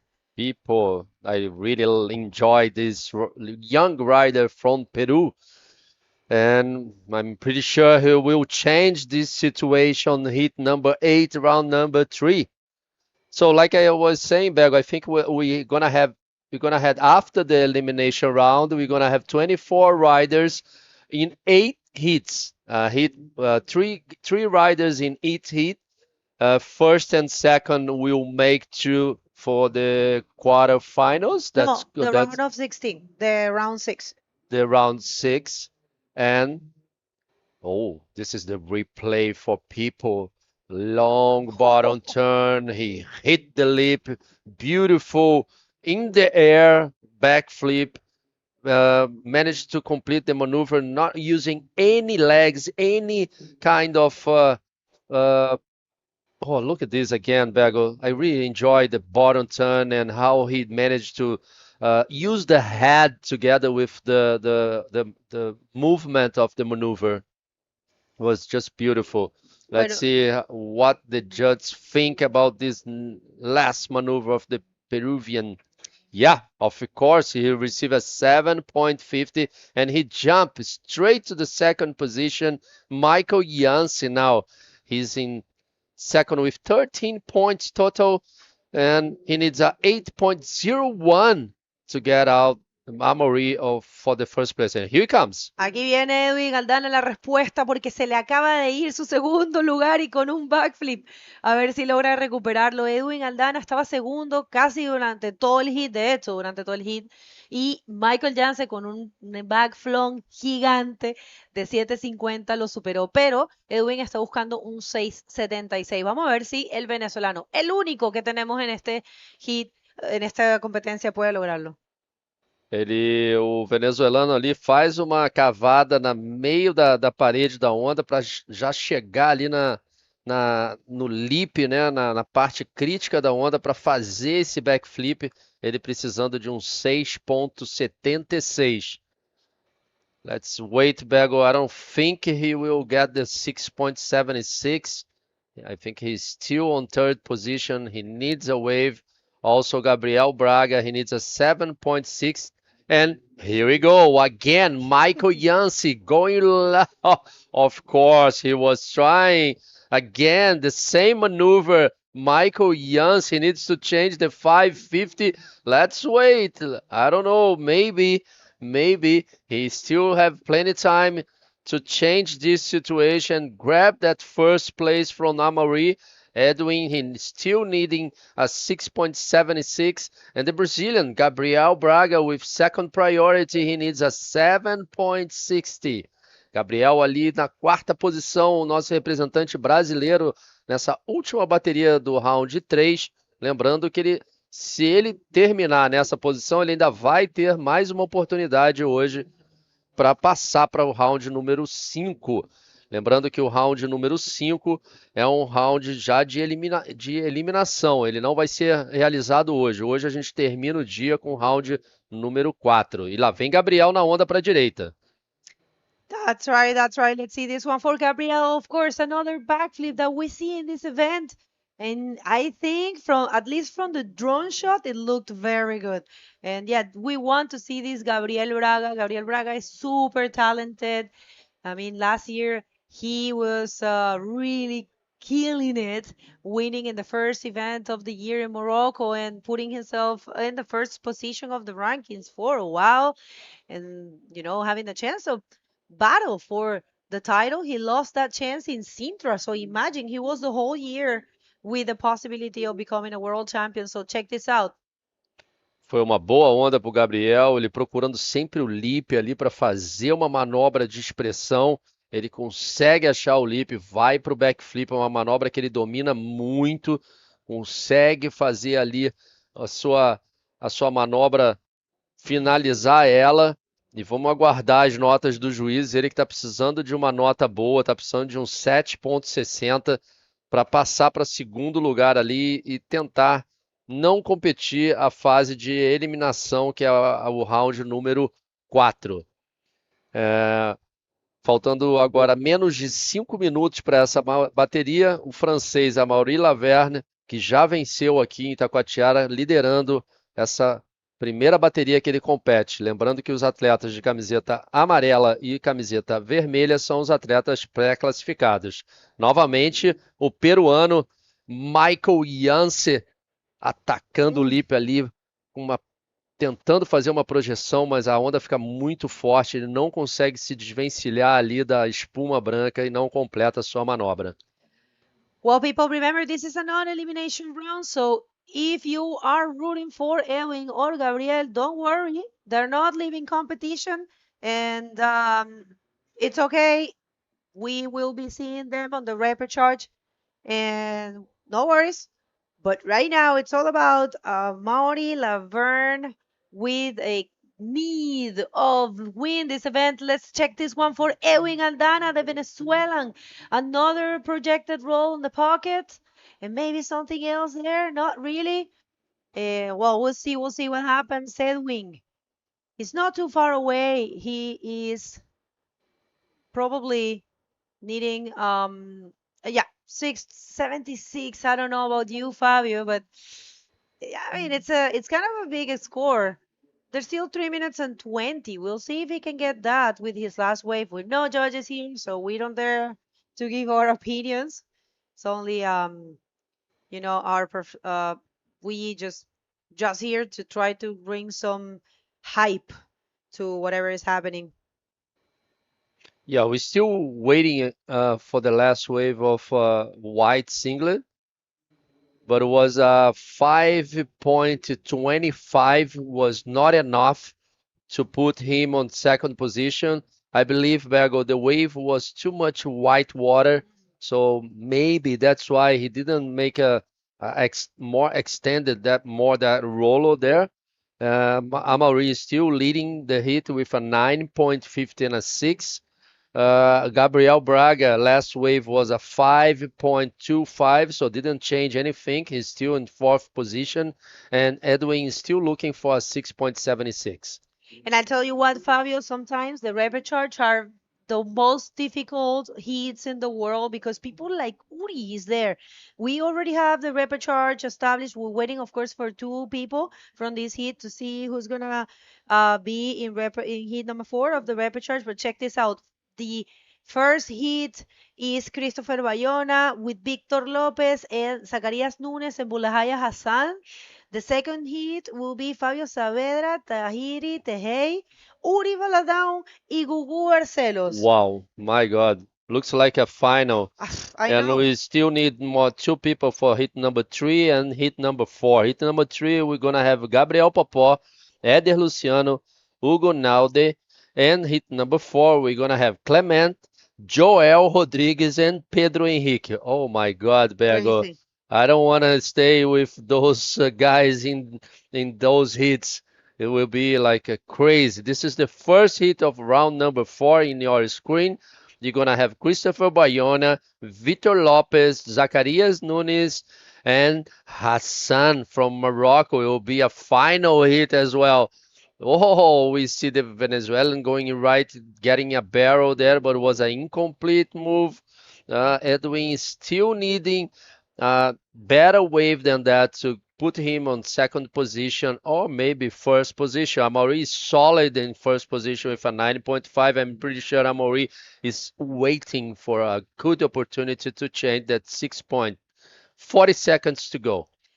You know, last night I couldn't sleep much because I knew today was gonna be a good day.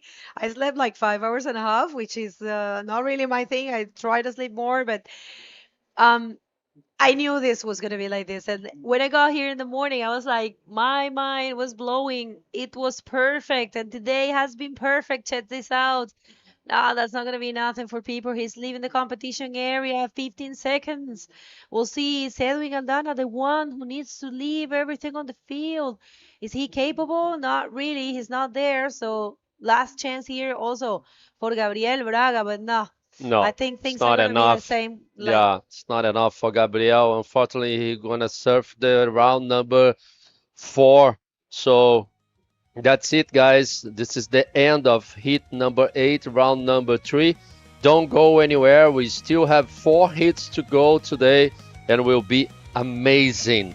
A quick commercial break, and we're gonna be with you guys pretty soon.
Well, welcome everyone. If you're just joining us, this is the second day of competition of the 2025 Itacoatiara Pro, a day to remember in the history books of bodyboarding. We already had 2 10s, and the most special thing is that they were the first in their careers, and the 2 riders that performed them, Jan Salong and Joaquin Soto, first hands of their career. But hey, also many excellent scores, many great waves ridden.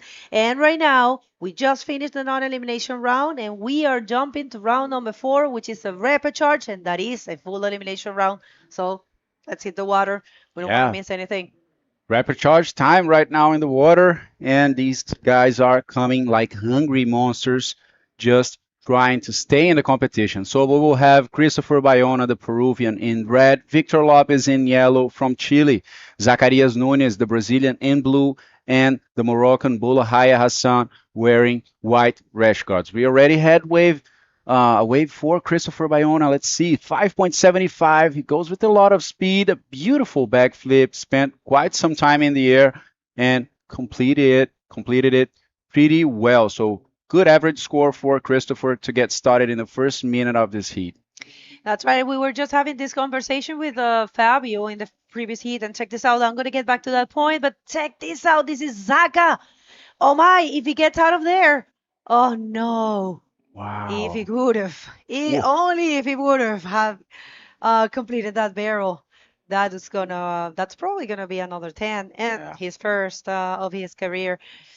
All right, people, we were just saying that sometimes repecharge are the worst heats. Why? Because lots of great names are there. You know, there's people that we can't believe they felt into the repecharge. And check this out.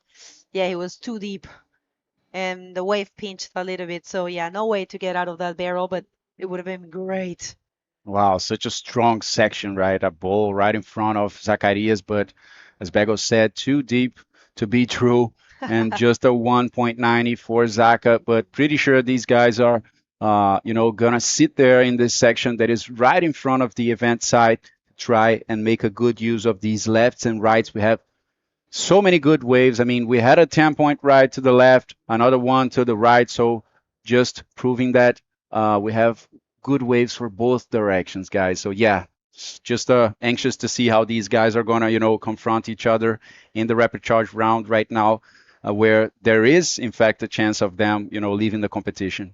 Yeah, actually, only 2 spots in every heat. Only the first and second will be advancing and joining the riders that advanced directly to round number 5 from the non-elimination round. And yeah, that's a tricky one, super difficult. I might even say hectic, because you're gonna be confronting super riders in this in this stage of competition. And check this out, we have Zaka once again.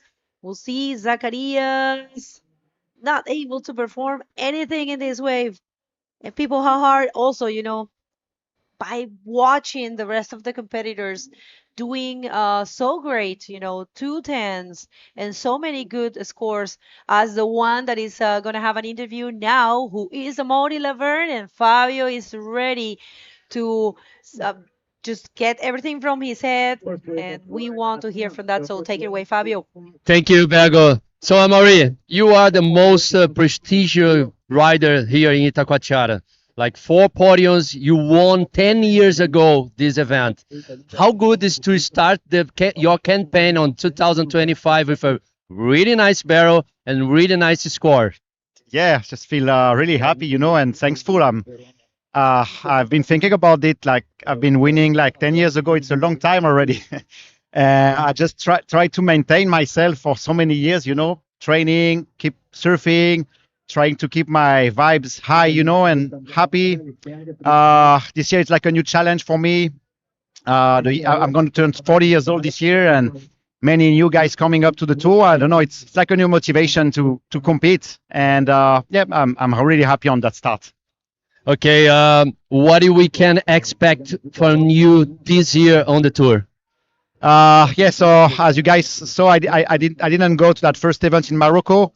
It's really close to Canaries, but it was just because I knew if I was going to that first event, I would get on the tour again, and all my attention and my focus would be on the tour, because when I compete on the World Tour, this is my main goal. But this year, I really want to focus on Amaury Academy, on my free surfing, my family, and it's hard to be everywhere. So I just choose to come to my favorite event, which is Itacoatiara in Fronton. This is where you're going to see me, and I'm going to give my best, obviously. Do you want to say some words back home to your family and to your friends? Yes, thanks to all you guys tuning in, supporting the IBC. Un gros bisou à toute ma famille qui me regarde. Un abracito à la famille, Oliver, Nara, Maleni. Merci à tous les gens qui nous regardent. Thank you. Congratulations, Amaury. See you in the next round. Back to you guys. What a wave by Amaury Laverne. Very well deserved 9.50 that he's taking home. And a lot of action right now in this heat, guys. Zacarias got a very good wave to the left. A nice barrel, combining more maneuvers after it. And we just saw Christopher also getting a wave that will probably increase his score. So Christopher is in first right now with a 575 and a 375. Let's see if this backflip will grant some more points for him. But check this out. Scooping into this barrel, nice bottom turn, gnarly wave over there, running quite some time, and coming out, passing to this section that didn't really offer too much for Zacarias, just going up and maintaining that upper line, going for a spin, and now in the closeout, he manages to complete a nice backflip. That's going to amount to some good points for Zaccaria. Definitely his first solid wave on the heat. Well, he said that in the interview that we had, that he is more an athlete than a person, that he has been training super hard and he has a dream. So, well, he is showing. And also this guy, Víctor from Iquique, Víctor López, un súper buen rider de Iquique que está muy enfocado, que está muy motivado también, preparándose fuerte con su escuelita. Vamos a ver, Christopher Bayona, que también viene muy motivado, con un rolazo. Sabe que esos rolos bien progresivos, bien proyectados, bien aéreos, ¿no? Porque también hay estos rolos que te despegas completamente del lip, son del agrado de los jueces. Así que vamos a ver qué puede tener. Vamos a tratar de hacer un poquito de español, porque bueno, tenemos a Christopher y a Víctor, pero también a Zacarías, pero también a Hassan. Yeah, many different languages over here, but check this roll. Almost perfection in that execution there by the Moroccan. That was a 5.65. This wave for Christopher was his last wave. He got 5 points for this one. And the previous one, the backflip to the right, was a 5.25. So this last roll didn't make it into his final score, but the 5.25 did. So now Christopher is sitting in the first position, trying to ditch this last wave of the backflip, in this case a 5.25. Right after him is Zacarias Nunes, that managed to get a 7.50 with that barrel, combining a few more maneuvers. He is ditching a 1.9, needing only 3.5. We saw Bolahaya right now just kicking off of this wave. He is in the third position, looking for 376 to advance. So very high pace in this heat. First wave for Victor Lopez.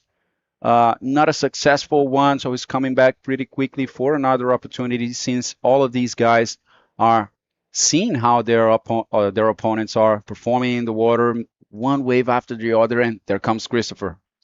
All right, Christopher Bayona looking sharp. Of course, he wants to continue in competition, and he might have the chance, because I believe in my humble eyes that he's going to get something more after that wave. We'll see. But yeah, how motivational it is for these riders to have watched from this end the performances of the other riders that advanced straight to the round number 5. And it has to be a mix of feelings, mixed between anger and motivation, and you have to be very I would say mentally stable in order to cope with all those feelings in competition, because it's hard. Yeah. You probably feel a lot of anger. Why not saying it? I mean, it's something that exists. Anger by the fact that you are a very good rider and you didn't make it straight to the round number 5. And check this out, Saga. Zacarias goes for the first section. It doesn't show up for him. Now he bottom turns again in a nice backflip in a pocket. Completed successfully. That's going to be a good score for him, since his backup is just a 1.90. So a good job there by athlete in blue. Just you see how he goes up and then he realigns and does another bottom turn as the wave gets shallower, and provides a nice section for this backflip by Zacarias Nunes, this time getting the backup he needed. A 5.55 that took him to the first position on the heat.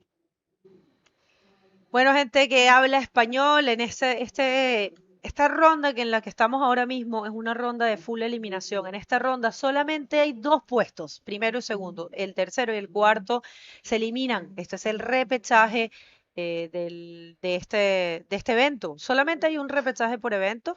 Para las personas que tal vez no están familiarizadas con el funcionamiento y cómo se maneja el tema técnico en el Tour Mundial de Bodyboard, es así. Vamos a ver esta ola para Víctor López, el iquiqueño. Se ve una bonita ola, se ve con proyección, un buen rolo. Despertando Víctor López. Es la primera ola de valor de Víctor. Y bueno, necesita un 11.90, pero de sí o sí lo va a sacar de ese aprieto, de ese combo. Y le va a dar un poquito más de posibilidades. Ah, perdona, la 5.60 será la de ahora. ¿Tan rápido? Sí, creo que sí. Bueno, excelente. Bueno, sale del combo Víctor y ahora necesita un 6:30 para poder lograr la segunda posición que es posible, porque son hits de 30 minutos. Y hubo cambio de situación con Zacarías. That's it. Zacarias fue a la primera posición. Sí, y Christopher quedó segundo ahora. Hassan necesita un 6:65. Well, Hassan is the last Moroccan rider from the early rounds that is left in competition. Of course, Brahim and Badreddin are super comfortable in the round number 5, but they were seated. Brahim was holding the a spot in the top 16, and Badreddin is coming from being third in the Morocco Bodyboard Pro. So yeah, we will see how they go in round number 5, and they are waiting patiently, all the riders in round number 5, to see who is advancing from this round and meet them. Round number 5 will be 24 riders, 8 heats of 3 people. It's pretty cool. Only one person will be leaving competition. So 2 spots in each heat. That's it. So next one is the last one of the day. Fabio Saavedra, the Peruvian in red. No, this one, no. We have 4. Oh, sorry, we have 4 rapid charge heats. So Terrei Tahiri in yellow, Uri Valadão in blue, and Gugu Barcelos in white jersey. So I think it's important to say, that every round has a different feel to it, a different vision that the athletes adopt to go in. So in the first rounds, we see the guys, trying to grant those scores, to grant their classification, and then when these guys get to the non-elimination round, we see them, unblock a little more. They meet the athletes that were seeded into that round. They risk some more. Usually the level, jumps so high. And then when we get here, it is eliminatory. So let's see, Christopher Bayona right now goes for the pocket, does a nice backflip. He's going to go for one more maneuver to close this wave off, not completing this row, just putting one backflip under his belt. So yeah, after the non-elimination round, we get back to the round number 4 and the rapid charge. And this feature of, elimination coming back plays a very different role. So we see a change, a big change in the behavior of the athletes, right? In the non-elimination, we usually see them waiting, some of them, moving themselves more. But when we get here, guys, it's just action. You gotta use that last opportunity. This is war. That's it. That's fully war zone, So you gotta do whatever you can to stay in the competition. You can't be passive at all. So For sure. Very nice to see the changes in behaviors, No, I'm telling you, it's all or nothing. This is war right here. It's a one-man glory, that. Only one man, not in this one, of course, it's two-man glory. But in a competition in bodyboarding, this is an individual sport, so only one wins. So definitely at this stage of competition, this is war, straight war. So yeah, right now, this point, only qualifying Zacarias Núñez and Christopher Bayona. Only 2 qualifying spots in this stage of competition, as well as the next stage, which is the round number 5. And then after round number 5, we will be jumping to the man-o-man, the 101 series. Check this out. Hassan. Yeah, Hassan not finding too much on that wave. We are halfway throughout this heat now with a bit less than 13 minutes remaining. Good waves here in Itacoatiara. The conditions are maintaining. There is some wind, but it is maintaining pretty well over there. We still have some sick waves over here, guys. What a day it has been. I mean, so many 9s and 8s and 2 10s already. I mean, we saw 10 for Jan Salon, like a perfectly executed wave. And then Joaquin with the, even gnarlier wave to the right, that's crazy. That's the one that we look and say that was a 20, So yeah, that's the perfect stage for a bodyboarding contest, guys. And it's so nice to see all the best in the world, reunited here in Itacoatiara for for a big spectacle. Now the beach is getting even more crowded.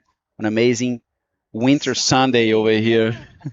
Winter Sunday. That's very cool that you name it because people, good thing about this area, at least of Brazil, is that it's fresh, you know. It's sunny. You can, have an amazing beach day, but you are not going to be dying there because it's too hot. It's really fresh and the water is actually very fresh.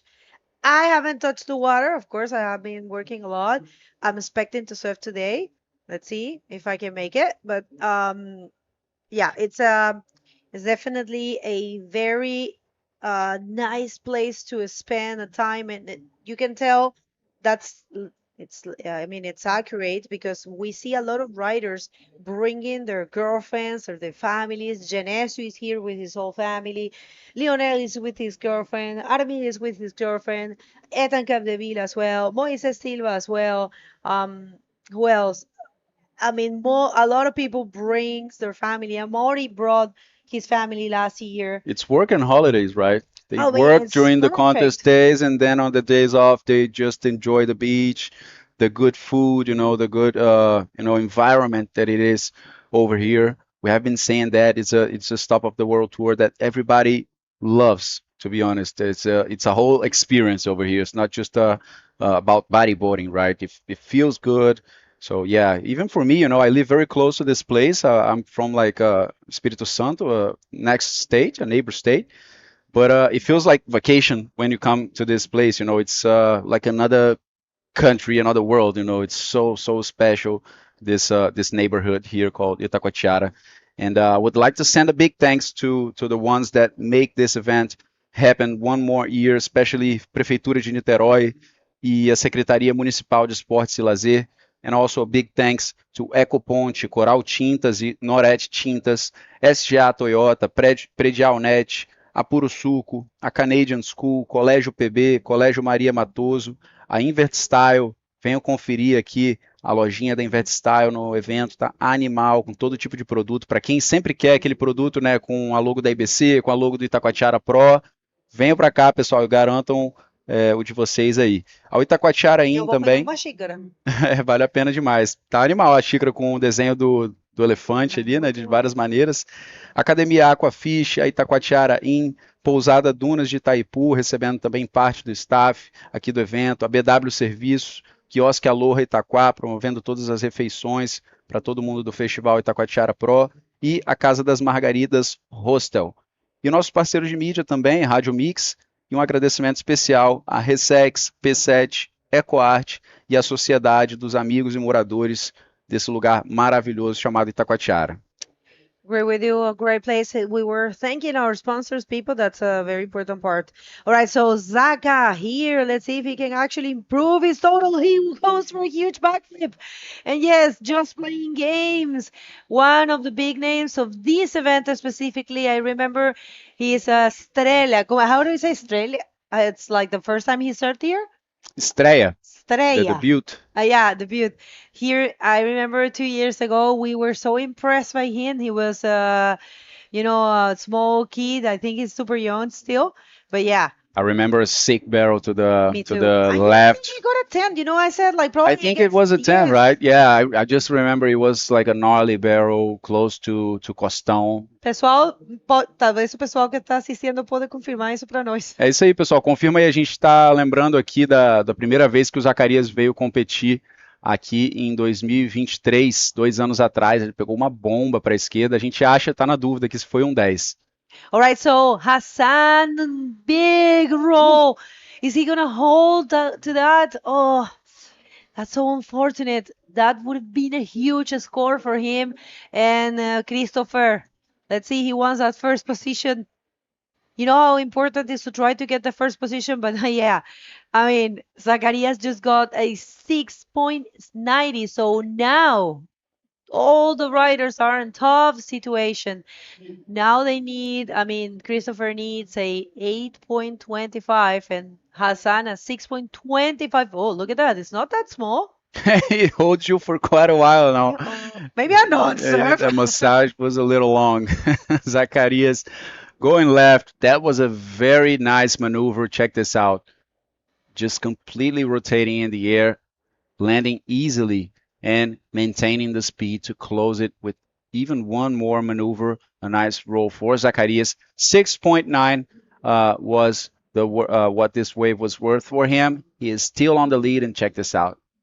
Yeah, I really liked that backflip. It was so projected, really. But yeah, probably the score is because it wasn't the set wave, maybe. We don't know. People don't get fooled. It happens to us a lot. We have an amplified version of reality. The judges, they have the whole view of the beach and they can compare the waves, and it's a huge team of professionals up there. We have international judges. We even have a Moroccan judge up there. So we have a couple of Brazilians, and yeah, it's a huge team, and they are very qualified, and they know perfectly. If they put a score there, people, it's because they're watching. I mean, better than us. We are just, having an amplified version so we can see all the details, but it's hard sometimes to um, know if they are meeting the judging criteria because we're not comparing as they are, right? Yeah, and you know what? On that backflip, Zaka wasn't really launched to the flats, He kind of landed on the face of the wave. So it was a very good execution, but the wave didn't project him too much. He didn't land on the shallows, so not such a big impact. Let's see the Moroccan on this left, looking good, but he decided to just kick out of this one. He is in third position right now, looking for 6.25 to advance and stay in the competition. And to go to the lead, he needs 8.75. Yeah, one more look to that one. I think the director loved this maneuver. Thank you, Felipe. You see, Bago, the wave was kind of laid down. It wasn't too shallow, too hollow. So that's why I believe it wasn't so impactful for the judges. And, that's it. 6.90. Anyhow, he's in the first position, Either way, he's super far away from the 14. rest of the competitors, 14.4 points. So, yeah. Yeah, I mean, regardless of whatever, 690, still he was improving his total. He used to have a 5.55 as a backup score, and of course, he improved a lot with that last wave. And now the rest of the riders. Oh, thank you. We just saw Melhor na Estrada. Alguém falou que foi 9, teve gente que falou que foi 9, teve gente que falou que foi 10. Não, eles estão falando da onda que ele acabou de surfar, eu acho. Aqui ele tá respondendo o que a gente perguntou. Foi 10, bateria contra o Mike. Obrigada. Yes, he already had a 10, Saka here in 2023, I believe. Yeah, but I remember I was super impressed. I was like, who is this kid? Who is this kid? Yeah, I even took pictures with him and everything. I was like, I need you in my life. No, so good guy. Yeah, no, I just, I'm a bodyboarding fan, crazy fan. I'm crazy about this sport. So every event that I travel and I meet a, talented rider like him just blows my mind, and I love it. And it's so nice to see, these guys after year after year, they're maturing, and they're getting even stronger, and more consistent and more, trusting themselves even more after each year. The Zacarias that we are seeing in 2025 is not that same guy, even though he already surfed, like crazy. But yeah, it's so nice to see the improvement, I mean, super composed and mature. When we had the interview, he was super driven. You can see it in their eyes. We have seen so many athletes and have done so many interviews that you see it in their eyes. You see when an athlete is completely dedicated and driven to achieve certain, and something that you said, even during the interview, he said he has some objectives, some goals, but he never mentioned which goals those were. He said he is keeping those goals to himself. So it's pretty special, and I just it motivates me a lot to see people like that. All right, so situation in the water so far, it's only Zacarias Nunes and Christopher Bayona, the ones that will be advancing, and out of the zone will be Bolahaya Hassan and Victor Lopez. Victor, it's been very quiet. We wait for him to do something, and here he is with the dangerous Wow. roll. Dangerous. Yeah, it's very tough to do these rolls, coming, not really doing the bottom turn, just staying in the, close to the lip and waiting for it to launch you. Pretty dangerous here in Itacoatiara, just fell from the roof. And who's this one? Victor Lopez racing that wave, not really being able to get in front of that white water. And Christopher Bayona looking for a ramp. He goes for a big ARS over here. Passes that backwash that was coming, completes this maneuver. He is ditching 5.75, and Zacarias right out the back, scooping into a barrel. It becomes very wide, and I believe he won't come out of this one. Wow, a lot of action from all these riders in a same minute. All right, yeah, I mean, they want it really bad. And check this out, Hassan, this one's counting people, and he's getting, no way. Wow. Oh, my Lord. We just suffer every time something like that happened. He was there. Wow. That was a bomb. He was there. That was a solid wave. Get a huge score. He got out of the barrel. Wow. Oh, man. Yeah, and that was probably the last opportunity, Bago. Now just 20 seconds remaining. That was a knows that bomb. Check this one more time. Zacarias already got back to the outside, but not really making this barrel. So wow, what an active heat, especially in these last minutes. But it is official, guys. It's Zacarias and Christopher Bayona staying in the competition and meeting the guys that skipped the rapid charge. And on the other side, Bulahaya and Victor Lopez are eliminated from the Itacoatiara Pro 2025. Right, don't go anywhere. We will continue right after this commercial break.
Certeza, Bu?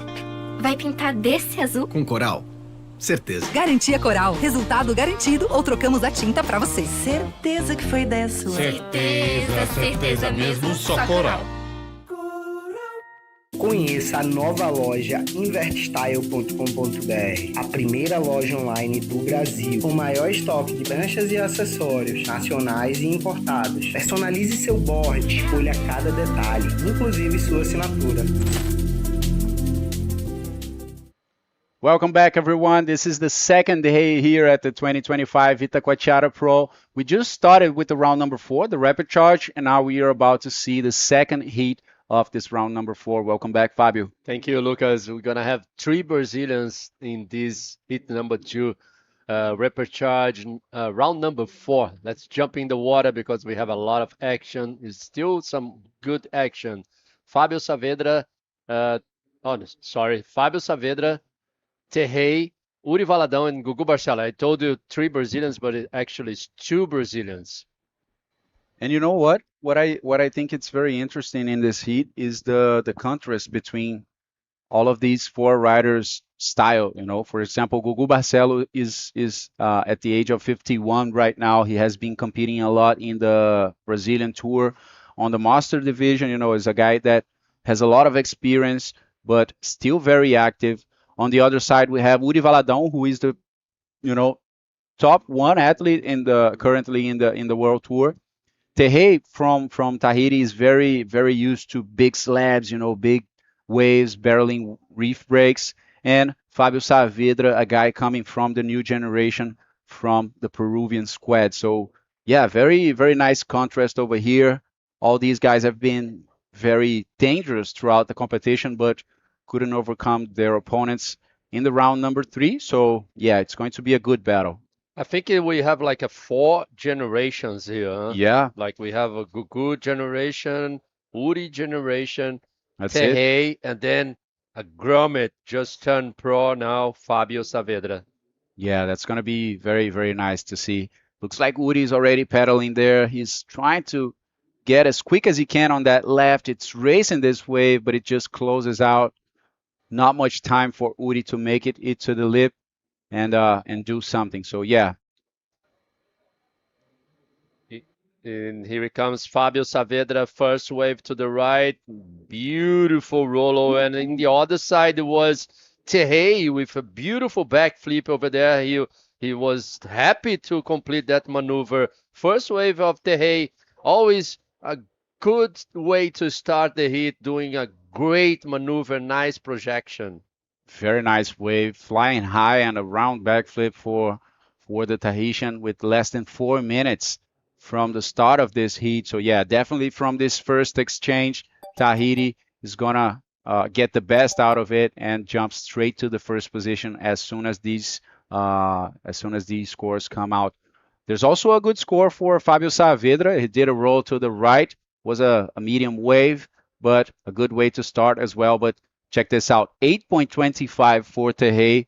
What a sick backflip the Tahitian just did.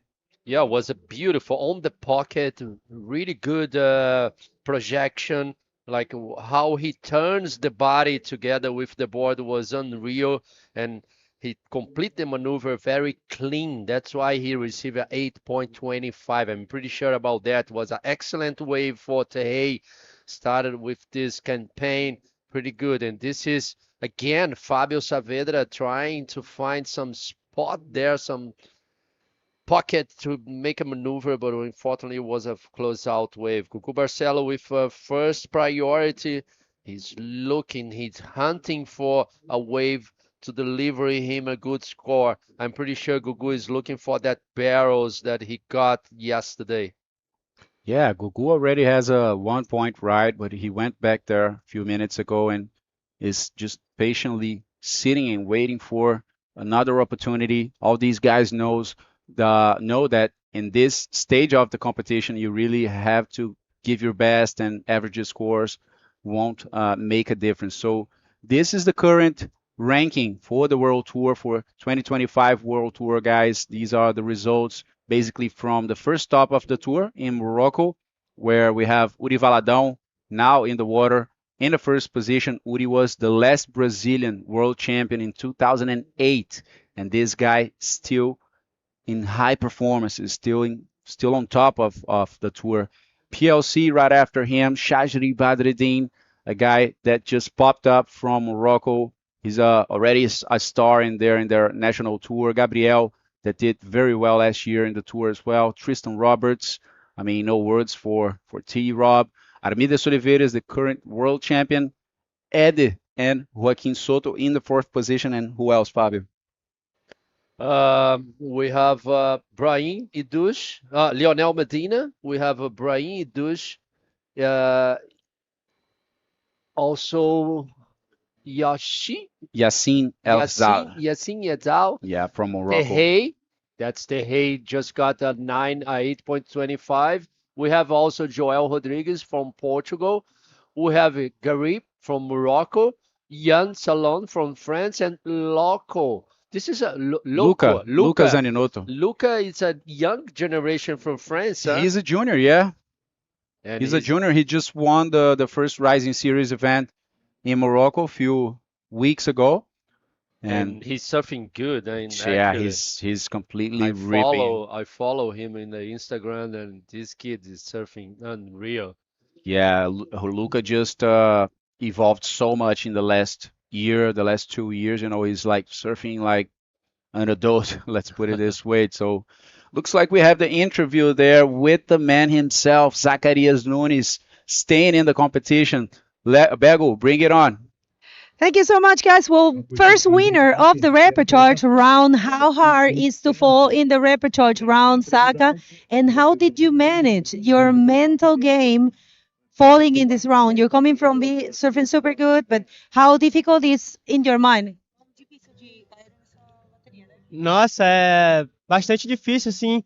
Acaba que a gente não pode errar, porque é um round eliminatório, então tentei manter minha cabeça no lugar, sempre pensando positivo, que as coisas fossem dar certo. E foi o que aconteceu, sempre tive positivo todo momento, então, graças a Deus, consegui me garantir. E agora é tranquilizar, né, o resto do dia. Acho que acalmou e continuar focando, que o dia da manhã é bem corrido. É o round que a gente pega os tops, então vamos nessa, continuar nesse foco aí.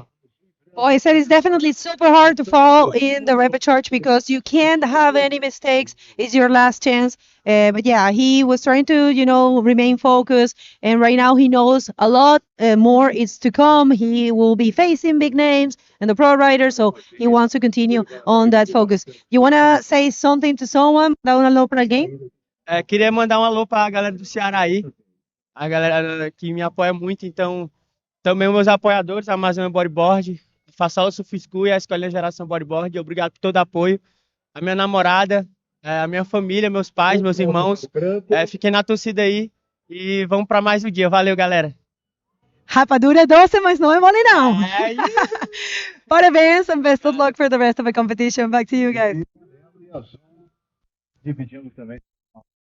Coatiara, galera lá do Ceará, um aloha para todos vocês, um beijo enorme aí para todos que estão nos assistindo. O Zacarias está representando muito bem vocês. Zacarias é uma personalidade incrível, né? Um cara super humilde ali dentro da água, um monstro, assim, super profissional, disciplinado, e tá aí o resultado, né? Caiu para repescagem, mas acabou recuperando rápido ali, surfou muito bem durante essa bateria, conseguiu encontrar as boas e manter aí, dar mais um passo, mais um checkpoint aqui no Itacoatiara Pro, juntamente também com o Christopher, um atleta super competitivo lá do Peru.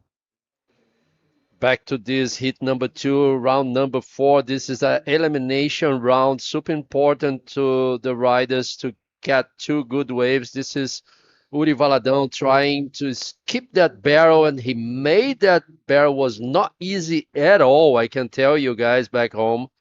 It was very hard to do that bottom turn, and he received 5 points. He's still in 3rd position, Uri Valadão, and this is the replay for yellow. Wow, check this. I believe this is the second wave was closing out. Yeah. That was beautiful drop there. Just taking off with the spray, but too late. It ended up closing out in front of Tehei. Tehei is sitting in the 1st position right now. That was a 2-point ride for him. So a lot of commitment on that wave.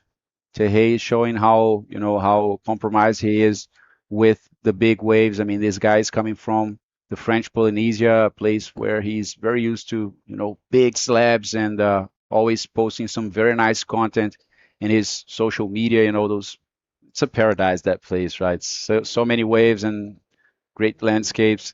So yeah, now Tehei giving a go in the World Tour. So nice to see him, also showing his skills over here in Itaquá. Yeah, Tahiti, it's one of those places that all bodyboards wants to go. Slabs, good waves, perfect, rights, lefts, all kinds of conditions, beautiful islands. Not only the main island, but they have a couple islands with very nice, beautiful waves. Let's see the best wave so far on this Heat number 2, this is Fabio Saavedra in second place right now. This is the first wave of Fabio, was a 5.50. This is the first wave of Tehei. Beautiful backflip. That was solid. This one for Uri, very late takeoff, deep into that barrel and coming out. Was a 5-point ride for the Brazilian, on top of the rankings right now. And Gugu Barcelos so far didn't find any expressive waves, just 2 1-point rides. So almost halfway throughout this heat with 17 minutes remaining over here, guys. Let us know in the comment section down below what you guys are thinking. What a day we are having over here at the Itacoatiara Pro in this 2025 version. I mean, we started yesterday with big waves over here. Very tough conditions for the riders. Was a complete different scenario. And today we have some classic Itacoatiara vibes over here. A bit smaller, but very perfect. And you know what? It's inevitable that the high scores waves were going to come out. And check this one for Tehei. That was a 6.5. We didn't see that live actually, but made it into his final score. Yeah, this was the replay for the last wave of Tehei. Was a good wave to put on the scores and maximize his campaign for the first place. And this is the replay for the last wave of Uri. Unfortunately, he lost the board at the end there of this maneuver. He's still looking for a wave to put himself on second position. He only needs a 2.01, 16 minutes to go. We can watch Yuri Valadão with second priority, looking to this right. Yes, he is on. Let's see, bottom turn, looking for something. Yes, of course, a backflip. Nice rotation there. Looking for another maneuver. Yes, a nice El Rolo. Small, not a very expressive maneuver, but it was good to just finish the wave there. Yeah, I mean, 2.1 for Uri in this type of situation, you know.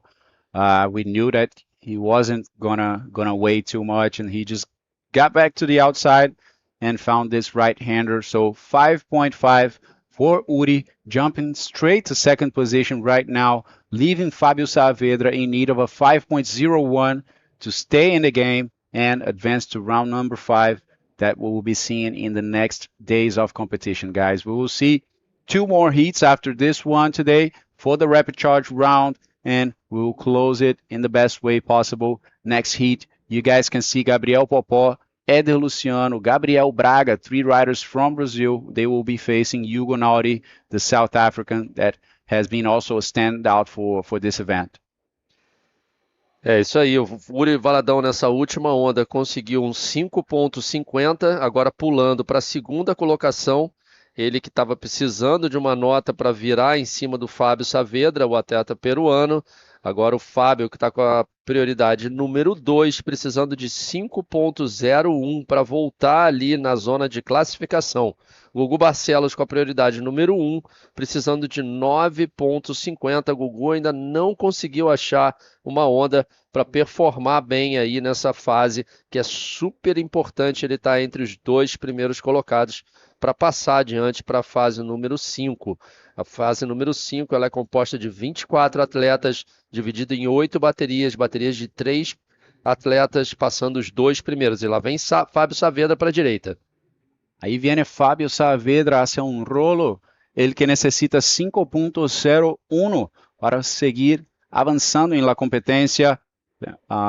Recordando que esta é uma ronda eliminatória, portanto apenas primeiro e segundo avançam e seguem na competência. Fábio com 4.9 não logra o suficiente, sigue em terceiro, necessitando 5 pontos para avançar. And that's the replay for the last, was the last wave for Uri Valadão, was a 5.50. And this is the last wave for Fábio Saavedra, was a 4.90. So it was not enough to put him again on second position. He still need another wave, another good wave. And this is Gugu Barcelos. Gugu vem numa esquerda ali, vai olhando para a última sessão. Uri na direita, voando de aéreo. Gugu para a esquerda, voando de aéreo para lá também, um para cada lado. Gugu pegando a primeira onda sólida dele aí nessa bateria. Ele que veio quebrando durante a competição, né? O Gugu veio desde as triagens, na verdade, desde o round número 1. E nessa bateria está tendo um pouco mais de dificuldade, não pode esperar muito, não. Já começou a se movimentar aí, vai colocar uma nota pelo menos mediana ali com aquele aéreo, né? O Gugu veio desde a fase da triagem. O Gugu surfou a primeira bateria do dia ontem. O mar estava grande, bem difícil. Estava com condições cleans, mas não estava fácil de jeito nenhum. Tanto que foi na bateria que a gente viu lá aquela avalanche em cima do Jatobá. Verdade. Que até a IBC compartilhou nas mídias sociais. Gugu pegando bastante velocidade ali, projeção, você vê que ele consegue colocar o corpo todo em cima da prancha para chegar ali e voar. Ele fez o aéreo, né, bem projetado, e também o Uri para a direita, mesmo posicionamento, com bastante agressividade, a junção parecia ser maior, fez o inverte ali, completando bem à frente da espuma branca, recebendo 5,65, se mantendo na segunda posição da bateria. E o Gugu, primeira nota decente dele na bateria, 4,75. Gugu acabou executando a manobra mais pro inside, né? A onda já estava ficando um pouco menor. Então, comparando as duas ondas aí do aéreo, né? Por isso a gente vê essa discrepância de 5,65 para o Uri, 4,75 para o Gugu. A onda do Uri tinha bem mais potência ali, né? Um pouco mais de tamanho também. Foi executada uma manobra com muito mais pressão. Então segue o Uri na segunda posição, o Terrei na liderança ali indiscutível. E o Gugu continua na quarta posição, porém agora precisando de 6,4 para poder avançar, ali tomando a segunda posição. So Terrei Tahiri Vairal in first position with a 8,25, just waiting for another opportunity, another good wave. He has first priority, so he can choose any wave he wants. I think he's looking to a left over there. Let's see, a lot of current over there, and that's Uri again, no stop, lots of speed, pulling in a barrel, lots of white water as well. I don't think he will be able to make that one. No, so it was just a in and no out. Yeah, the wave just messed out completely, and yeah, Woody actually pulling into a quick little barrel section to exit that wave that was not really good. But we can see Woody moving himself so much, staying active. He's very, functional in the water, looking for improving those scores. He knows he can improve that 5.5 and even his main score of 5.65. He knows it's a score that he can work out in these 10 minutes. So very active Uri, since we have no limit of waves, and this is a place, and a stage where you have to guarantee that you finish at least in second. Otherwise, it is done. And starting the year like Uri has in Morocco, winning an event, you gotta keep it up. You can't have a beat down like this here in the second stop. So Uri doing a very good job on maintaining that position and trying to stay in the comp. Yeah, for sure. And of course, they are looking for the forecast as well. I'm pretty sure they want to surf tomorrow again. So I think he wants to make true, and he knows he can perform very well tomorrow again. So, and like you said, it's very important to put some points on the board to finish the year on the top ranking, and of course he wants to be a world champion again. Uri Valadão was the last world champion from Brazil.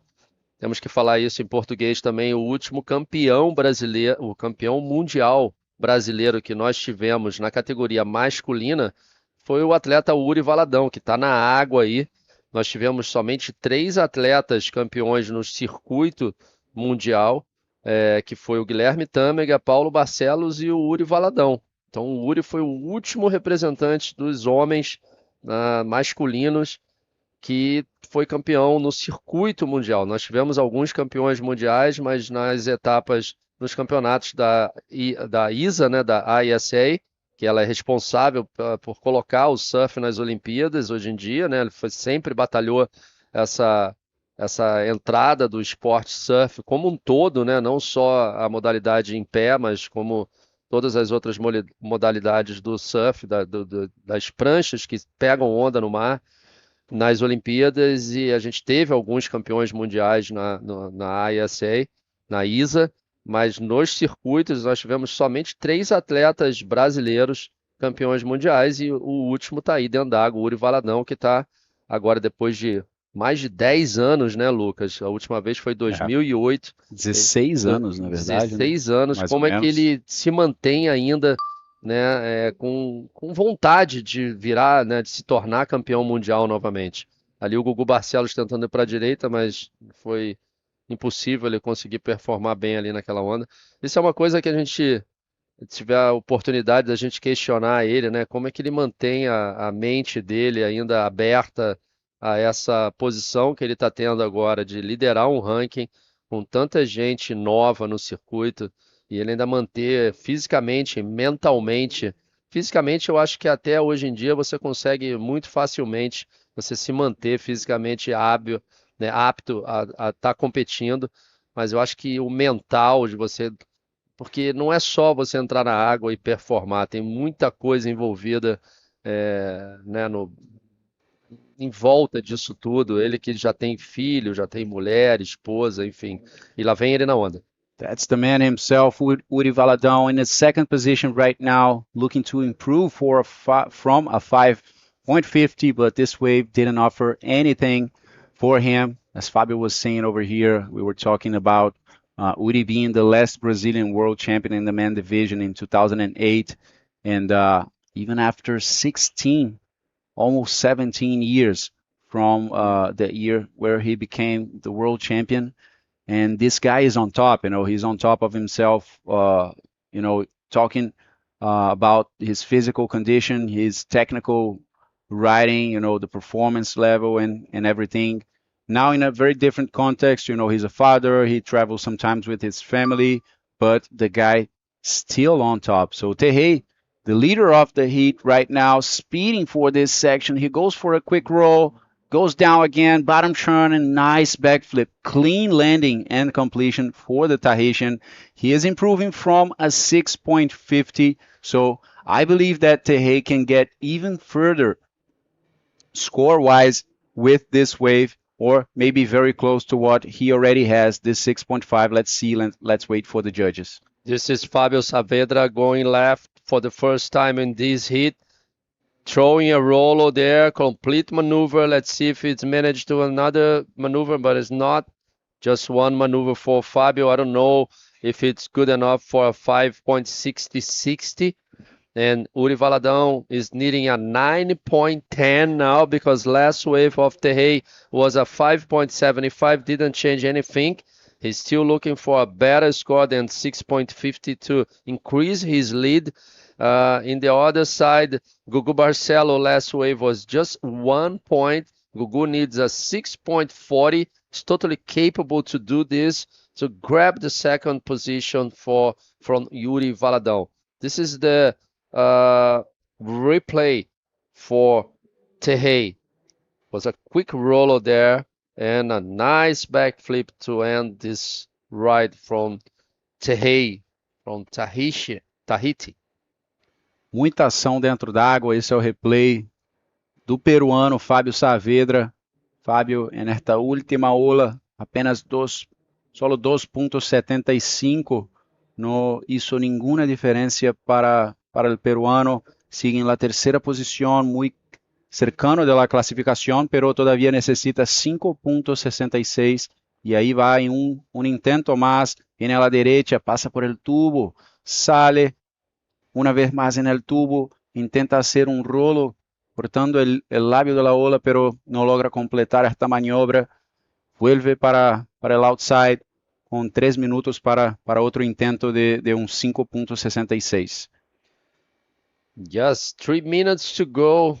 Seems Terrei is leading easy this hit. Woody Valadão is trying to put another good score on his belt. 5.65 and a 5.50. Woody needs to change that 5.50 to be more relaxed on this second position because Fábio Saavedra, he only needs a 5.66 and Gugu is still with the first priority of this hit, needing a 6.40. How important it is to have those the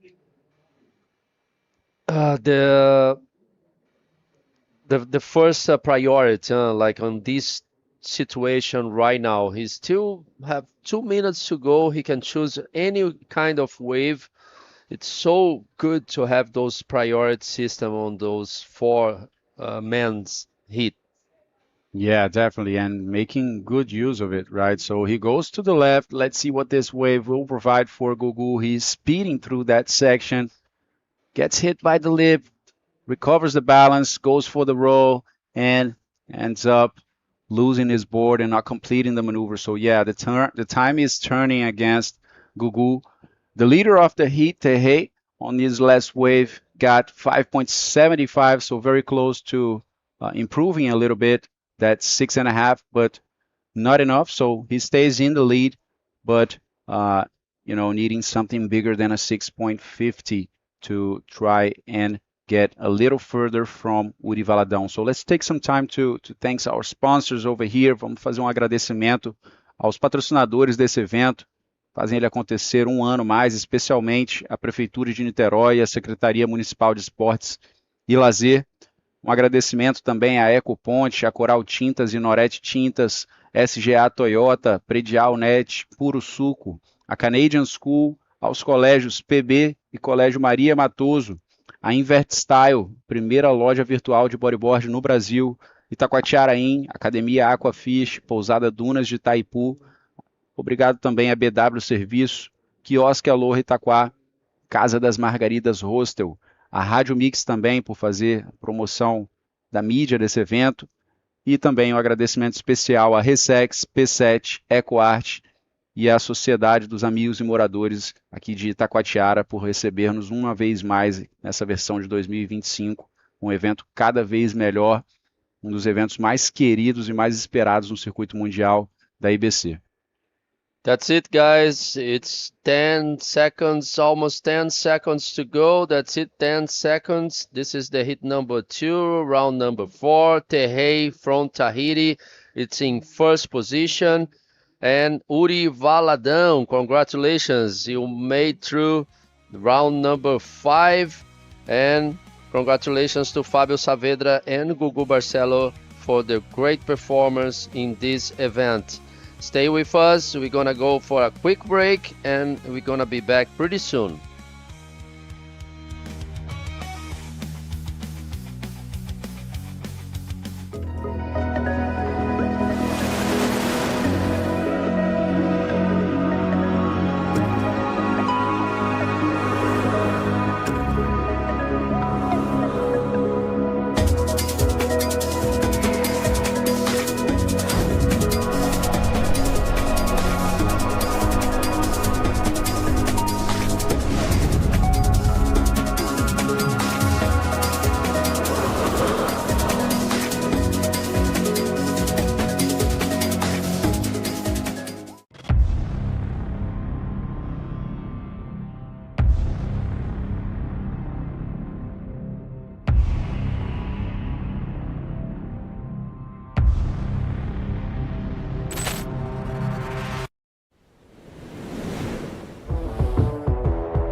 Welcome back, boys and girls, ladies and gentlemen. We are here again with Bago and hit number 3 for the elimination round. A lot of action, Bago. The last hit was amazing. We saw the guy from Tahiti just scoring some great waves, some great opportunities, a nice backflip. Let's jump in the water because we have a lot of action. Third hit, we're going to have 3 Brazilians, Bago. Yeah, I mean, no one else than Gabriel Popo doing a great job in this event. Revelation, I might say. And Eder Luciano, weird to see him in the repechage, but he will battle this one. And Hugo Noria against Gabriel Braga, starting right there. Gabriel Popo. See if he can land that one. Not really able to. If you missed it, people, we had a full day of action. This is the repechage. We are in hit number 3. We will have only one more hit left. And I have an official communication that tomorrow we have check-in at the same time as today, 6 a.m. for a possible 6:45 or 6:30 start. Here comes Eder. Éder Luciano, primeira onda, já coloca muita pressão na manobra, dá uma voada ali, excelente, completa sua manobra, consegue mais um el rolo ali, um backflip e um el rolo, começa muito forte o atleta de camiseta amarela, Éder Luciano, que é local lá de Santa Catarina, ele é catarinense, e sempre surfa ali no estaleirinho, ele que surfa muito, tem muita pressão o Éder, né, o Bego? E aí a gente está vendo o nosso último campeão mundial brasileiro, Uri Valadão, que está tentando aí novamente quebrar esse tabu dos brasileiros não terem um campeão desde 2008, onde ele se sagrou campeão mundial. E atual líder do ranking mundial. Atual líder, nosso atual líder do ranking mundial. So you guys can check Uri Valadão. You see the rankings, the 2025 IBC ranking, Uri Valadão in first position with Pierre-Louis Costes in second. Was a nice battle against Pierre and Uri on the first stop of the World Tour in Morocco. Was beautiful to watch. And Eder Luciano first wave was a 8.50 and here he goes. Hugo Nalde, lots of speed. This guy makes a lot of effort to put some speed on the bodyboard. All right, and some kids playing there. Check this out. I have to say, what a great wave here for Eder Luciano. Especially enjoy that. He didn't waste any time in trying to stall. Went for an ARS, landed, and right there, eyes on the prize. Just putting the cherry on top with that roll. So great performance there. One very complete wave. It's a 7-point ride for Eder Luciano. And it's now or never, Fabio. No more chances. You have to give it all right here because only 2 spots will continue in competition. Only 2 spots to qualify. I thought it was a 8.5, but he got a wave at 1.50. That's it. Sorry, guys. So it was a 7 points. Was a good start to Eder Luciano. Popó got a 1.5 on that wave. He didn't complete that roller there, but it's still very open this heat because the boys in the water, they surf so good. Hugo has such a great experience on those shore breaks that what the people from South Africa told us. He used to surf waves like this back home. Gabriel Braga, he knows Itacoatiara pretty well.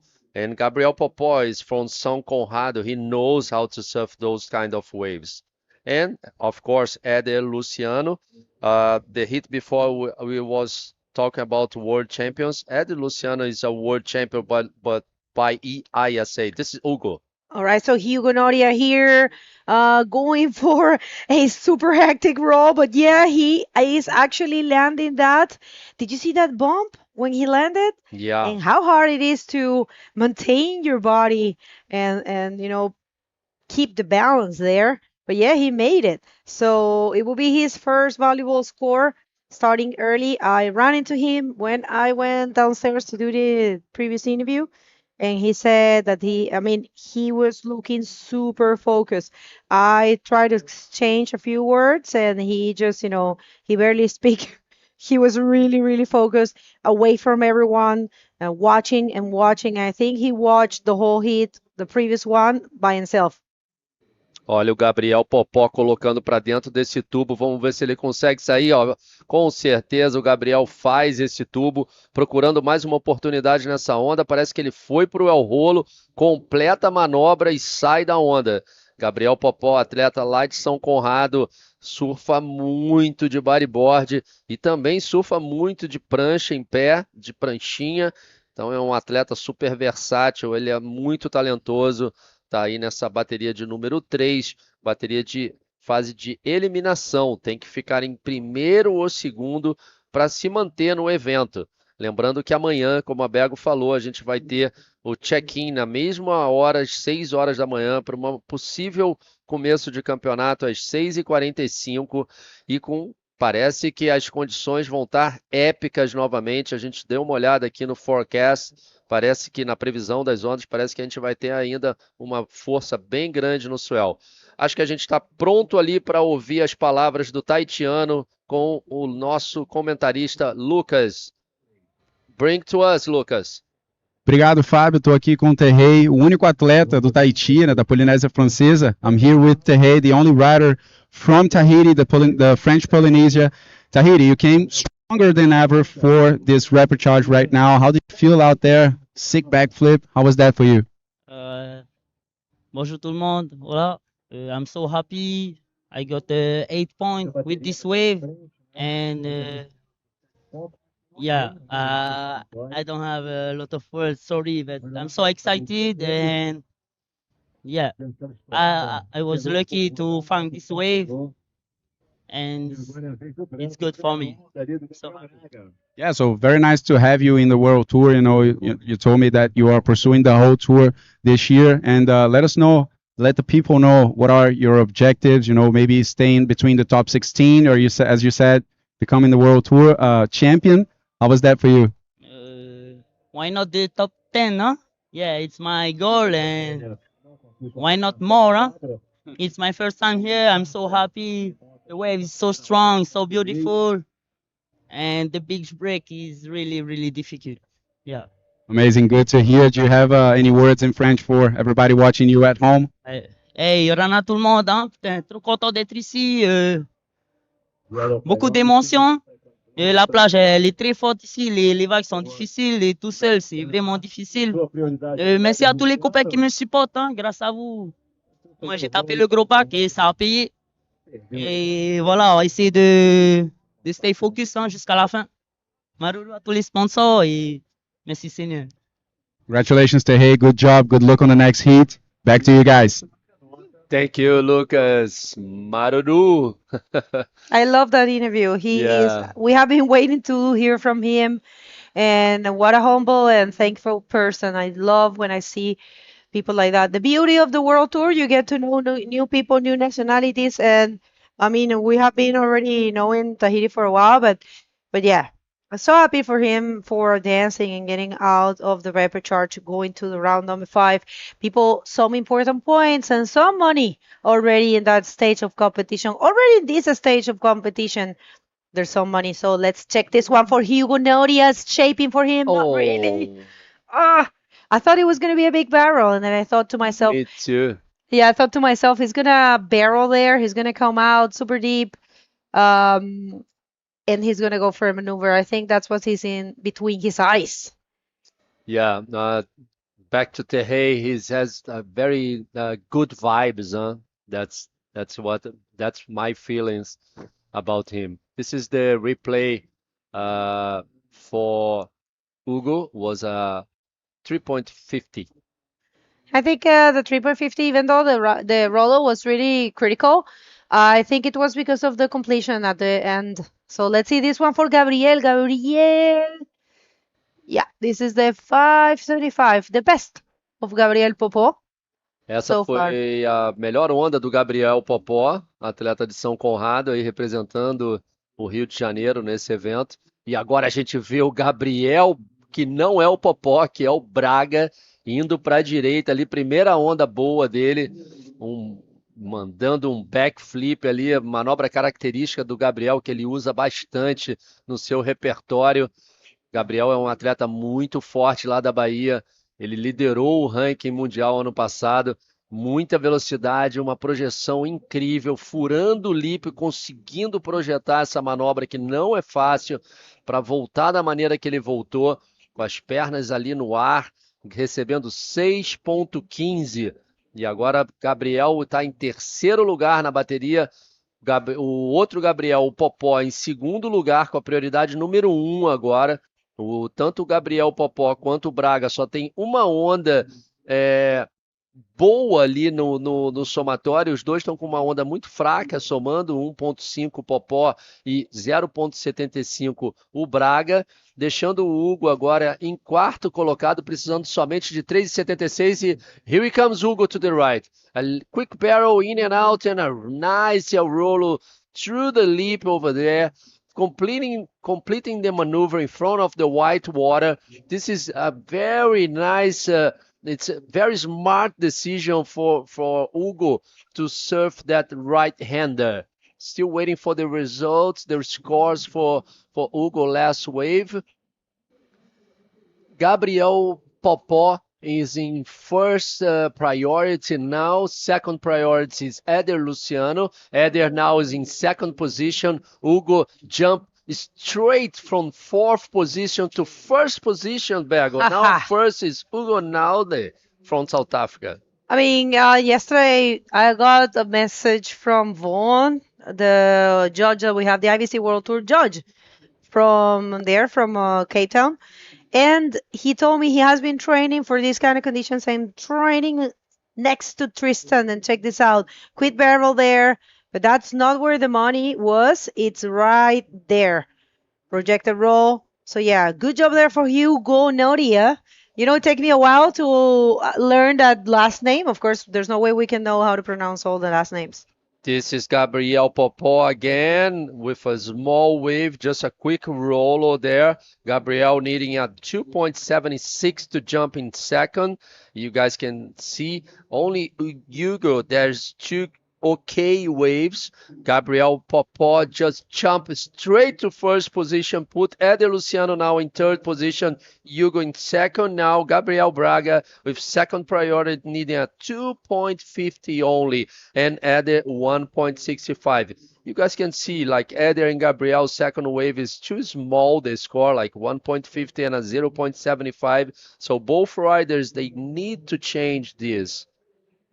That's right. It's a tight heat. You know, it's anyone's ball game, I will say, because with those needs and the level of riding, and Eder Luciano holding a 7, and Gabriel a 5.15, it's a matter of taking off whatever, and they will be changing the situation. So if it was Gabriel and Hugo, I will be run desperately to find a better score and to ditch one of those small scores, which is the 350 actually, the one that should be changed at this point so he can create some distance for the rest of the riders. Gabriel and Eder are super dangerous. So let's see this one for Gabriel. Maybe not really, nothing there for Gabriel. He was needing a 2.50. Only with the spin he would have get it.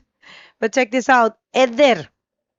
This is Eder Luciano going left, using the second priority. Of course, a nice backflip to him. Very clean maneuver for Eder. If you don't know, guys, Eder is a big guy, but he's so gymnastic. He can use the super elastic, super athlete. Like he's very focused on his training and he's prepared for the contest. Was a nice wave for Eder. He needs to change this backup score. Let's wait for the scores for last wave of Eder Luciano. And this is it, Bergo. Again, we have a different situation. Last wave was a 6.25, put Eder Luciano straight to the first position. Now Gabriel Popó in second. And here we go again. Blue. All right, big one here. A bomb for Hugo, but not happening there. I'm having second thoughts if surfing or not because I'm so tired and there are some bombs in there. What do you think? I don't know. When I arrived here today in the morning, I was like, oh my God, where is my equipment? But that's it. That's the replay, o replay para a camiseta amarela. All right, so this one right here, for me, it was a little bit more of an ARS. There's a slight different there, but yeah, I think he is very on point with those ARSs. And like you said, super elastic, even gymnastic, if you might say. And I've seen him visiting you a lot where you work. So I think it's paying off. Yeah, this is him again. Oh, again. Another backflip there, but it was an incomplete move. Yeah, actually, Bago, he's been training with our school over there. So, That's but, nice. if we can talk about this later, we talk, but not now. That's it. Jumping in the water again. Gabriel Popó is holding the first priority. It's Gabriel Braga's second priority. They are together, both Gabriels. I'm pretty sure Gabriel Braga is looking for a nice ramp there, and of course, Gabriel Popó, he wants very hard to make this round to put some cash on the pocket, and of course, he's totally focused on doing good in this event at Itacoatiara Pro. He's from Rocinha, on the biggest favela in Rio. I think it's the biggest favela of South America, if I'm not wrong. It's super cool. I've been up to the mountain. I tell you, they have everything. Yeah, they have everything. They have Yeah. stores, banks, all kinds of things, supermarkets. Even one of the teams, the Brazilian teams, shops, football teams is there. Restaurants. I had Yeah, they have like a very good restaurants, of course, and we have a big community of bodyboard as well there. I know I love everyone from San Conrado, especially David Barbosa, missing you. I know you had a little bit of an accident surfing, so in a surfboard. So why were you surfing in a surfboard? No, I'm joking. It's okay. It's just, being in the water doesn't matter with what. It's great. But yeah, he had a little bit of an accident. Popo told me he was surfing in a small way, in a small day, and his legs got spread out. Whoa. And yeah, he is not doing very well, but yeah. Hi to everyone in San Conrado and in Rocinha, tem a galera incrível. Eu adoro essa gente lá. É uma boa oportunidade para dar um alô aí para a galera em português, todo mundo que está assistindo ao Gabriel Popó, dar um abraço em todos vocês e fazer um suporte aí, né? Dar suporte ao Gabriel Popó, que está indo muito bem nesse evento, está aqui nessa fase de repescagem, mas está aí na segunda posição com a primeira prioridade. Então ele pode escolher qualquer onda para manter essa sua segunda colocação ou até mesmo passar ali o Éder Luciano, o outro brasileiro, nessa bateria. Tendo ali o Gabriel Braga também está em quarto, mas você pode mudar a qualquer onda, Bego. This hit it's been crazy. Everyone was already on the first position. Not only Gabriel Braga didn't took the first position on this hit. That's right. I completely agree with you. It's anyone's ball game. We'll see. But Gabriel is one of those guys that can find one really good wave. And check this out. We have actually been calling him. We'll see. Roll. Just, shake it a little bit. A little roll. He is looking for a 9.25, but he didn't have a good backup score. So that's going to help his campaign a bit, and he is actually second. He didn't know. I was watching his need for the first position, but yeah, he needed a 3:30 for the second position, and with that simple roll, he got the second position. And this is what I was talking about before. Hugo was first and Gabriel was second, and I said, hey, Eder and Gabriel Braga can change the situation at any given time, so they needed to improve their total scores, and there you have it. Now, right now, Hugo, jumped from the first position till the fourth. So we'll see how this one unfolds. There's still some time, 9 minutes, and people, great day, a day to remember here, and the second day of competition of the 2025 Itacoatiara Pro, the second event of the Men Prime Series, which is the new format that the IBC World Tour has. This event is meeting everything that we require in order to be a Prime Series event. and everyone is loving it. Perfect Sunday here in Itacoatiara, Rio de Janeiro, actually Niterói, Rio de Janeiro, né? Yeah, it's the Rio de Janeiro state, and we are in Niterói city, in Itacoatiara. Do you know how many cities has Rio de Janeiro? We have a lot of cities, and we have also the city of Rio de Janeiro. We have a city of Rio de Janeiro, and we have a state of Rio de Janeiro. Same name, but different positions. Copacabana is the city of Rio de Janeiro? Copacabana, it's a neighborhood in Rio de Janeiro city, staying in Rio de Janeiro state. Yeah, perfect. So You cool. understand? Like Yeah, we of have course I do. we have the same name on both sides, let's say. Yeah, no, I understand perfectly. All right, so Hugo Nodia there tried to get that barrel. He's trying. But we know that when a rider tries a lot, eventually he ends up finding the score he needs. That's it's a thing that we have been seeing.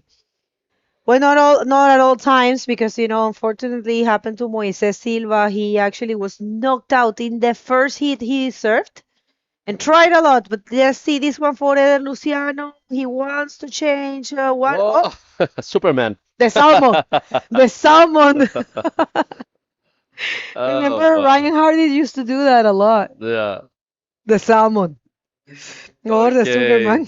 Still 7 minutes to go. First priority is with Gabriel Popó. Second priority is with Gabriel Braga. Hugo has third priority. Let's see. There's somebody paddling. It's Gabriel Popó, of course. Let's see. Muita velocidade o Gabriel. Vamos estar com ele um rolo para começar essa onda.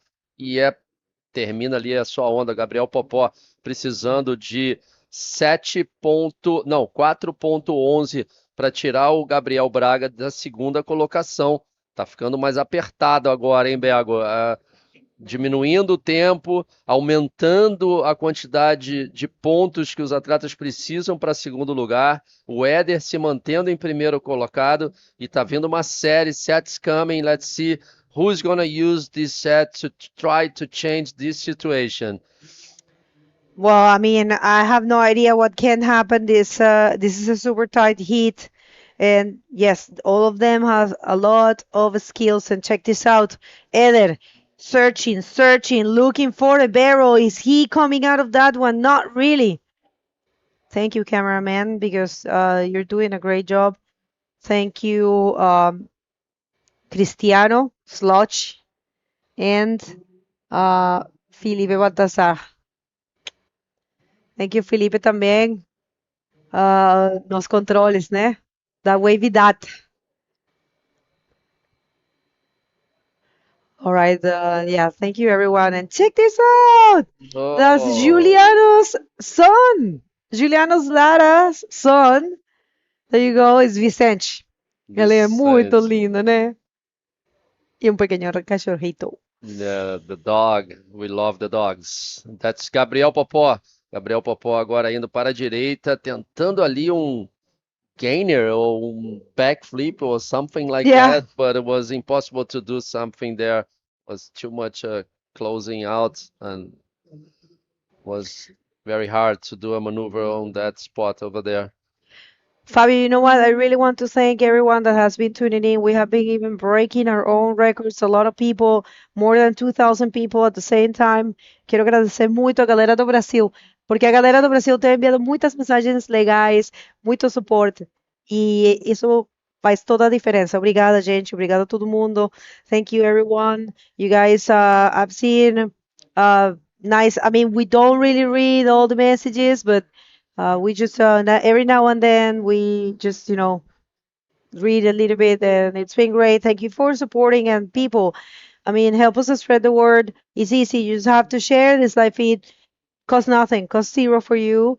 Link with us. If you go there to that QR, you'll be getting all the stuff that is related to the IBC World Tour, and you can even, if you're interested in organizing an event, remember the Rising Series are super accessible, and you can send us an email and we can give you all the information. You can organize a Rising Series event with little points. You don't even have to have a streaming or full professional judge panel. You can start with the basics and bring in a World Tour event to your country, helping your riders. So reach out. Hugo Noria getting into this barrel. He's coming out. No way. I can't believe it. Nosedive. Oh, Almost, huh, Bago? Almost. He almost used that doggy door to complete that barrel. Hugo, he needs a 4.71 to advance it to second position. Gabriel Braga now in second position with first priority. Eder Luciano in second priority. Gabriel Popó in third priority. Less than 3 minutes to go. This is the replay for Hugo. Nice position in the barrel, high line, and he tried to complete that barrel on the dog door, but unfortunately was not. was it a nosedive? Or was it that the leap felt in his head? I'm not really sure. I think it was the leap, was the whole wave. Me too, I think, now that I gave another look. Right, last heat of the day. Next one is heat number 4, round number 4, full elimination round. This is the rapid charge. One more chance. Actually, two chances for these riders. 2 spots, 2 qualification spots. We will see Clemón Lodejo facing Joel Rodriguez, Edwin Aldana, the sole Venezuelan in this competition, and Pedro Enrique as well, another rider from San Conrado. How is it that you guys call him? Ligeirinho? Ligeirinho. Será porque ele é magrinho? No, Ligeirinho is like he's too quicky, quick to paddle, quick to. But ligeiro is like light as well, right? Ligeiro? Yeah, so. This is Gabriel Popó. Rápido, fast. This is Gabriel Popó using the opportunity to try to grab a 4.11. We was watching Gabriel Braga using the priority to block Gabriel Popó to catching any wave. That's why Gabriel surfed that wave, the Popó surfed that wave to get out of the Gabriel Braga. And this is Hugo again, Brago. Nice speed. Let's see. There's opportunity for him. Backflip. Let's see if he can complete. Oh, no. Unfortunate. He has been searching a lot. 1 more minute. And he's in 4th position, not too far away from the second. That's why he is searching and searching. That's what you need to do. A 4.71 is what he needs. And also Gabriel Popó, a 4.11. That's a walk in the park for these kind of riders. Yeah, but sometimes it's not easy at all, especially with the wind over there outside. It's sometimes there is some good opportunity, sometimes not. The current, the tide as well. You see, we have more sand now. The tide is going low. I don't know. There is another opportunity to white there. Gabriel, no, this is yellow. Eder Luciano, just a quick in and out. 20 seconds to go. We have Gabriel. No, we have Popó in the wave. Nice, el rolo through the lip, furando o lip ali. Vamos ver se o Gabriel consegue. O Gabriel Popó não consegue voltar da manobra. E agora vem o Éder. Quanta onda, né, no final. It's a tide. It's what you were saying. Low tide right now. Low tide now. So that's it, guys. This is the end for the hit number 3, round number 4. Eder Luciano in 1st position, Gabriel Braga in 2nd position, Gabriel Popó in 3rd position, and Hugo now in 4th position. Stay with us. We're going to have a quick break now, and stay with us because we're going to have the last wave of the round number 4.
Certeza, Bu? Vai pintar desse azul? Com coral? Certeza. Garantia Coral. Resultado garantido ou trocamos a tinta pra você. Certeza que foi ideia sua. Certeza, certeza mesmo, só coral.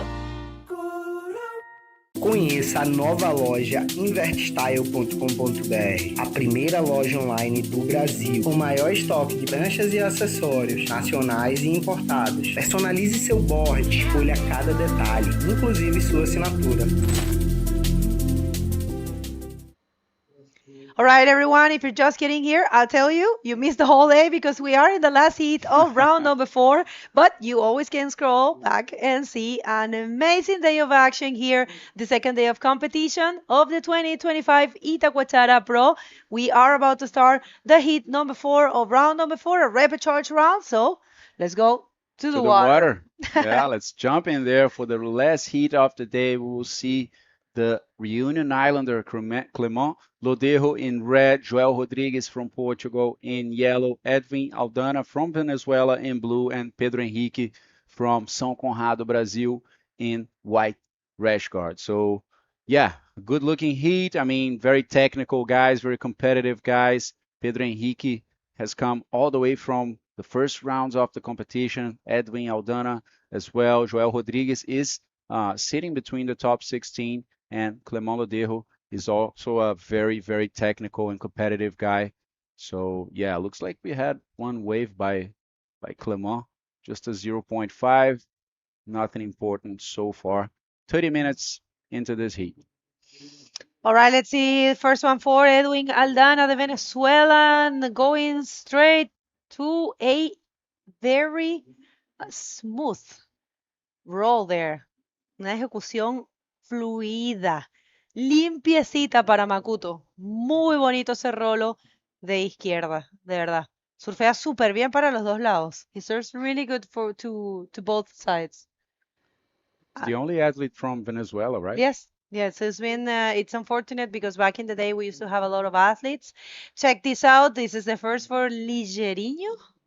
Tá ligeirinho nessa bateria também, já entrou ali logo pegando uma onda com 3 minutos e pouco, mas a onda acabou fechando para ele ali no início, não encontrou nada, vai ter que voltar para outra oportunidade. That's right, 5 points for the first of the Venezuelan. Yeah, so nice wave for Edwin to start with, going to the pocket, slowly going up, and as you said, a soft, fluid roll for him, and it closed out afterwards, so 5 points for him to start in the first position, but I believe with the other athletes, starting to move themselves, they will need something more than that. I believe these scores are going to get higher, so yeah, looking very good. What a day we had, Bagel, right? What an amazing day. 2 10-point rides, countless 8s and 9s, for example, and all the heats the guys were reaping. The day is amazing. Check how crowded the beach is right now. I love it. Me too. It's been a great day. I was really wanted to show you this, but check this out first of the Portuguese. Tuga Power right there, showing some skills. Very comfortable in that role, and that's going to make a difference for him. First wave in a great fashion. He has been actually chasing a good result, chasing a high score in all the hits that he has served. So maybe that's going to be a nice score. Right? It's a 5.75. And right now we'll see. So take us through this replay. Então, a primeira onda do Joel Rodrigues vai cortando o lip ele com facilidade, bastante velocidade. Atleta português super competitivo. Começou com 5.75, então vai tomando a liderança ali do venezuelano, que estava até agora nessa posição. Joel Rodrigues é uma máquina de competição, um atleta da nova geração aí da esquadra portuguesa, que tem outros atletas muito bons também, tanto na categoria masculina quanto feminina. Pessoal ali do norte de Portugal, alto nível de rendimento. E o Joel já vai começando essa bateria com o pé direito, bem no estilo dele, né? De começar já ali colocando umas notas para dentro ali. Então 5.75, agora é questão de procurar uma nota de respaldo e aumentando a partir daí. A bateria tem 24 minutos restantes. Quem vem é Clement Lodejo. There comes Clement. Nice drive in that wave. Goes for the pocket. Beautiful backflip. Completing it easily. Another pocket section and a roll. Very good start for Clement. I would say clearly he's going to get the lead after this wave. All right, so this one right here for Edwin, not really offering anything, but yeah, check this bomb. Oh, little Jodinho was taking a look, but yeah, I think it's a closeout. Still big, Still big, still some bombs. Imagine if today's like this, how this place looked inside yesterday. Oh It's my Lord. scary. Pretty scary, even for the most advanced guys. All right, people, if you're just getting here, come on, this is the last hit. Let us know. Who are you rooting for? ¿A quién le van? Você, como falaria isso em português? Who are you rooting for? Para quem você tá torcendo? Torcendo. Como que eu que esqueci isso? Cadê a torcida aí? Tem torcida, falando em português, né? Cadê a torcida do Pedro Henrique, a torcida do Joel Rodrigues? Cadê a malta de Portugal, que normalmente é forte aqui no chat, hein? É, verdade. Conectem-se com a gente aí, pessoal. Usem esse QR Code para vocês poderem acessar a Linktree da IBC. Tem vários vídeos animais ali, os highlights de todos os eventos e posts bem legais também no site da IBC. Então, não percam essas informações e fiquem por dentro de tudo no mundo do bodyboard e do circuito mundial. Well, that's right. Last wave of Clément Lodejo is a 7.25. Allez la réunion, Lela. There you have it. This is the one. Clément looking actually super fit in this event. And he comes back to the tour in a great way. But check this out. Went for that backflip. He also is a very good competitor, very well known in the Reunion Island and in France. So yeah, very good performance. And yeah, we're starting to see some people. We have Mariana Rosa. Mariana, so I hope to see you in Iquique. Great bodyboarder, local of Sintra. And yeah, one of the World Tour competitors. I think if it's the Mariana Rosa, I think it's maybe it's got to be her. Tuga Power there represented. We have Luis Doniz rooting for Venezuela. Diego for Ligeiro, né? Anderson Ligeiro. Silva. Anderson, San Conrado. Abraço, irmão. E olha aí, vem o ligeirinho, mais uma esquerda, faz um rolo. Ele que por enquanto tinha apenas um ponto ali. Agora vai conseguir sua primeira nota decente com essa manobra. Deu uma olhada em algumas ondas antes ali, mas acabou agora com um pouco mais de 8 minutos pegando a primeira onda decente. Vai sair uma nota mediana. Ele está precisando de 4,76 por enquanto para poder ir para a segunda posição, já que a gente está ali em questão de notas ainda nos estágios iniciais, né? O Joel só pegou uma onda, ele já vai se movimentando ali. Só deu uma olhada e acabou ficando, mantendo aquela prioridade número 1 com o português lá fora. Olha como que a maré tá seca. Tá seca, tá variando bastante a maré, né? All right, so very low tide right now. So yeah, that's why some waves are not offering. But check this out, looking good for the Negros for one of those crazy rolls and pull it out. So people, that's going to be a good backup score for Clément Lodejo. Yes, you know, he is one of those very competitive riders that can't stand losing or can't stand being in the rapid charge. He has the mind of a winner. I mean, most of the competitors are like that, but he is super competitive. This is a conversation that we had always with Clément and his friends. And this is the last of Ligeirinho. Oh my God, I don't know why I don't get that pronunciation. Sorry. But yeah, Pedro Henrique. And yeah, he took this is actually live action. Nice! Ooh. A reverse! Beautiful! That was so nice, so nice. The perfect end bow for him to execute a reverse. I mean, there was no other maneuver he could execute with that section. Perfect reading! Yeah, he did exactly what the wave was asking for. Demanded. Yeah, for sure. Very nice wave for Pedro Henrique. Right, yeah. Well, I mean, we're gonna get to see, maybe let's see if we have that. All right. I thought we was gonna see the replay of that last wave, but yeah, we do have the interview ready, so let's throw it to Eder Luciano and Fabio at the beach. Thank you, Fabio. Thank you, Bergo. We are here with Eder Luciano. I think in our opinion, it's more the most elastic rider from the contest. Eder, how was the first wave? Yeah, so stressful this hit with Gabriel, and Gabriel Popó, and Hugo. It's repechage, it's the last chance, I prepare myself a little better than the last years, and really happy to advance this heat in first place, to be here with you. And yeah, let's see what's happened tomorrow. And how was your strategy for be more calm on this situation? When I get the first one was good for me because at 7 point I stay a little bit relaxed. But during the heat it was really difficult to get the second one, to put the second one on my scores. And after my second one, I just get the priority and stay near the guys to choose the good one and do my best. But it's really difficult. Itacoatiara, sometimes you have some good waves, but it's really difficult to get the good one, But happy to advance this hit. We have a lot of Brazilians on our website. Say some words in Portuguese for the people from Brazil. Valeu, galera. Bateria tensa aqui. Obrigado a todo mundo aí que estava na torcida. Bateria bem difícil da repescagem agora. Um round importante, né? Que a gente avança. Mais um dia para frente. E é isso. Obrigado à torcida de todo mundo. E Itacoatiara daquele jeito, né? 880 e vamos com tudo para amanhã fazer o melhor trabalho aí. Tamo junto. Obrigado. Parabéns, Éder. Back to you guys. They're happier than ever. They're training a lot and super sharp, I have to say. So yeah, served really good that rapid charge heat. All right, people, last heat of the day. Tomorrow we have 6 a.m. check-in for a possible 6:30 or 6:45 start. So we count on you tomorrow. Set your alarm. Segunda, Monday.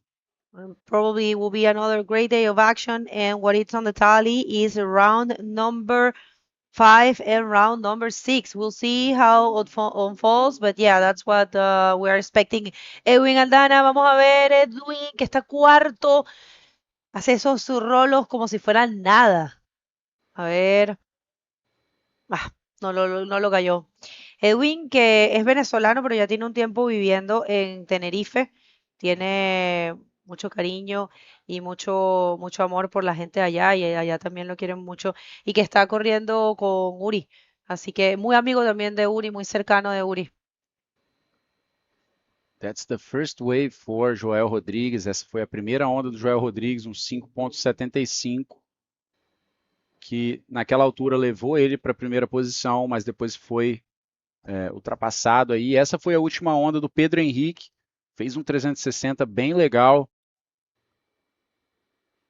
Acabou 360 bem executado ali pro Pedro Henrique. No finalzinho acabou ficando atrás da espuma. E essa foi a última onda do Edwin Aldana. That was the last wave for Edwin Aldana. A 1.5. Didn't complete this maneuver. Very tough one to pull out when you're landing in that particular section over there. And check this beautiful image. Wow. Wow, nice. Paraglide. Oh, what are you laughing for? That's beautiful, my lord. Come on, drone, watch out for the paraglide. I was gonna say I was a bit confused because I thought Pedro really landed that maneuver, but no, he got a bit stuck on the last part. Remember, the rider has to land and remain in the sand. Check this out. Thank you, director. Check this out. On our eyes, because it was fast. I mean, that's a full rotation in the air. He landed it there, but then there was a foamy section, and he should have come out of that foam section. But yeah. All right, so it's a 1.90 and deemed as an incomplete maneuver. But it was beautiful to watch, and he's gonna have a nice picture for sure. Look at that guy having fun. In Iquique, this is something really popular as well, paraglide. So if you are going to go to Iquique, make sure to try to do that. And check this out. Everyone's running. Oh my God. Uh-oh, Mr. Sorry, Paraglide. guys. Excuse me. Preparing for landing. All right, in the water, everything is doing great for Clément. Lo dejo bien joué, bien fait jusqu'à maintenant. Clément qui a souffert très bien cette série, qu'il est très très compétitif, on sait ça. On a parlé de ça avec Willy. Here comes Joel. Que bomba do Joel Rodrigues, fez um drop crítico ali, entrou no tubo. Será que ele vai sair ali pelo dog door? Vai ser difícil, acabou ficando, mas foi uma bomba ali, fez aquele drop vertical, a cavada muito bonita, colocando para dentro, mas não tinha saída para o português. Right, 30 minutes and 26, and maybe we have, no, maybe no, we have to say thanks before we leave to all of our sponsors, because without them, this wouldn't be possible.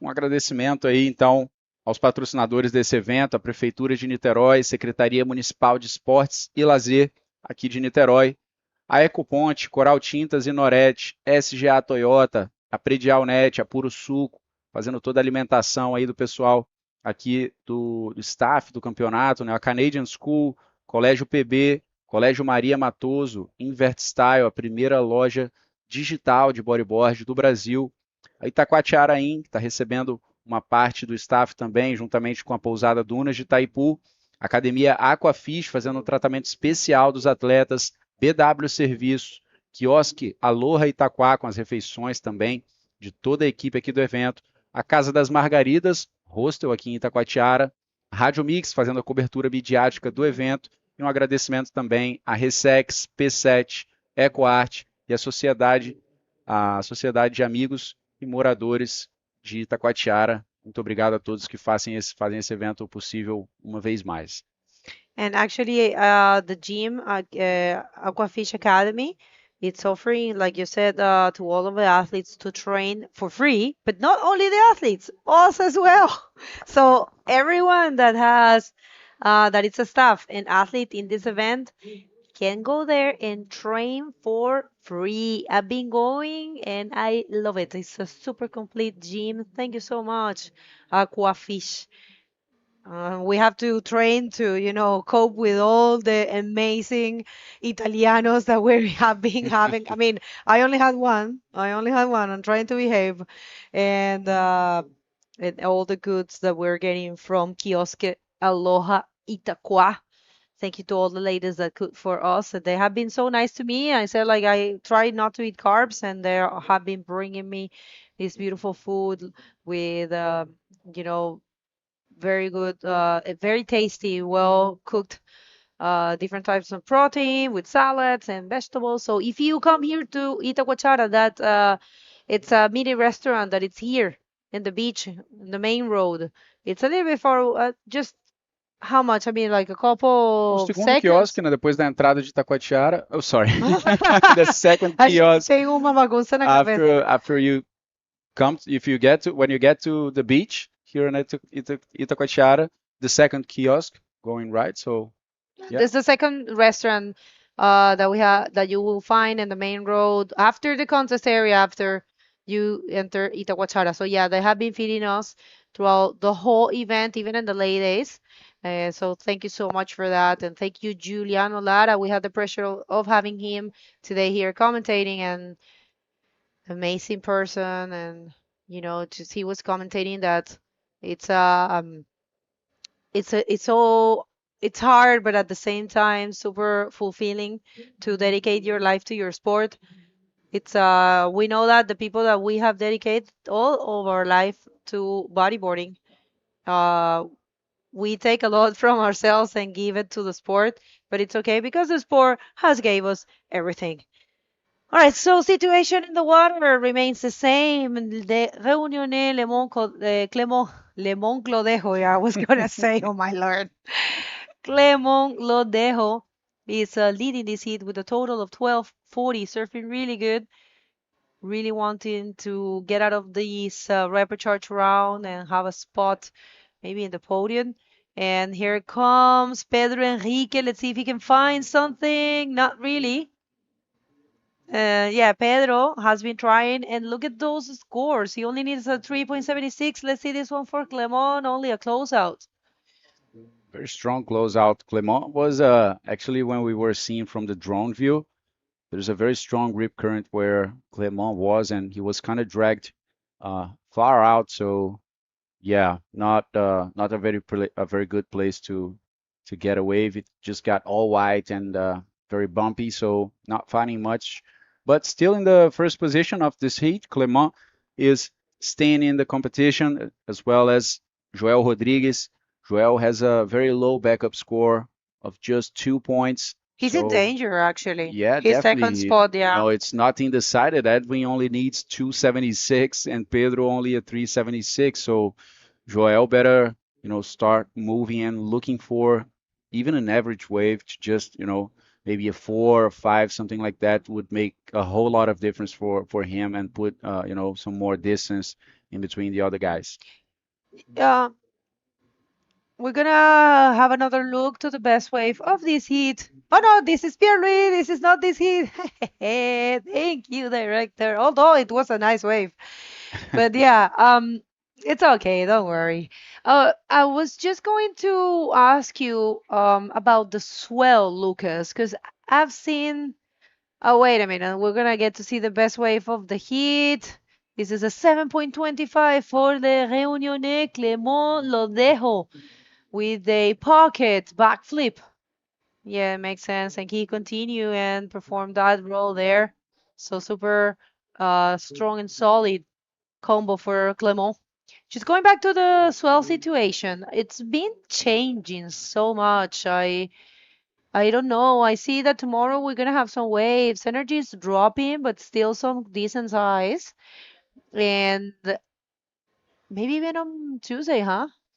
Yeah, Bego, what happens is that the swells here in Brazil, especially in this southeast coast, they come from the South Pole, and they are usually extratropical cyclones. So what happens is that they go up Brazil, go up the coast rotating. So usually the forecast changes a lot, because when the boys they identify the swell, they get just one part of it. And as it moves around in circles, sometimes you see it pretty big, but then when it gets closer, you have the whole swell hitting the coast, and then it just decreases in size and energy. So you have the real reading of the swell. So it is in fact reducing in energy, it's dropping in energy. The winds are, looking good for the morning at least. In the afternoon we might have some more wind, but it's a east southeast wind, so hopefully an east wind won't mess up the waves too much. So at least the morning I think we're gonna have some more waves. Probably a little smaller than today, but if we still have this quality, I believe it's going to be a good day of competition. Yeah, me too. But I was thinking that, yeah, I don't know what's gonna happen next week. Yeah. I will Let's be just super. hope that it doesn't drop too much. Yeah. But there was another swell hitting the coast, so yeah, like you said. All right, so situation remains the same. These riders have been searching and searching, but it's a little difficult at this point. It's good that this is the last hit of the day. We were expecting something like this. Everyone said that around 12, there will be some wind, and it's also about the tide. So yes, this place changed a lot since this morning. And check this out. This is Edwin. We'll see Edwin gets into a quick barrel. Quick spin just to connect to this section and go through the lead roll, and there he is. Uh-oh. I don't know what's gonna happen. We were saying that Joel was in danger, but I don't know what's gonna happen. We'll see. He is looking for a 2.76 to get the second position, and I see more than that there. What do you think? I think we know what's gonna happen. I think Joel is in great danger over here, so he better start accelerating. Very well worked wave by Edwin. Drone view showing that quick barrel going up for a 360 and then going down and back up to cut that lip, and completed it in a very hard way over there. Very hard to go through that lip, but Edwin showed some great control in this wave, and he went to second position. Heat leader right here, answering straight. We'll see if he's gonna find something just a backflip there at the end of the wave, and that maybe it's not making too much of a difference, but wow, Edwin Aldana Makuto no se rindió, encontró la ola más de lo que necesitaba, 5.15 y tomó la segunda posición, entró en zona de clasificación. Lo habíamos dicho hace un ratito, Joel no estaba cómodo en ese segundo lugar, todavía tiene muchas posibilidades porque solo necesita un 4.40, pero sí. Very hard to time this wave like Lamont did. You know, he went through many sections over there just trying to speed up in front of that white water. And in the end, he managed to find a little section for a backflip. Not the biggest maneuver, but anyway, he put a few points in there. I don't think it's going to make it into his final score. And there comes the response for Joel. Airdropping and going to the pocket. A big roll over there. Oh. He is looking for 4.40 and another roll in the closeout. So yeah, finally Joel started moving. Joel estava precisando ali de uma onda, né? Tinha apenas 2 pontos ali de backup. O Edwin acabou tirando uma nota que conseguiu levar ele para a segunda posição. O Joel caiu para terceiro, mas precisando de 4.40, eu diria que é quase certo que essa onda leva ele de volta para segundo. Well, Joel has been showing a lot of skills in this event and throughout the tour, and of course, you can never rule out a Portuguese rider, especially someone like him.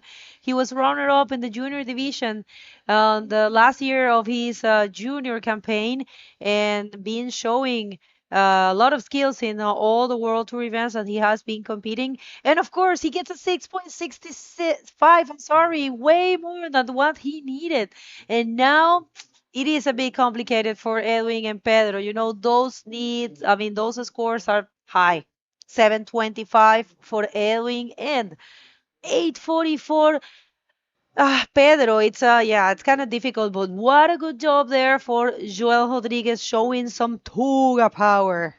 Isso aí, Joel Rodrigues respondeu à altura ali, conseguiu um 6.65, voltou para a segunda posição agora com uma boa vantagem, deixando o venezuelano aí na necessidade de 7.25, então é um outro jogo agora, fica bem mais difícil para o Edwin Aldana e para o Pedro Henrique se classificarem, a situação fica um pouco mais consolidada. Na verdade, o Clement e o Joel estão com a mesma nota, eles estão empatados ali, né, nas primeiras posições, porém, como o Clement tem o 7.25, o critério de desempate ali da bateria, ele fica na primeira posição, mas Joel, depois de um bom tempo de bateria aí, faltando 4 minutos, conseguiu dar um salto, né, na performance dele nessa bateria e se consolidou bem melhor.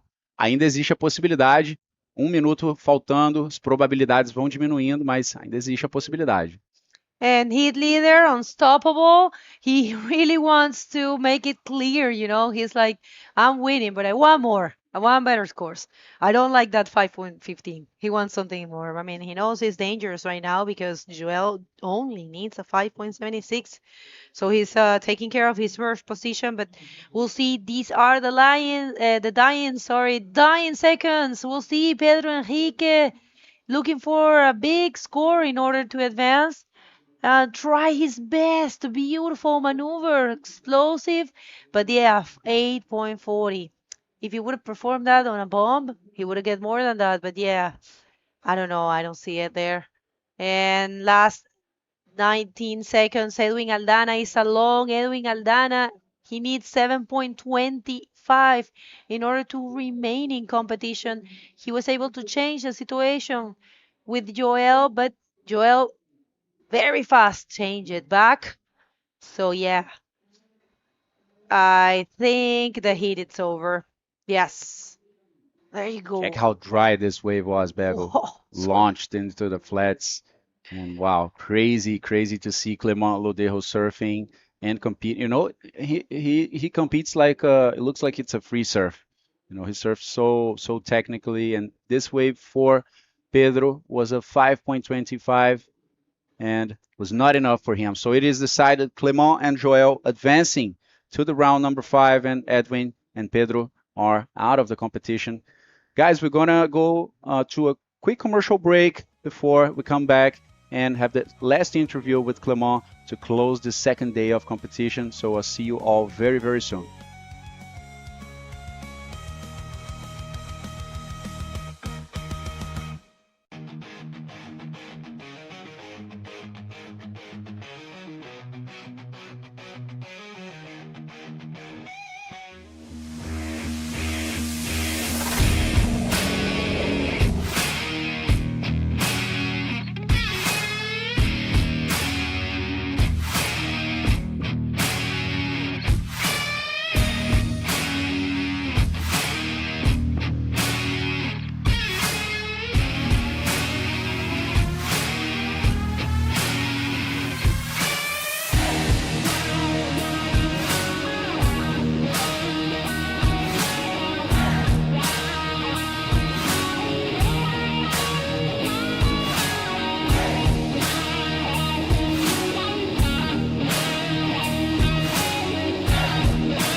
Certeza, Bu? Vai pintar desse azul? Com coral? Certeza. Garantia Coral. Resultado garantido ou trocamos a tinta pra você. Certeza que foi ideia sua. Certeza mesmo, só coral. Conheça a nova loja invertstyle.com.br, a primeira loja online do Brasil, com o maior estoque de pranchas e acessórios nacionais e importados. Personalize seu board, escolha cada detalhe, inclusive sua assinatura.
Welcome back, everyone. We are finishing this second day of competition here at the 2025 Itacoatiara Pro.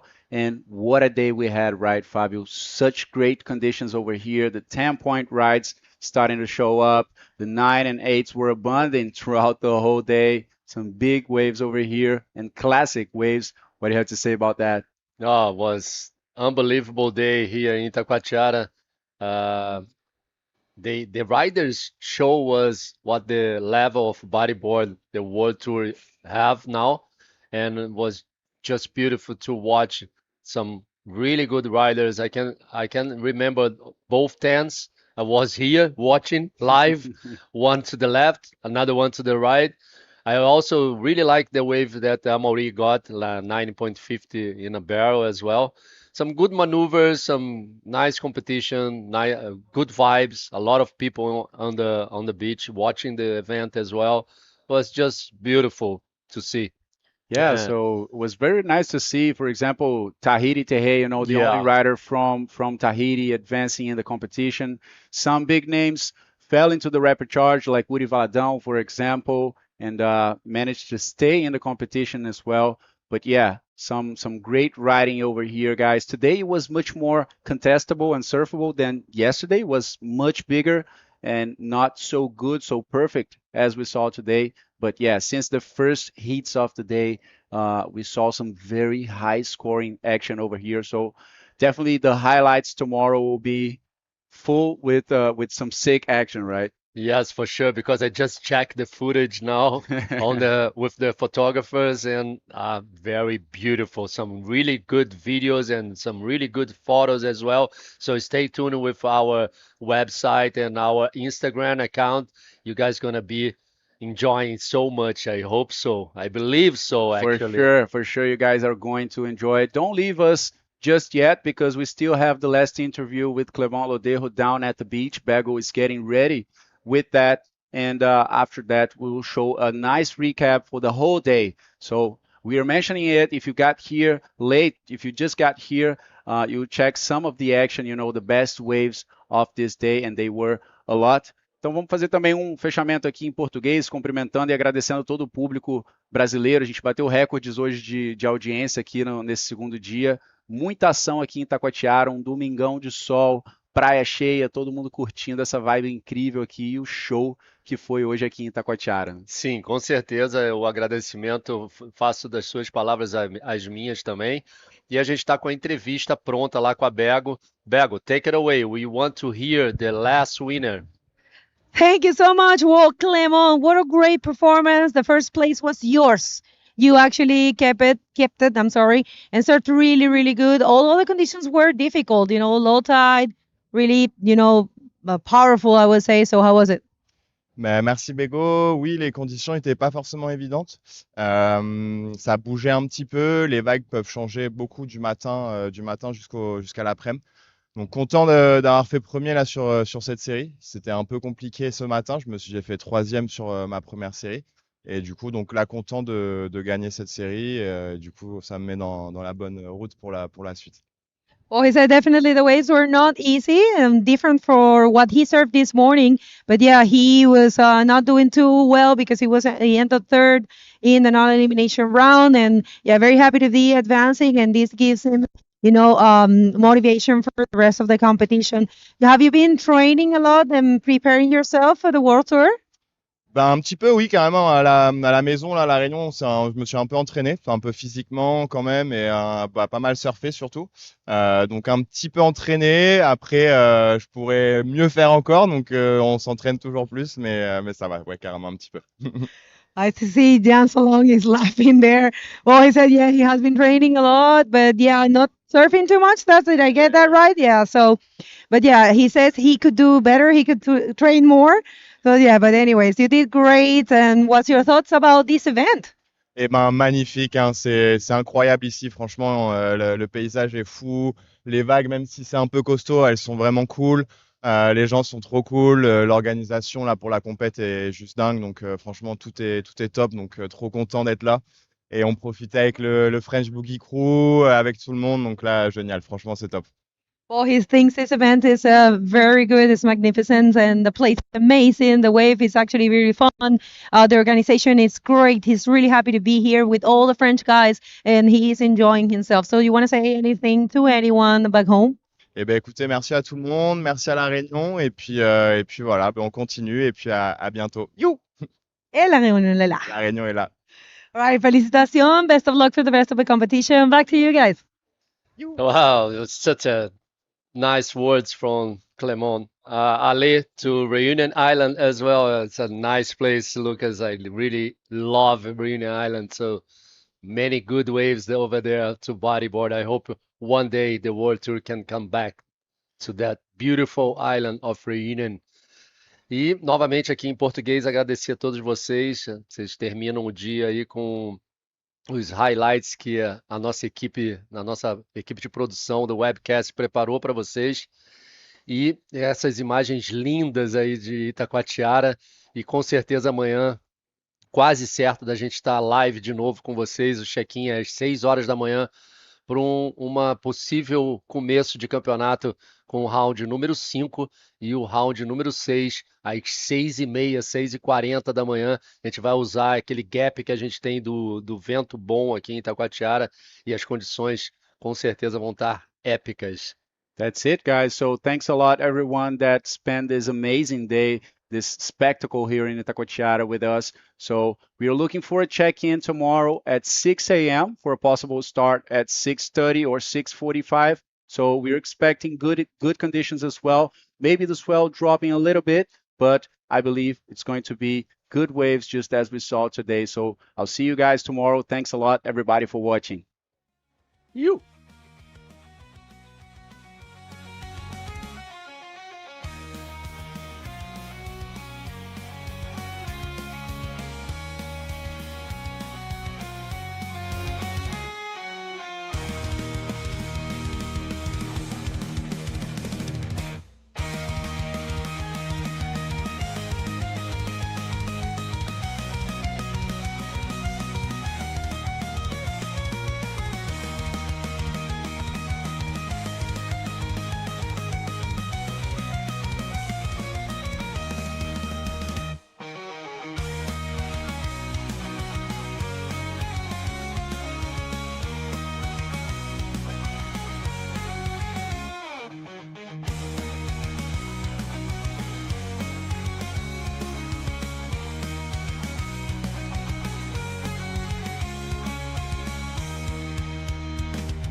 The Ilustre Municipalidad of Iquique and the Corporación Municipal de Deportes de Iquique, alongside the IBC World Tour, welcomes you to the best urban reef in the world.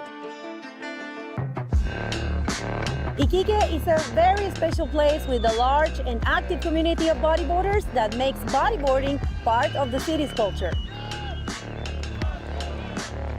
With an impressive geography where you can find more than 20 quality waves, 5 of them are world class, in a distance of less than 15 kilometers and very good conditions almost all year round, Iquique is definitely an irreplaceable destination for any bodyboarder. We look forward to see you all between the 13th to the 25th of June for the 2025 Iquique Bodyboard Pro in the magnificent wave of Punta Dos in Bella Vista Beach, El Morro, Iquique. See you very soon.